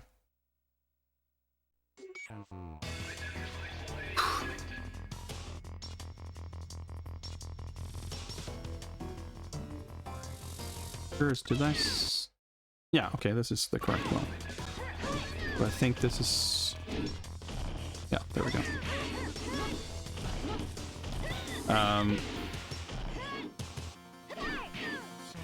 To be clear, like, I have no issue with Tekken's control scheme. The thing I take issue with is how people describe it as being great for making Tekken intuitive and easy to learn or easy to jump into or whatever, which I just don't understand. That's the thing. But I think, like, I do think that the control scheme to a degree, like, it's harder to intuit than something like Virtua Fighter. But at the end of the day, like any fighting game, you're gonna need to read up on the system mechanics and how stuff works and like your character's most important moves and whatever. Like, you're not gonna get around that. No amount of intuitive control scheme is gonna eliminate that factor from the game. All right, okay. The disc activity is bottoming out at 0% for a more extended period of time than before. So I think, I don't want to jinx anything, but I think we might actually be out of the woods. Jesus Christ, that was an extremely lengthy... Oh, never mind. It went up to 100% again. Jesus fucking Christ. I mean, it's not like I can just, like, stop the drive and, like, restart it or something. It's not really... The fucked up thing is that it's not actually... There's, like, nothing that's actually using the disc. Like, nothing... Like, the highest... Like, the system process is using 10% disk activity, and that's not even on the same disk. So it's not actually anything using the disk. The disk is just imploding. It's so fucking annoying.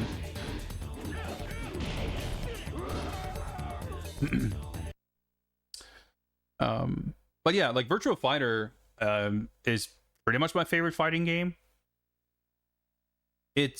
I love the way the system mechanics and controls of Virtua Fighter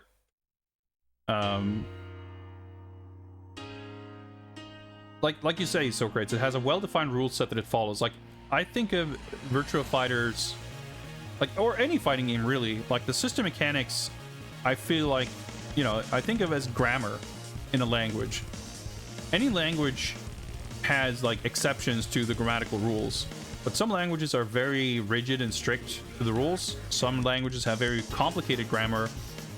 Some languages have simple grammar. Like Japanese, coming from Swedish is my native language. I speak English, obviously.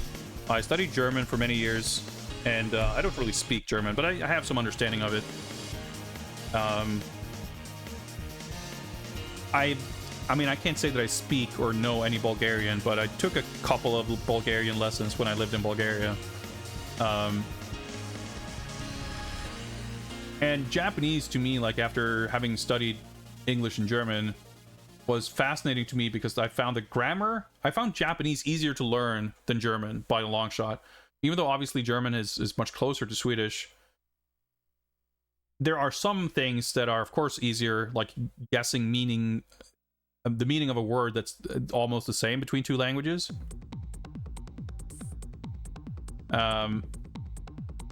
But German grammar is very complex, and Japanese grammar is very simple for the most part. Like, Japanese is weird because it's got many other things that make far more complicated language. But the core fundamentals of Japanese grammar are like super simple. And for me, VF is kind of like that, where the grammar is very easy to understand. Like, you can lay down the ground rules for how things work. You can explain, like, it uses 3 buttons, and every button and every button combination has like a very specific meaning, a specific use, and and it's just applied throughout every character's moveset. That's not to say you can just guess every character's moves. Like, there's a lot of distinction in like the inputs and the strings and everything, but there's a system, there's a framework to it, which I have never really experienced in any other fighting game. And I think that's like really clever and beautiful.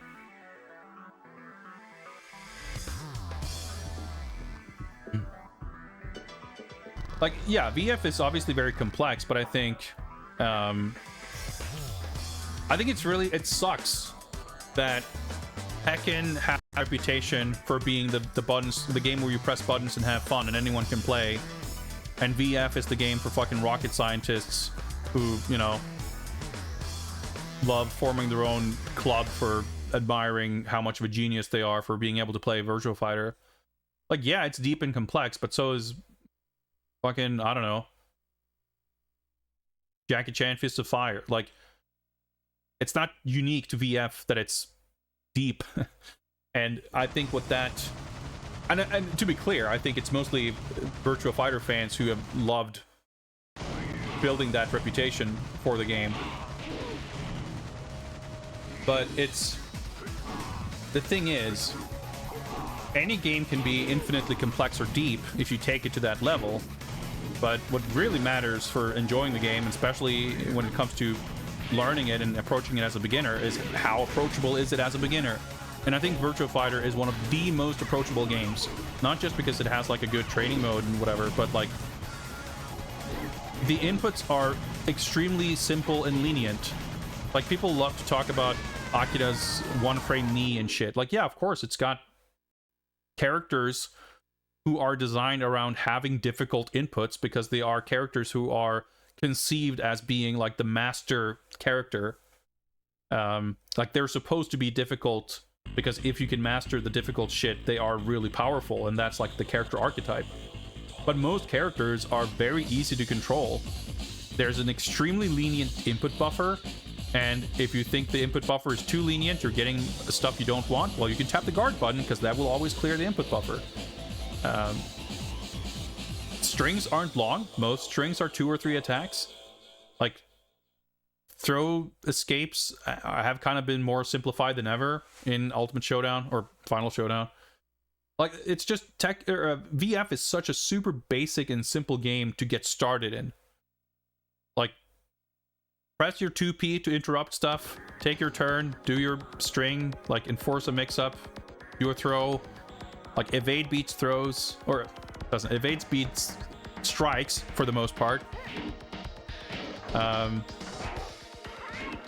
And throw beats evades and guard. Like, it's very simple and very easy to get into. Man, now he's like freezing up more than ever.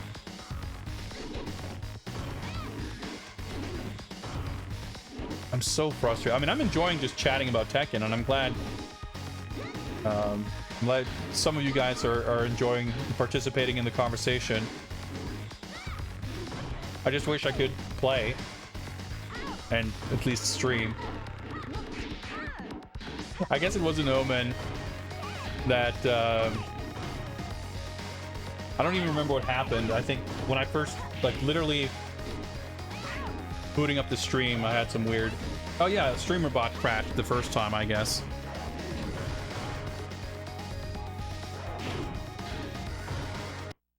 And we've had we're stuck in Art of Fighting for 2.5 hours. Street Fighter Alpha 2 went surprisingly without a hitch, and now my stream is just super exploding because my D drive just won't behave. Ugh. No, Socrates, I mean, it doesn't have anything to do with the game, but coincidentally it started about when we booted up this game, like fucking an hour ago.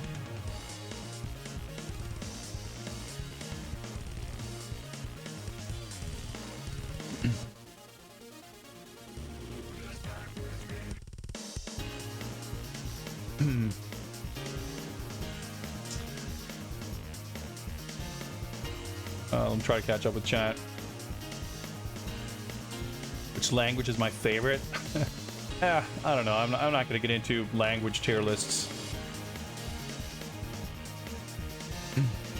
Funny, because I would say you see a lot more barbarian tactics in VF than Tekken.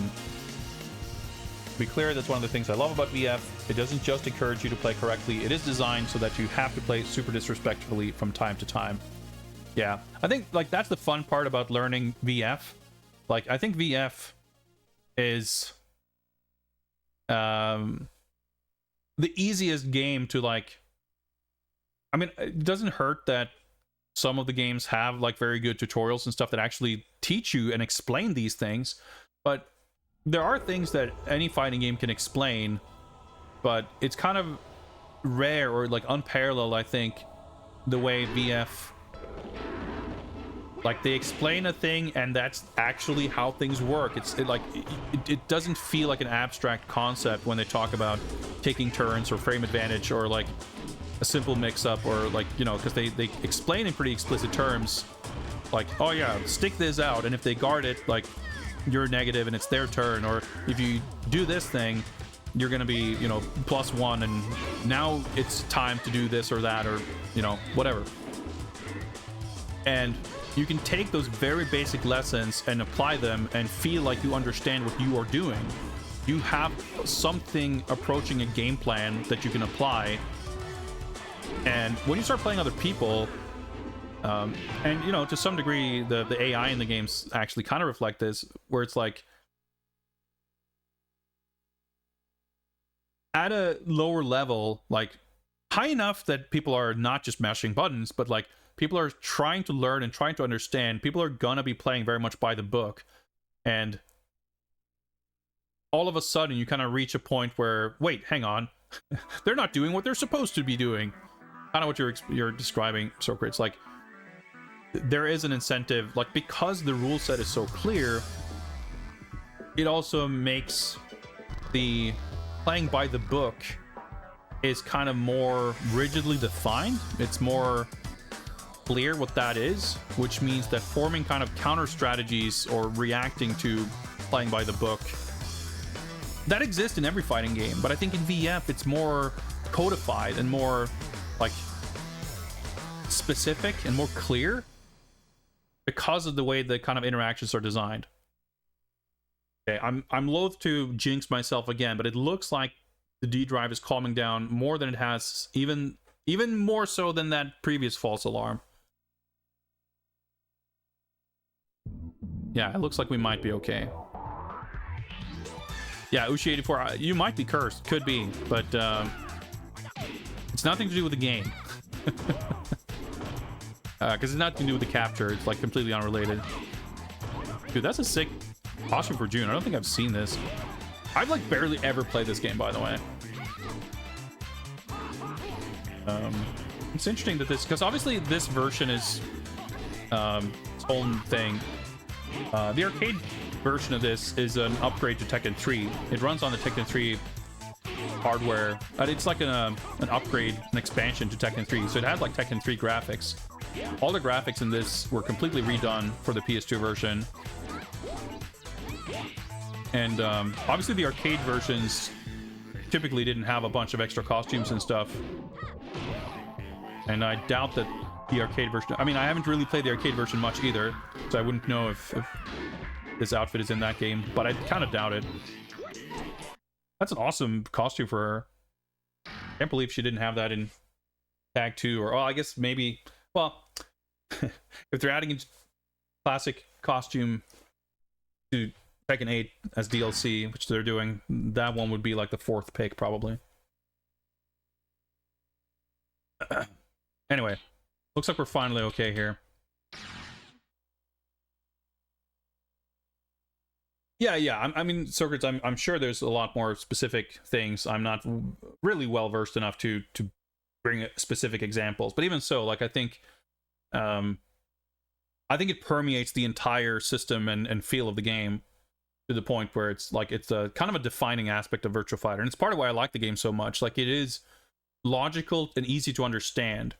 It's like the most intuitive fighting game in my opinion, which is why I like it. I said before, like Ed seems like a complicated character in Street Fighter 6, and I'm like, oh, I don't like complicated stuff. I like basic, simple stuff. And you know, some people might find it weird that I say that, and I say, oh yeah, that's why Virtua Fighter is my favorite fighting game, because people have this idea that it's so infinitely complex. And I mean, it is, but it is also, to me, I think it has like the one of the lowest barrier to entry of any fighting game. Like obviously, if you as a beginner play someone who is better than you, and they have a deeper understanding of the systems and how everything interacts, yeah, they're probably going to destroy you. I remember when I was in Japan, I was in Asakusa in Tokyo. I was there on a trip, and me and a buddy who was like, we were both staying together. We went out for a walk, and there's this arcade. It's like, all right, and this was when VF5 was new. I remember, I mean, obviously I wasn't good at it, but I just have this very strong memory of playing, and I played a Blaze, and I was playing against this Pi player. And he would just stand there and guard. He would do nothing. Like, he took no initiative.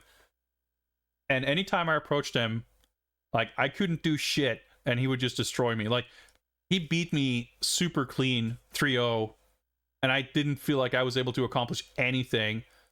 And it wasn't, I didn't feel or know like I just kept throwing out, like, unsafe stuff. It's more like, I don't know. It was just a fascinating display of, like, control over the match. Like I was so outclassed, and it was just like, man, that felt terrible. And that's gonna happen, but that doesn't, you know, that happens in any fighting game, and if it doesn't happen, that's probably an issue. So I don't know, I think it's unfortunate that VF has gotten this reputation. I think it's, you know, a little bit better now. Probably I think people are more receptive, and obviously, you know, if a new Virtua Fighter finally manifests, it's going to be the first Virtua Fighter in just about 20 years. And needless to say, the fighting game world has transformed pretty dramatically in the last 20 years. And I think it's, not that it says that much, but I think a new VF is like well positioned to do better in the English speaking world than any previous VF. And, yeah, I'd love to see it for sure.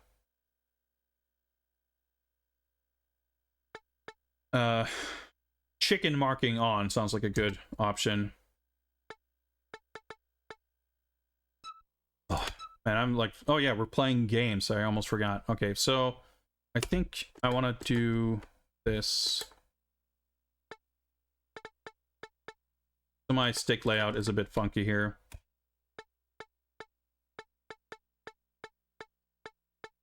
Is it a button to sidestepping? That's weird.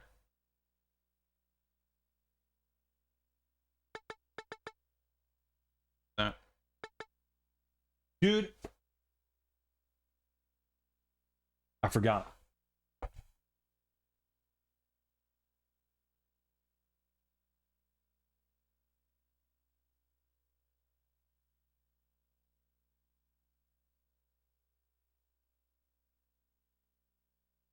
When am I ever going to use this, if not now? I have the Tekken Tag arcade stick. See, it even has the change button on it right there. I'm going to use this. They're like the same stick, basically. The Real Arcade PS and the Tekken Tag stick. Actually, it's slightly, the buttons are a little bit different, I think. It looks very slightly different. I mean, they're still Ori buttons. But I don't know if it's deliberate, but the buttons on the Tekken Tag stick actually kind of look a little bit more like Korean style buttons. I don't know if they feel any different. I haven't used it much because it's 5 buttons. So obviously, there's a lot of games that it doesn't work very well with. But it sure works fine for this one. Or so I would hope.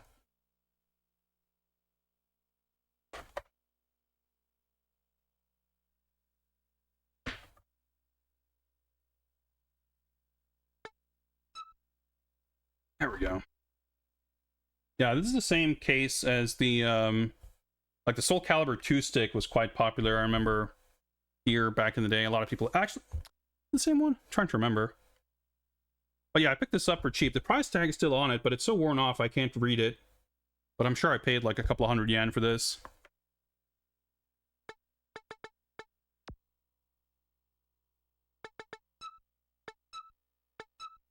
Put a save file on there. Try to remember to save after this. I don't know if there's anything meaningful to unlock in this game, but just keeping records and whatever else is fun. If I have the Mem Card Pro, I might as well use it. Essentially infinite save space. Alright, apologies for the delay. Oh yeah, I guess you unlock a bunch of characters. I didn't realize. Like I said, I've pretty much never played this. Alright, Lei Wulong is still here at least. Lei Wulong.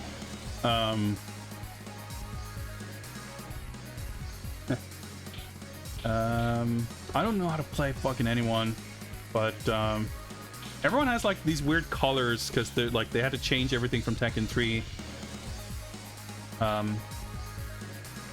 Yeah, I guess I mean yeah, I was gonna say Kazuya isn't in it. He's in this game. He's not in 3. Right, is that gonna be a different costume? Yeah, there we go.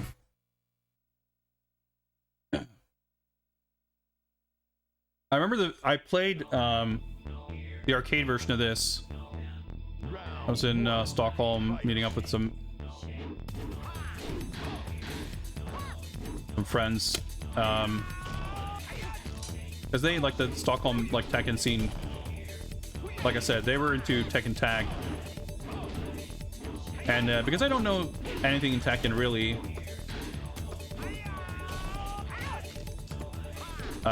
like oh yeah, I press buttons with Kazuya.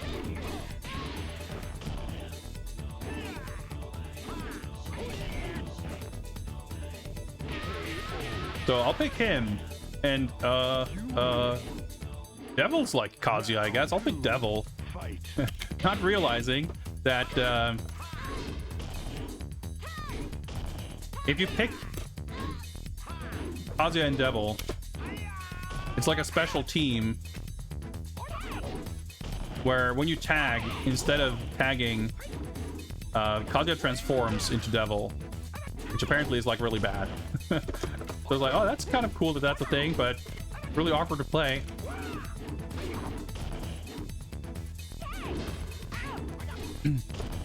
Yeah, I know Jin is basically Tekken 3 Kazuya, but I don't really like Jin.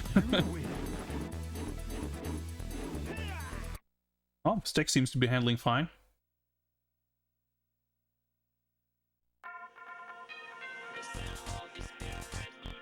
Round 1, fight.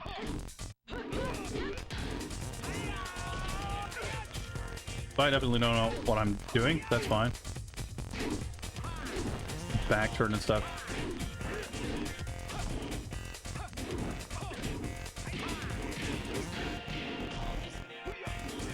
Fucking strings.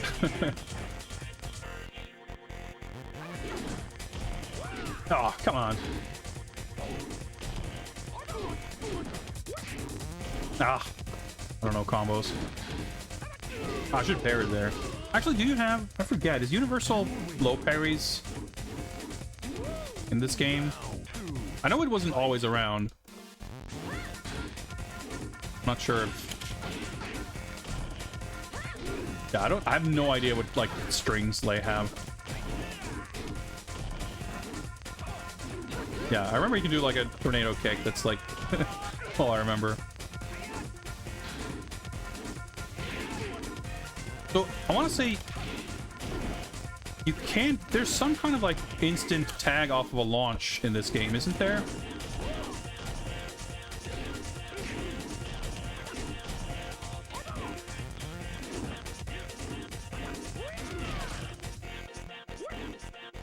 Oh, yeah. Is that not the input? I guess not. Nope. Okay.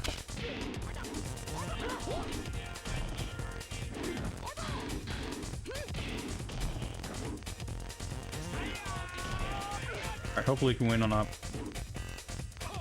life lead. Yeah, I keep fucking sitting down and laying down. A little extra damage. That'll do. Time up. Yeah, Tekken's always had powerful announcers. Tekken 1 has low parry. Alright, cool. Like, when I played Tekken 2, Lei was an exciting, cool new character. Even though I guess I didn't really play Tekken 1, but I remember a friend of mine, when he got his PlayStation, he had the Tekken 2 demo, which had Lei and Jun, because they were, like, the new characters. And obviously, you know, I was getting very much into, like, that's unblockable, Jackie Chan and Hong Kong movies. So, like, that aspect was very appealing.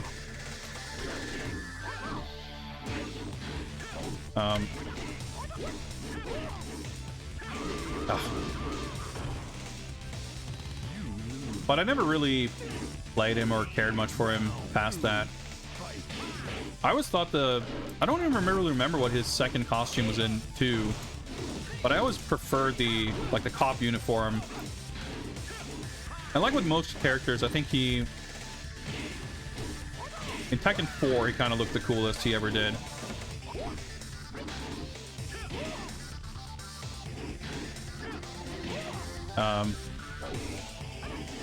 Had like a bomber jacket or whatever. I forget exactly, but I just remember he had a cool... Like, Tekken 4 had such cool character designs. Like, everyone was in kind of... like... you know, casual outfits and like this sort of urban fashion.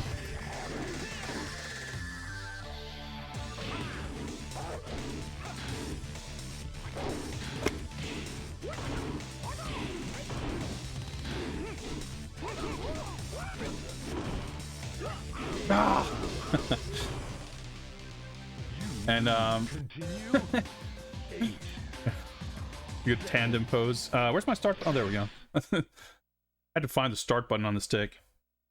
Not in the same spot as the other one. And yeah, like, I just never... I don't know, I didn't care much for this style of outfit for Lei. It's alright, you know, it's not a bad design or ugly, even though the color scheme here is maybe a little bit questionable. Like, I can appreciate everyone getting, like, different colored costumes. Bad throw? Nice. Some of them look a little... They're not always an improvement. But I'm assuming that's, like, just a... holdover from the arcade game. Where obviously they'd have the same models from Tekken 3.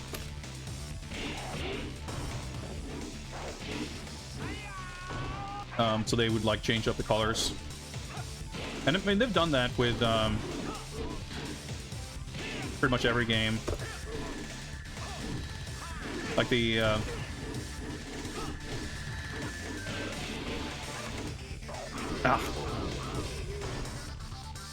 like the Dark Resurrection and Bloodline Rebellion, whatever, like the updated versions, they usually change the colors of every character's outfit, or at least give them a new version. But here, like, just having the the new 3D models is like a more exciting upgrade than the different colors. So seeing them in these weird colors, I mean, some like Law like makes sense, but some of them just look kind of awkward and strange.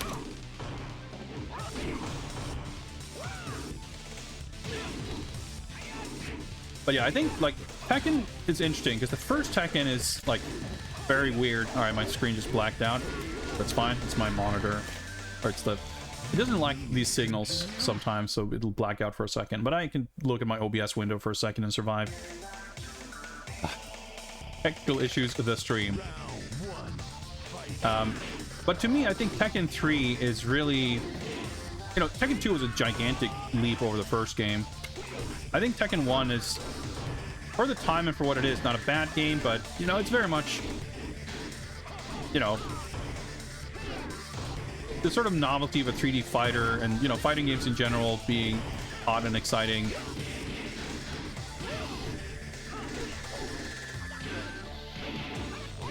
Kind of, I don't want to say coasting, but I don't know that it's like achieving much specifically.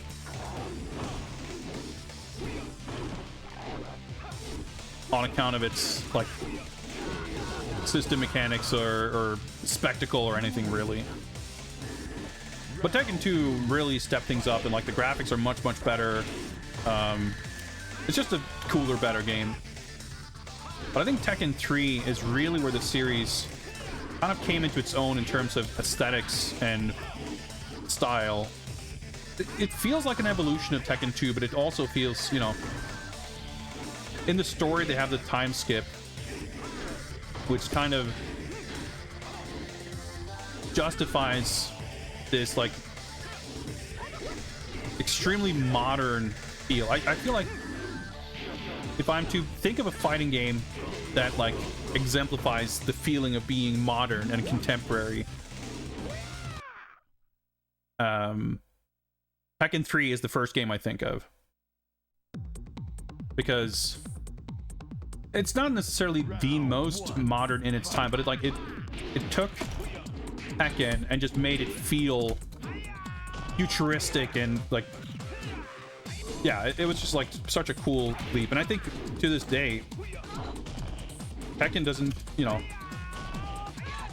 have the same aesthetic, but the aesthetic that Tekken has today, I think you can very clearly trace back to Tekken 3. I think it's like trying to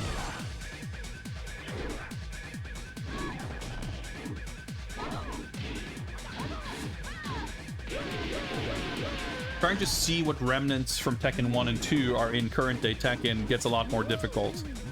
But even here, which is, you know, this isn't Tekken 3, but it's not far removed from it. In the arcade, it essentially was. The UI, the fonts, the life bars, the style of the music. Like, even the design of the character models. I'm not talking about the costume designs, but just like how the skin is rendered, what the faces look like. It's very easy to look at Tekken 7 or Tekken 8 and feel like it's the modern equivalent of this. Whereas, you know, I don't think you can really say the same thing for Tekken 1 or 2. Not that it's like that Tekken 8 feels not faithful, but just like there's so little to go on in those games that, you know, any modern game could conceivably have derived from Tekken 1 or Tekken 2. But with Tekken 3 and arguably even more this game, like that lineage is very much on display, in my opinion. And Tekken 4, I feel like, actually deviates from that in a way, but only in hindsight. Oh, that's nice damage. Because Tekken 3 had been a departure and an evolution from Tekken 2, so Tekken 4 feels like an evolution from Tekken 3 while still maintaining a lot of the style that had been established. But yeah, Tekken 4 I think is in many ways the coolest Tekken. Hate that move. That move, speaking of like unintuitive weird strings and knowledge checks, that string right there, I've always like hated because that low kick leading to that launch flying thing, whatever, doesn't make logical sense that it's like that she's plus and you're locked into block stun. Even on hit, the fact that it combos always looked super unnatural and strange to me. Basically, that move alone is why I've always hated Chang's. And then they made Julia a luchador in Tag 2 and she was sick. So that's all they needed to do. Although I like Julia's design in Tekken 4. I like most characters' designs in Tekken 4.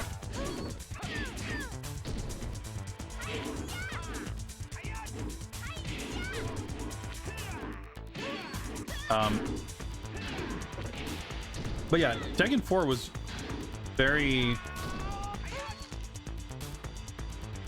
experimental and weird in a way that's like really interesting. And yeah, in many bad ways, people didn't really like it.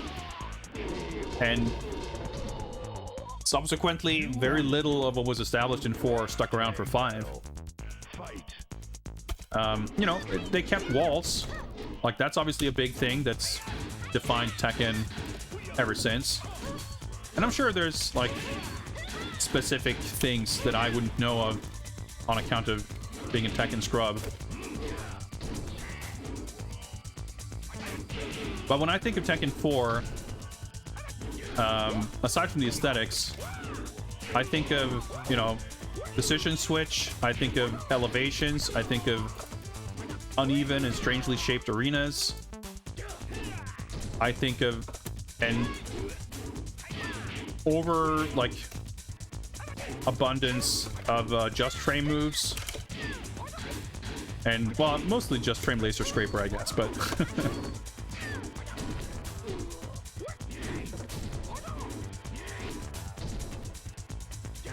and I mean, like, Tekken 5 stages aren't all squares and circles. Maybe they are, actually, I'm not sure. Tekken 7 has like some stages that are like have different, like you have when you select stage, it shows you the shape of it, so they have different shapes, but they didn't really get as wild and crazy as they did in 4. And yeah, I mean, 4 had a lot of weird 100% combos and infinites and stuff, largely because of the uneven stages. But even though I liked Tekken 5, and I never played 4 back in the day, I didn't really know anyone who had a PS2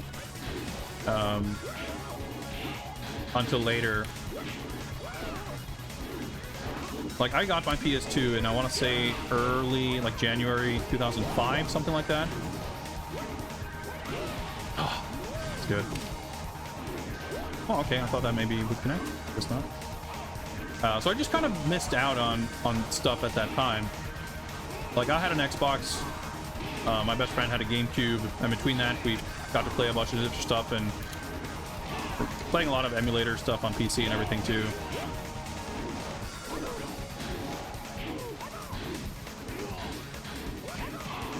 Is it enough? Oh, okay, good. So I never got to play Tekken 4. So my kind of appreciation of it mostly came down to like seeing pictures on the internet, like seeing the artworks and illustrations and everything. So I played Tekken 5 and I liked it, and I thought it looked cool. I liked the character designs. I thought the new characters were mostly pretty cool. And I don't think Tekken 5 is a bad game, or I mean, obviously 5.0 had some balance issues and everything, but like, I don't think of Tekken 5 as like a step in the wrong direction per se. But I think what 5 did was kind of like throwing the baby out with the bathwater, because they obviously got rid of a lot of the strange systems and stuff from Tekken 4, and you know, there's a lot of new stuff, but in a lot of ways it was kind of Tekken 3 Part 2, I felt like. And that's my sort of uneducated layman's view of it, I'll admit.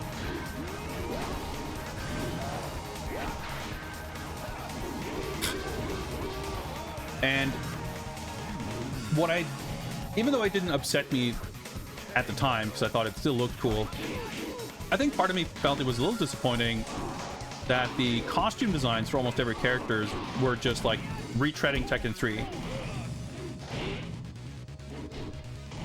And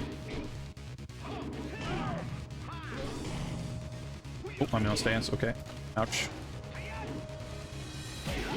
And what really kind of upset me is following 5, that's just what they kept doing. Tekken 6, Tekken Tag 2, Tekken 7 originally just really reused everyone's Tekken 3 looks. And I thought that was really a bummer because Tekken 4 did such kind of bold departures for a lot of character designs, and for others, just kind of interesting, fun, cool evolutions.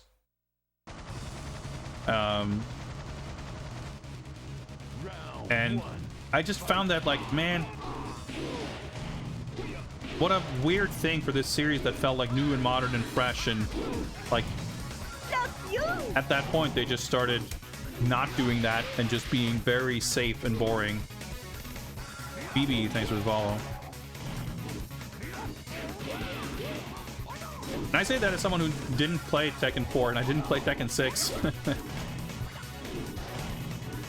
So, you know, I'm glad that that has kind of shifted a bit. Like Tekken 7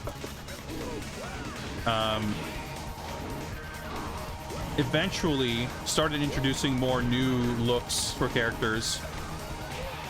But I don't like most of them, I'm being frank. And now Tekken 8 is like a mix of completely new designs and in some cases kind of evolution of 7. But I'm very, like, even though again the actual designs are a little bit of a mixed bag, I would so much rather have new designs to have opinions on than just seeing the same shit again and being like, oh, whatever. Like, and it's, you know, I don't always feel that about every game. I think there are some games where it's like you kind of want things to be familiar and the way you expect. But other games have a pattern of creating new interesting looks and doing stuff like that. And Tekken did do that for the first couple of games. Up until Tekken 4, everyone looked different in every game. And then from Tekken 5, they just went back to Tekken 3. And then in Tekken 6, they went back to Tekken 3. And then in Tekken Tag 2, they went back to Tekken 3. And then in Tekken 7, they went back to Tekken 3. Like, it's just... it got real boring. So I'm glad that Tekken 8 is not doing that now. And, you know, having old costumes as unlockable or customization or DLC, that's great. I think they absolutely should do that. But for having like the default kind of presentation being something that actually looks new and different, something that you look at it and go, oh, this is Tekken 8, this isn't Tekken 7 or Tag 2 or whatever, I think is probably good.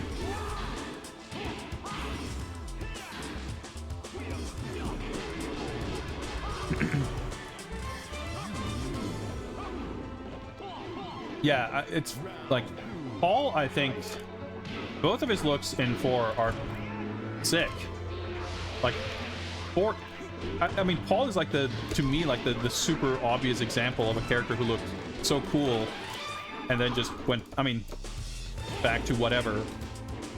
Obviously he looks like dog shit in 8, but you know, that's even disregarding that, you know. And I don't have nothing against his like judo outfit or his biker gear, but it's been done, you know. It's hardly exciting.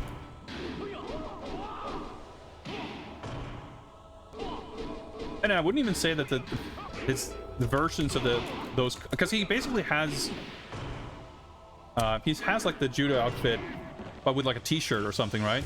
And the other one, he's got like a jacket. It's like more of a casual outfit. And they're not really that big of a departure, but they're different. He's had like his hair down. It felt like a statement of, you know, we're gonna make characters look different. These characters evolve, they live and breathe. But I think Xiaoyu, like her, like the default costume in 4, well, it's like the more common in the artwork and stuff, but I'm not sure what's technically on the punch buttons in the game. But I don't like the summer dress outfit, which she has kind of retained.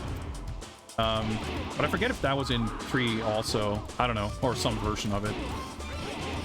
But the one where she's got like a windbreaker or like some short jacket and just like a, I don't know, normal outfit.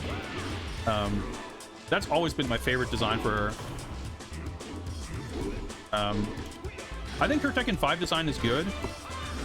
I like it better than the kind of slight variations of it that's been in 7 and 8. But I still think that Tekken 4 outfit is the coolest. Like they gave Kuma a t-shirt.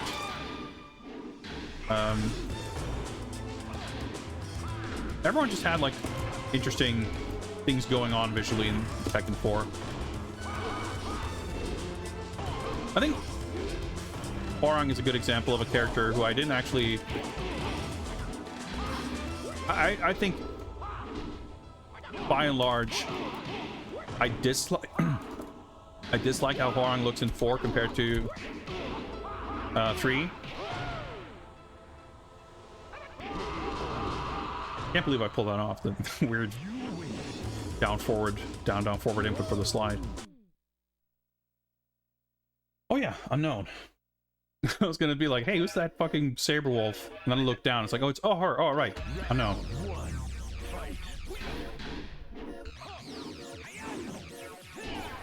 But even so, like, even if I disliked the way Hwoarang looked in 4, and probably liked it better in 5, you know, by the time we saw those 5 costumes for the like second or third time, I was like longing for anything new and different.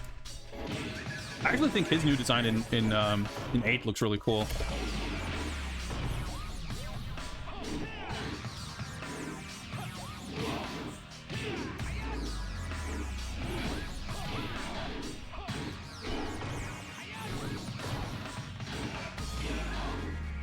But yeah, like Tekken 4 just has such a cool, interesting vibe that stands out.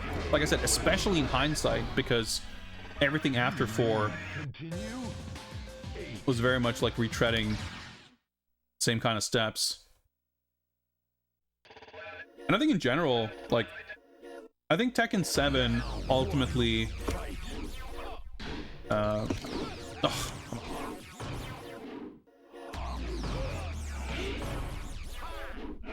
in a lot of regards, you know, how it plays, the aesthetics, everything else, really. It's like the ultimate expression of,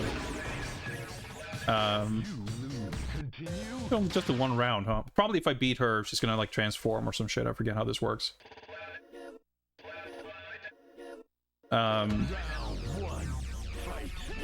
Tekken 8 was announced, or it might not even have been announced yet, but, like, when it was clear that Tekken 7 was about to have run its course,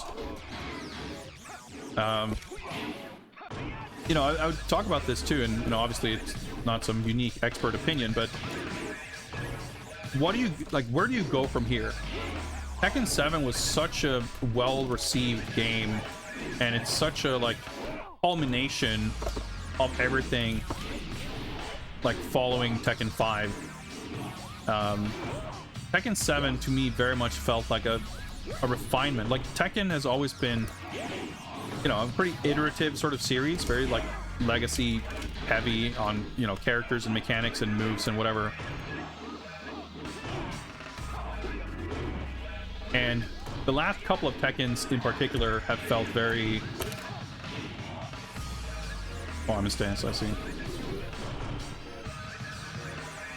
I'm not sure I can time over against her.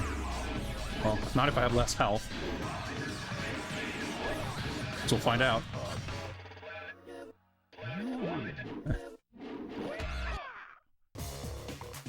No, is that it? You just fight one round against her? I guess so.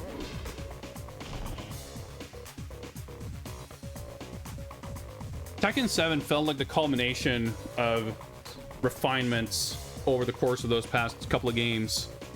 That it was really hard to envision what does a sequel to Tekken 7 look like? What is a further refinement of this formula, this style of game? And I feel like the developers probably felt the same way, because they very much decided to push some boundaries and make some changes. And regardless of how Tekken 8 turns out, obviously I'm not the most invested because I'm not really a Tekken player, but as a kind of a bystander, I feel no matter how it shakes out, the decision to go in a direction, any direction other than just like further polishing and refining, is very refreshing. I remember feeling the same way when Resident Evil 7 was coming out. I still haven't played that game. It doesn't really appeal to me. They didn't go in a direction that made the game more appealing to me, but even as someone who is like firmly in the RE6 Defense Force, I felt that those games had really run their course, and you know, it was time to shake things up, and I was really happy that they did. And of course the RE series is in a pretty good spot right now with the remakes and the new games and everything. And I feel like Tekken was in a similar situation where like it doesn't feel tenable. Like I'm sure Tekken 8 could still be a successful game even if there hadn't been radical changes, but I think radical changes is what's gonna get people's attention and like realize and see it and like, ooh, this looks new. So I think that's really cool, and I'm very glad that character designs were included in that. Like, I think the overall art direction and aesthetic of Tekken 8 is by no means a big departure. That aspect is extremely iterative.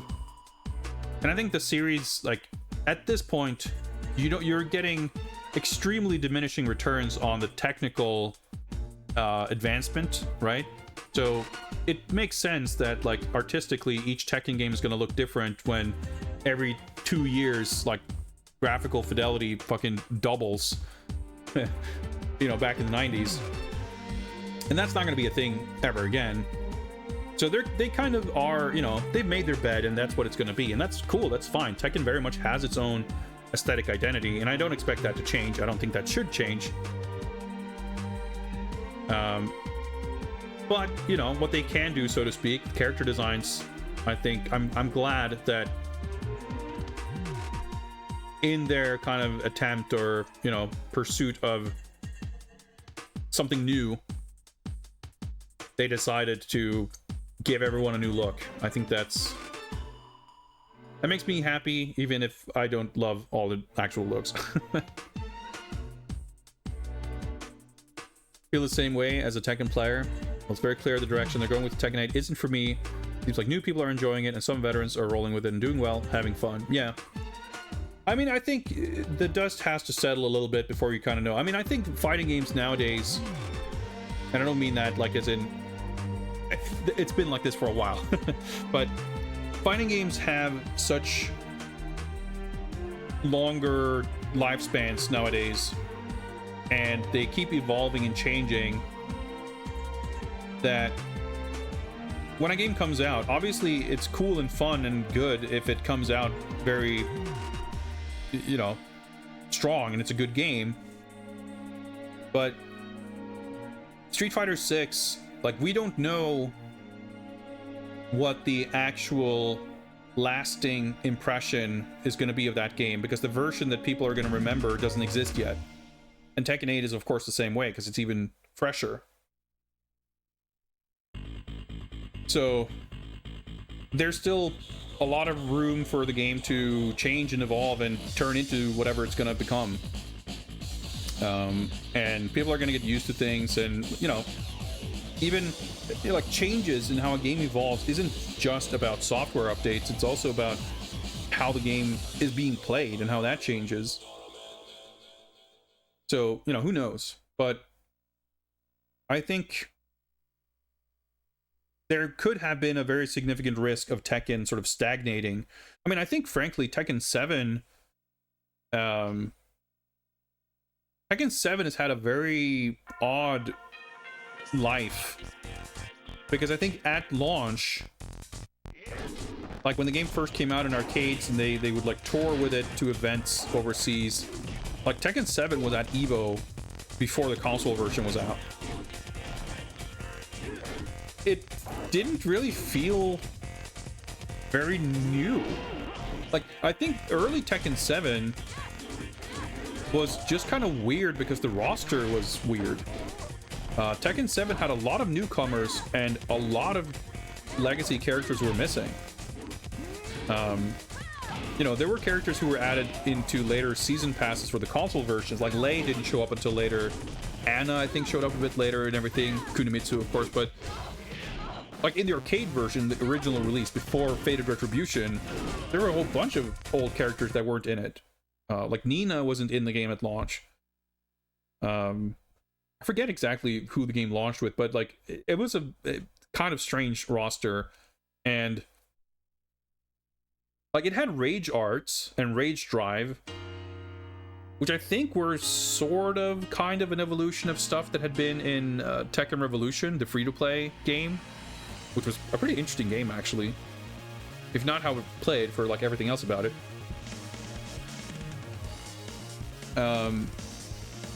Yet that somehow picked up momentum and became this really exciting, cool thing.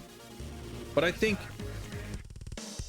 somehow, like, Tekken had stagnated a bit with, well, it's not weird that it had stagnated, but weirdly, despite having stagnated a bit, Tekken 7 kind of pulled it out of that hole, despite on its surface not really having that much brand new to offer.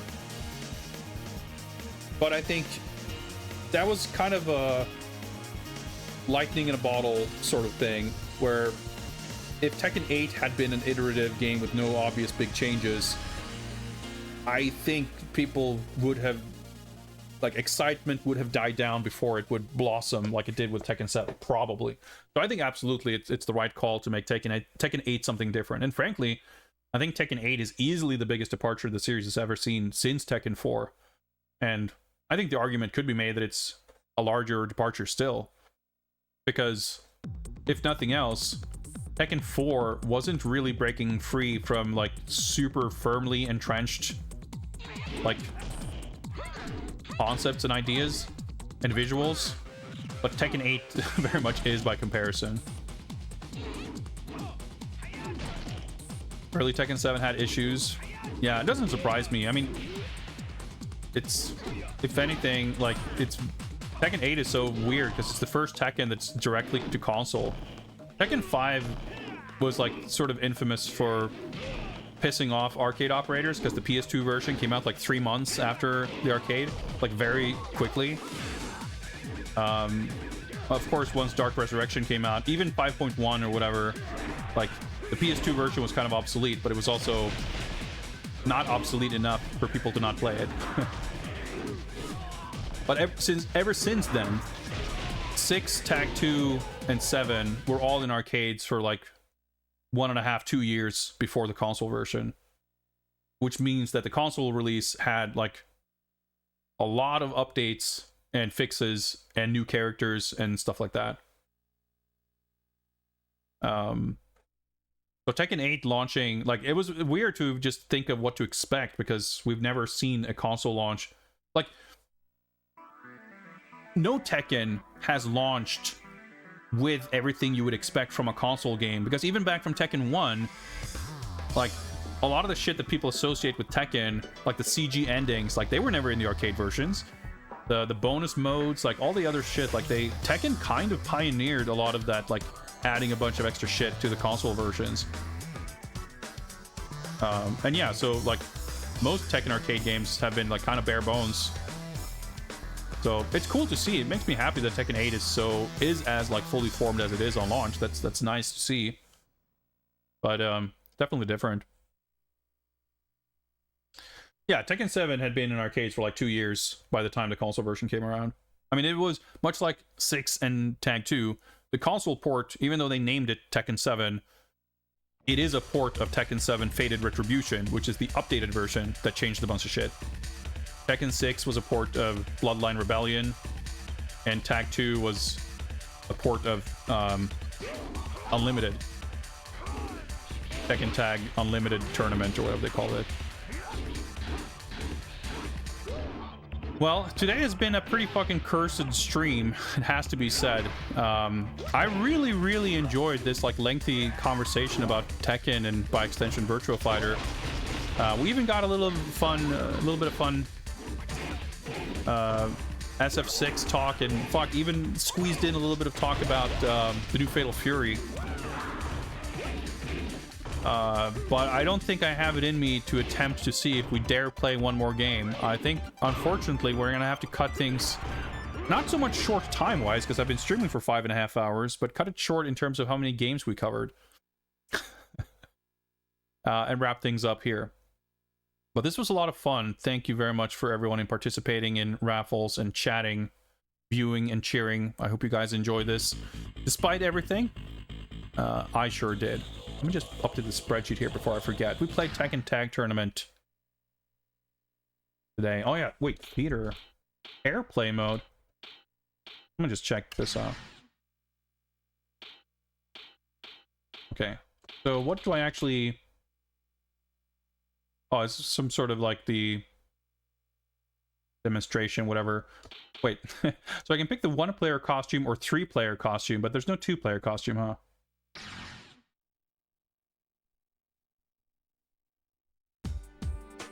Okay, yeah, this is what played during the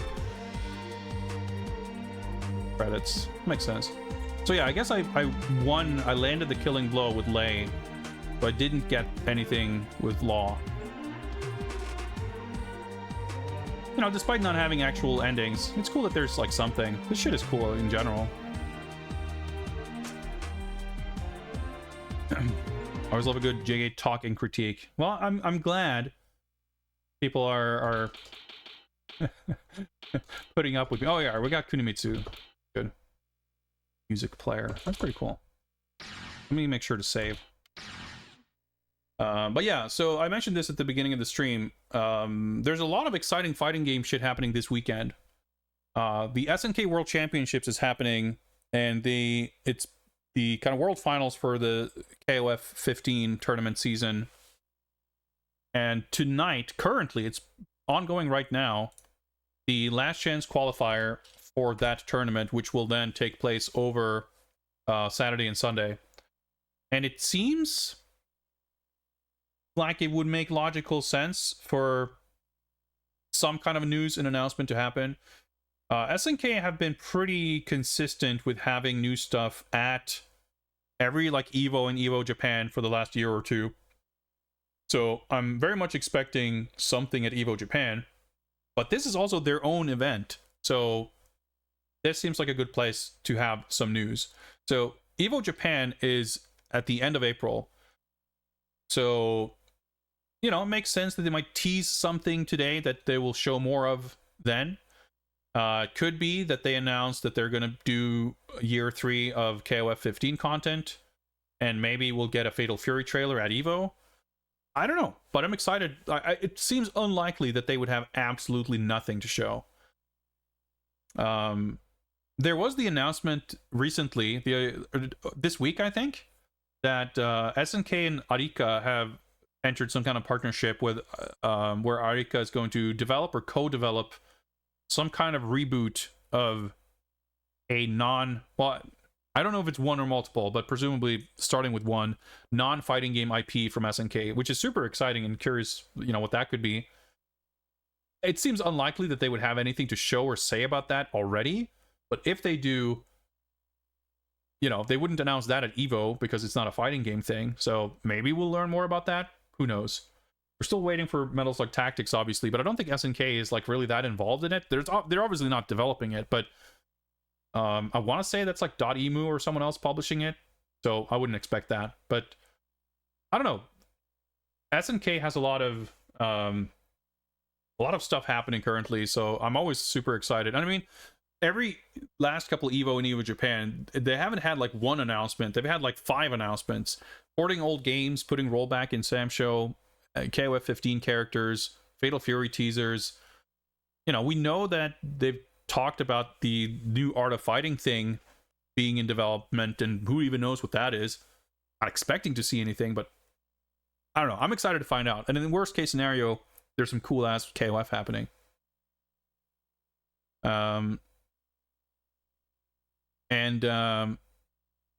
Also this weekend is Red Bull Kumite in New York, the Street Fighter 6 Invitational. Street Fighter 6 is a game I really, really enjoy watching. Capcom Cup, despite the format being a bit fucked up with like 9 days of tournament or whatever, had some incredible matches. Like Capcom Cup was so awesome. So I'm like super hungry for more sick Street Fighter 6 action. So fighting game people eating well this weekend.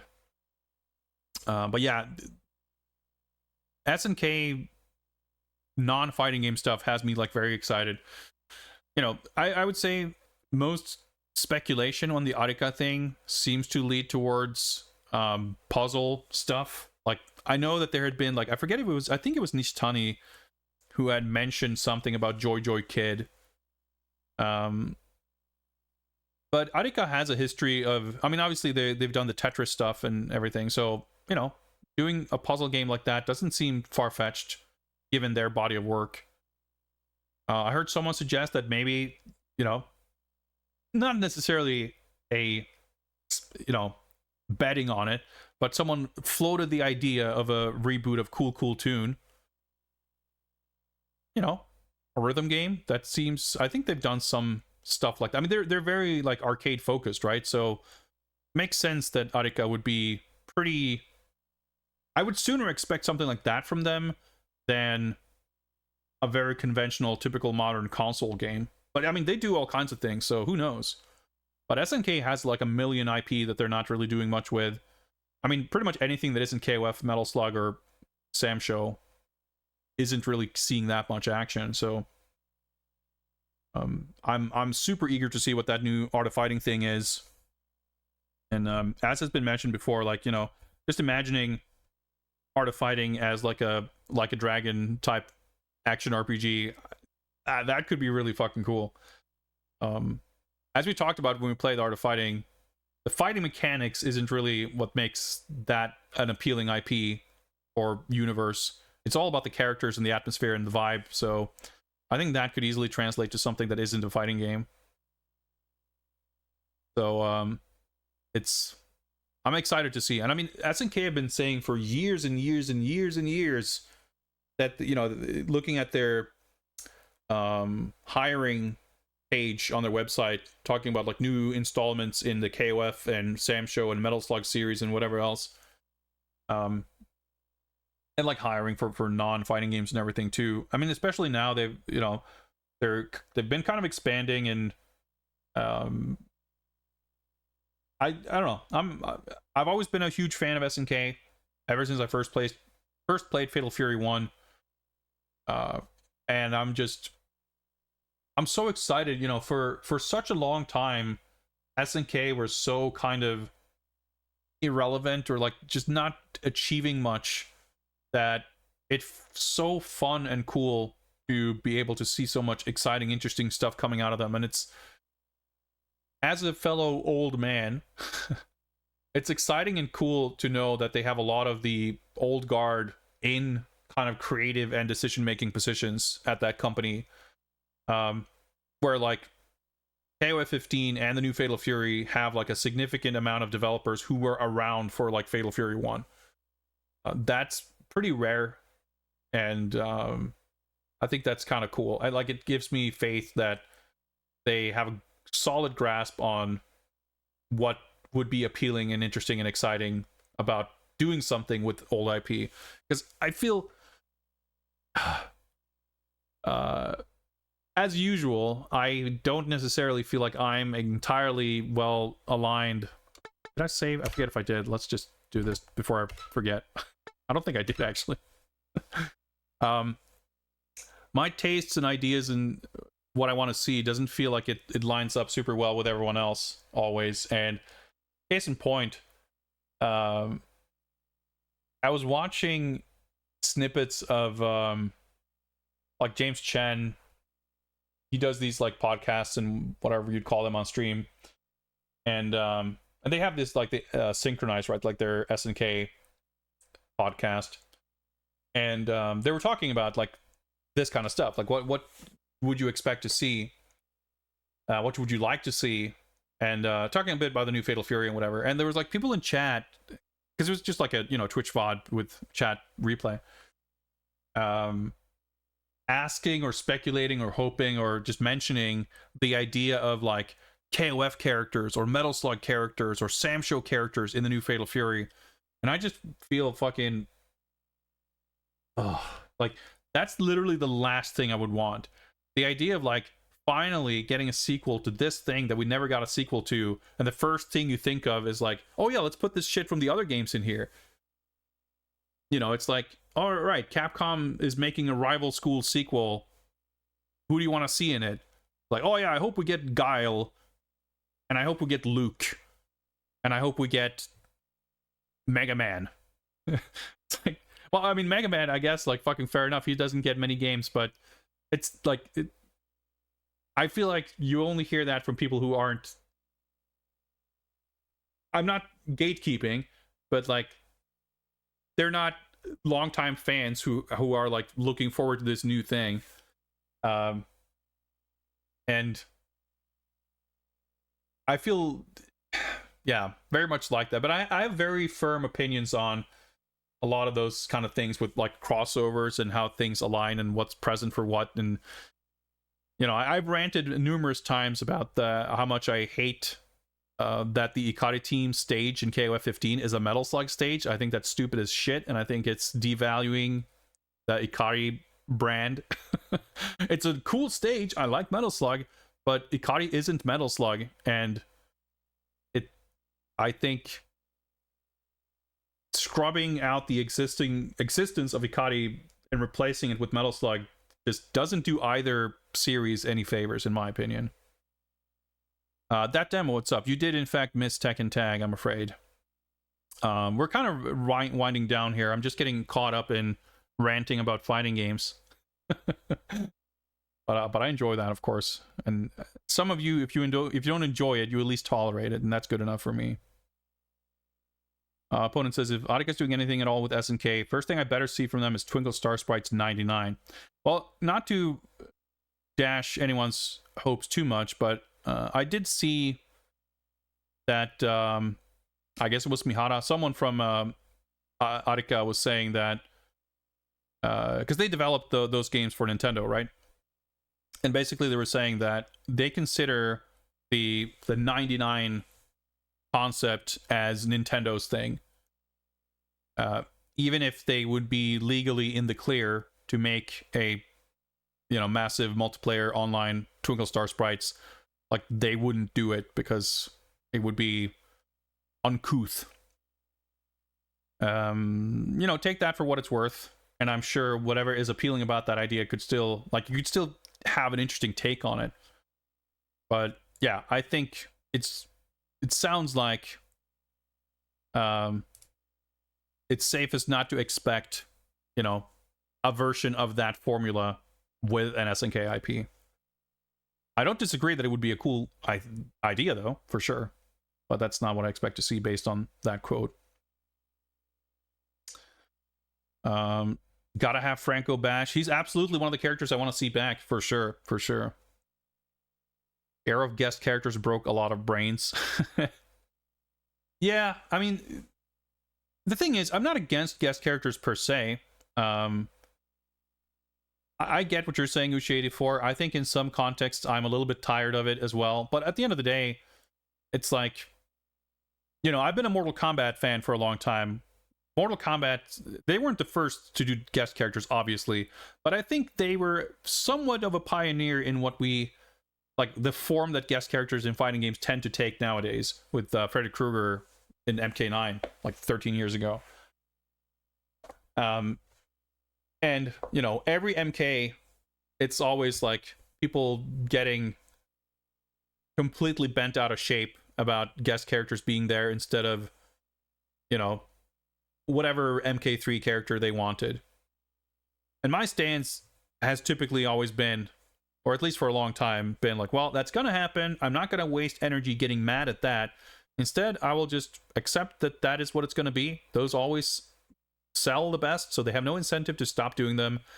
Let's just hope they pick an interesting character and do something fun with them. And I think MK is, you know, not a spotless track record, but I think they've done a pretty good job with most of them.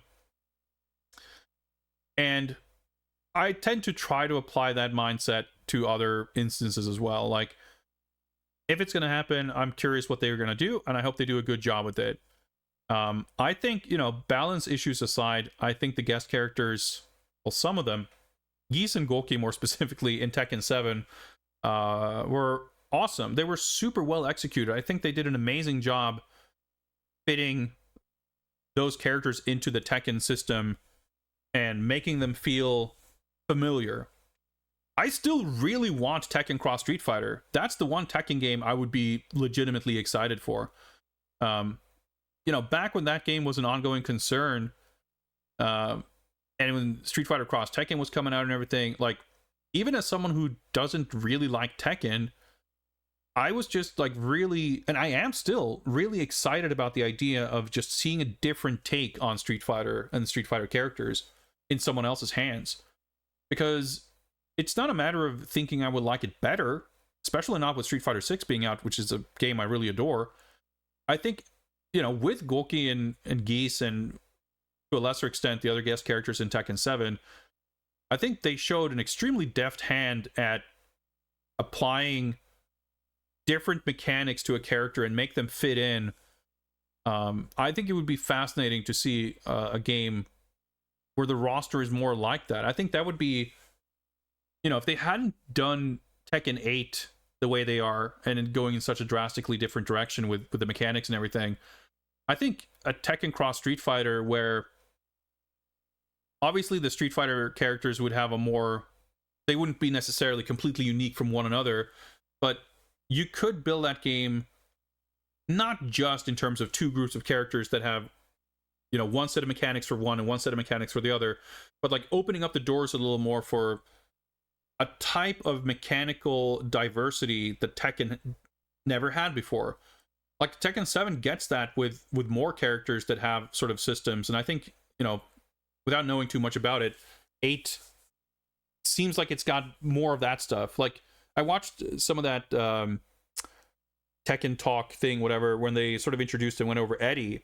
And Eddie has like a new resource mechanic. I don't know if there's other characters in the game that have that, but like very much like some of the characters in Street Fighter 6. Like, he can do a move or several moves that give him a little thing, a little token under his life bar. And when he has that token, he can do shit that he can't do otherwise. So I think if you have, you know, for Tekken Cross Street Fighter, maybe you make the meter universal. Maybe the meter isn't character specific. Maybe the meter, super meter, isn't just for Street Fighter characters. Maybe you come up with supers or other things, you know, whether it's something like Rage Drive or whatever, like tie that to a meter that's the same between Tekken and Street Fighter characters. Like, that would be something very different from Tekken 5, 6, 7. But mainly just like seeing, it's not a matter of like thinking they could outdo what we see in the Capcom games, but just a different take. I love Street Fighter characters and I love seeing them in any form. So I don't know, Tekken Cross Street Fighter I would really love to see. And, you know, that's obviously a pretty specific example of like a game. If someone wants to imagine a Marvel vs. Capcom 4 or, you know, CVS 3 or SVC Chaos 2 or whatever, sure, but that's so hypothetical that it could take any form, and I don't know what it would look like, but you know, I'd welcome it, sure. But as far as like guest characters in fighting games, it's funny too, like how in some instances I'm like more for or against it. I think certain types of games lend themselves to it just in their kind of format and aesthetics. Like SNK heroines, to take a an unexpected perhaps example, you know, they have the DLC characters. I think there's like Jean from World Heroes, there's Skullomania. Wasn't what's her name, like Thief Arthur or whatever from some anime shit, I think was a DLC character. Because Iori was in whatever game she was from, the fighting game thing. I think it wasn't a fighting game property originally, but it had a fighting game and it had Iori in it. And was there a Miss X character? I forget, but like you have some kind of crossover and stuff like that there, which, you know, no one really is going to bat an eye at that because it's just that kind of a game to begin with and it's not that serious. But like Street Fighter, obviously Akira showed up at the end of Street Fighter 5, but it's like both at the very tail end of it. It's rival schools, so it's, you know, there's precedent, right, with the Final Fight characters and stuff like that. Like it feels, and obviously Sakura had been in rival schools too. Like it doesn't feel. Someone could call it a guest character. Someone could make the argument that it's not really a guest character. I think it straddles the line well enough that it's not going to like offend either party who's like for or against guest characters. But it would feel weird in Street Fighter 5 and even weirder in Street Fighter 6 if like the next season pass had like Terry Bogard in it, or, you know, 2B or whatever, right? And KOF is one of those things where obviously KOF is a crossover to begin with. It's like a wild and wacky party game with every SNK thing, sort of, kind of. But I still feel like there's KOF and there's SNK, like a wider SNK crossover. There's like Neo Geo Battle Coliseum that had a much wider roster. You have stuff like CVS and SVC Chaos. And I think having like the Sam Show characters in KOF, like that rubbed me the wrong way. I don't want Metal Slug characters in KOF. KOF Maximum Impact 2 is also like its own kind of wild thing. I'm more fine with it there. People wanting Last Blade to cross over with Sam Show, I think, is whack too. Sam Show, you know, the new one has a whole slew of guest characters, so, you know, having Hibiki or whoever is like, you know, it's kind of a blip on the radar at that point. But it's Last Blade and Sam Show for me, like that's another common thing. Like that would often come up, people wanting those games to cross over. And to me, I don't know, it seems so unimaginative to feel like they should cross over because they're like, oh, they're fighting games and they have Japanese people with swords in them, so it's a perfect fit. Where it's like, but they're so different.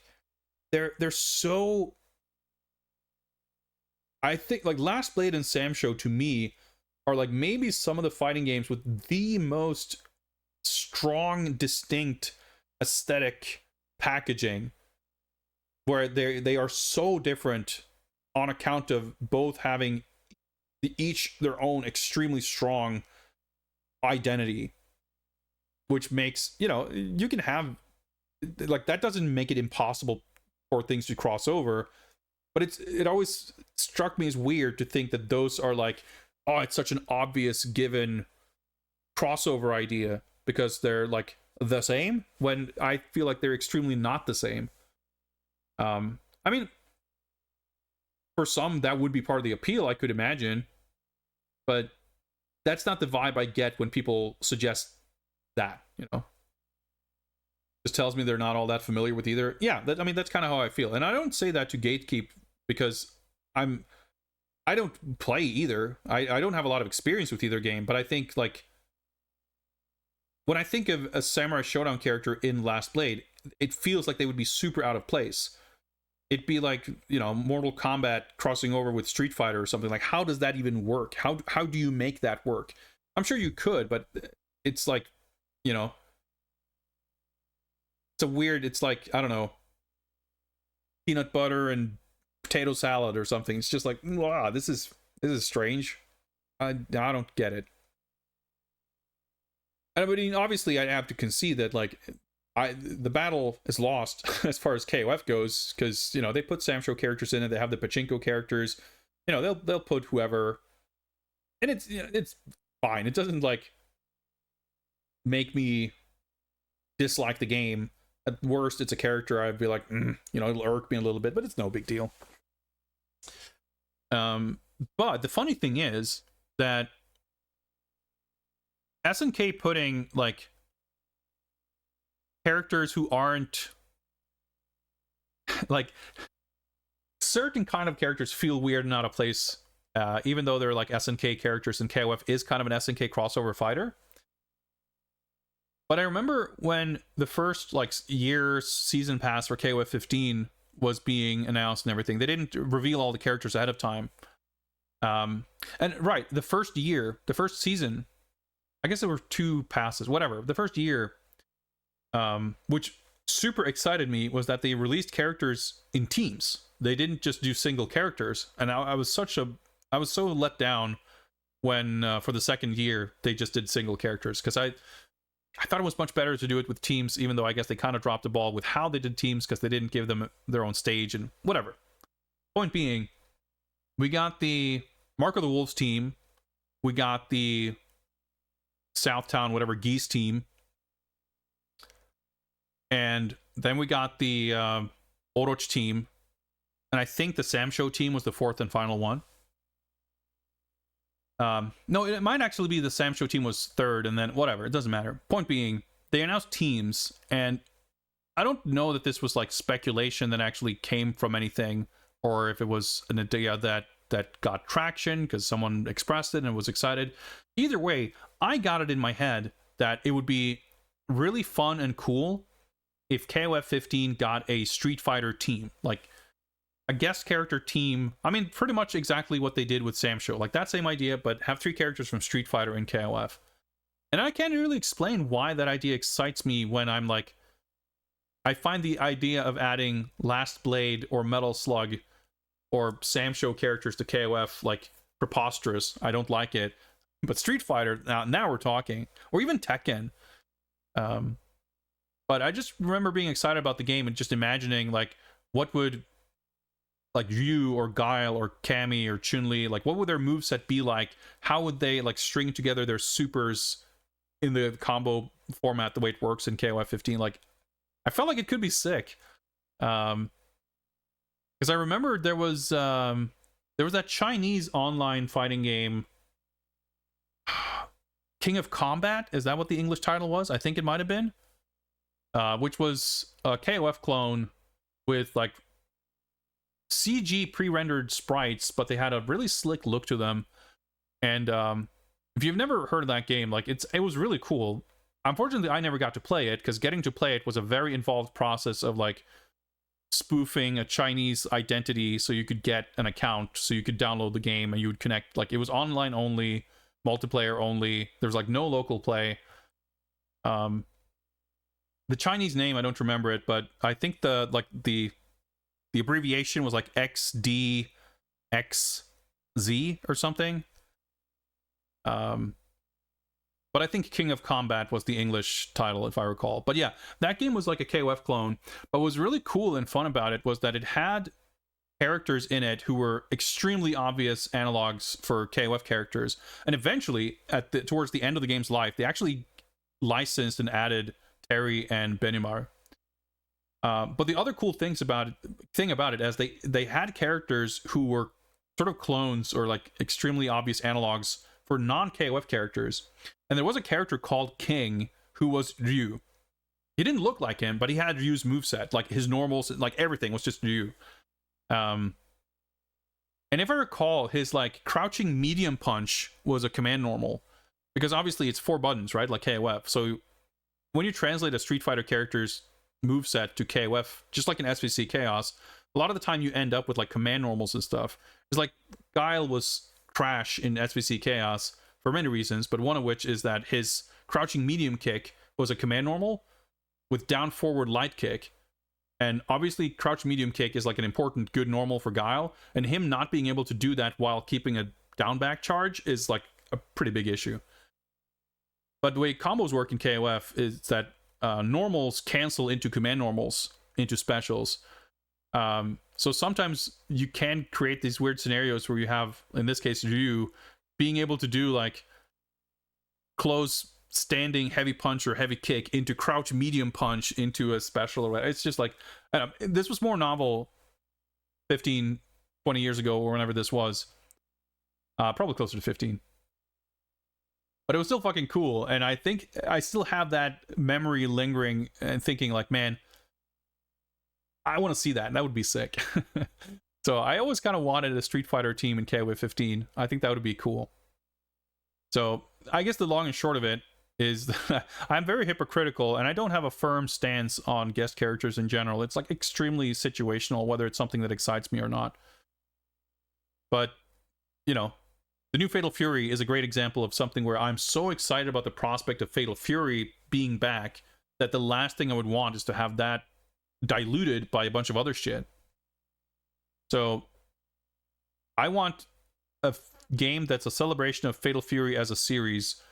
I want aspects of Mark of the Wolf present, but gameplay wise, controls wise, aesthetics wise, for most of everything, I want it to be a continuation of Real Bout 2.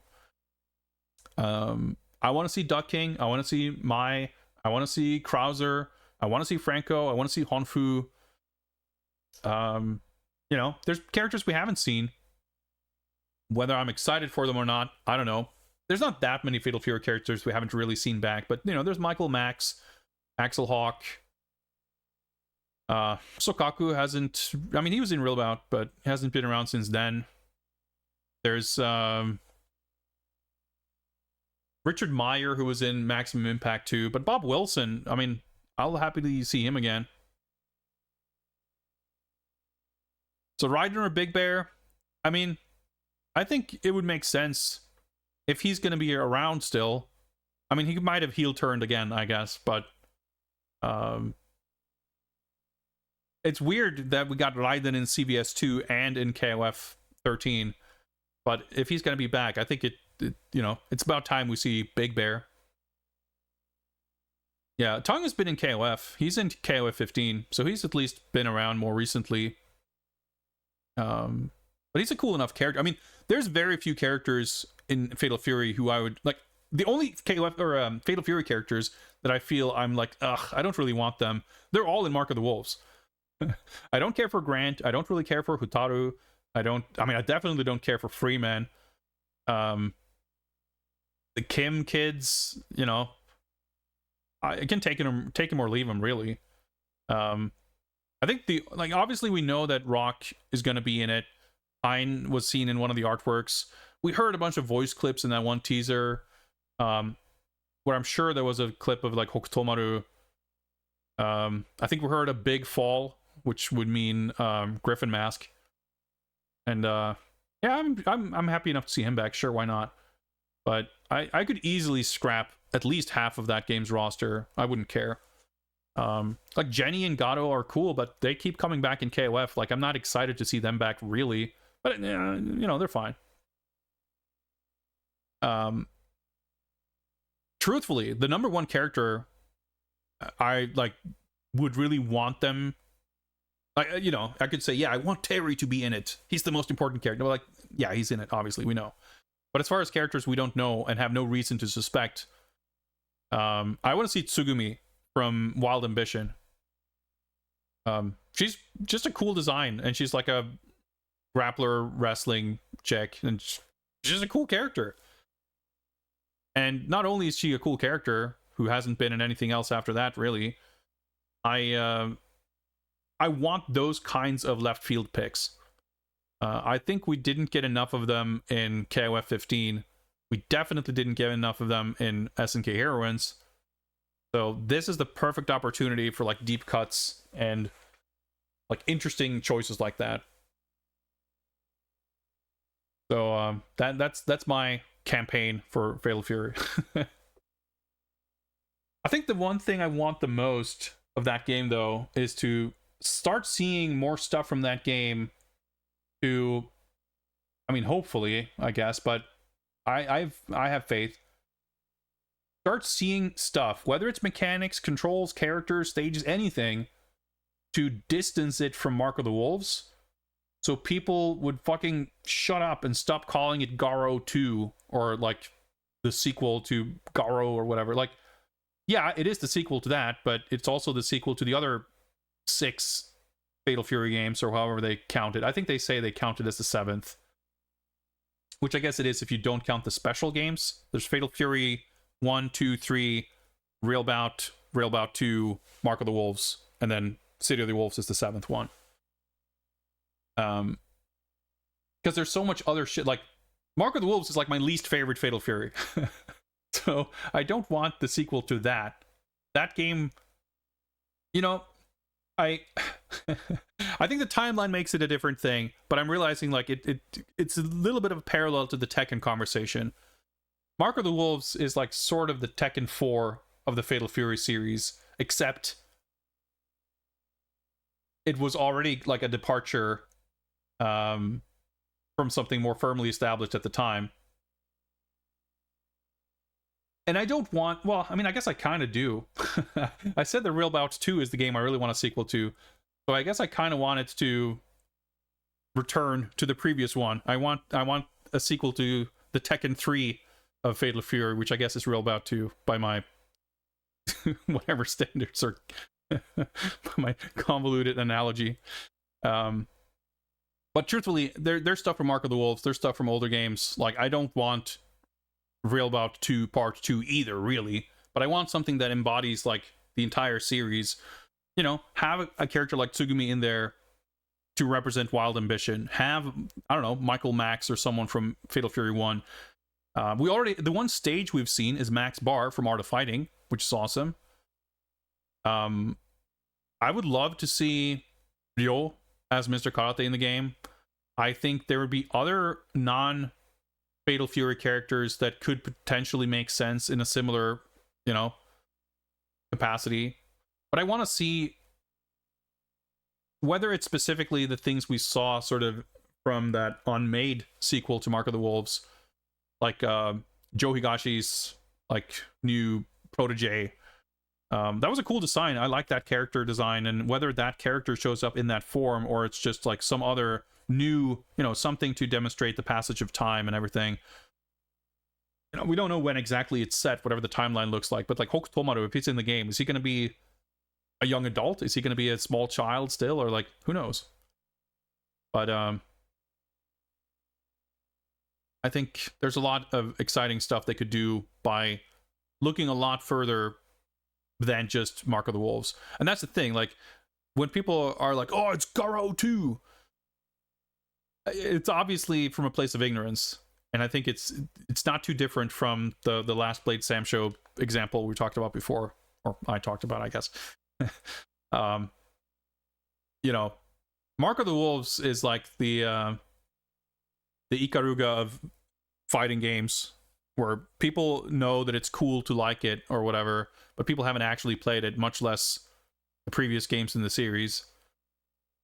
And you know, I want to be clear that I'm not upset at people for getting excited for something. I'm merely, you know, distancing myself from that sort of crowd because I have my own passion and interest in it.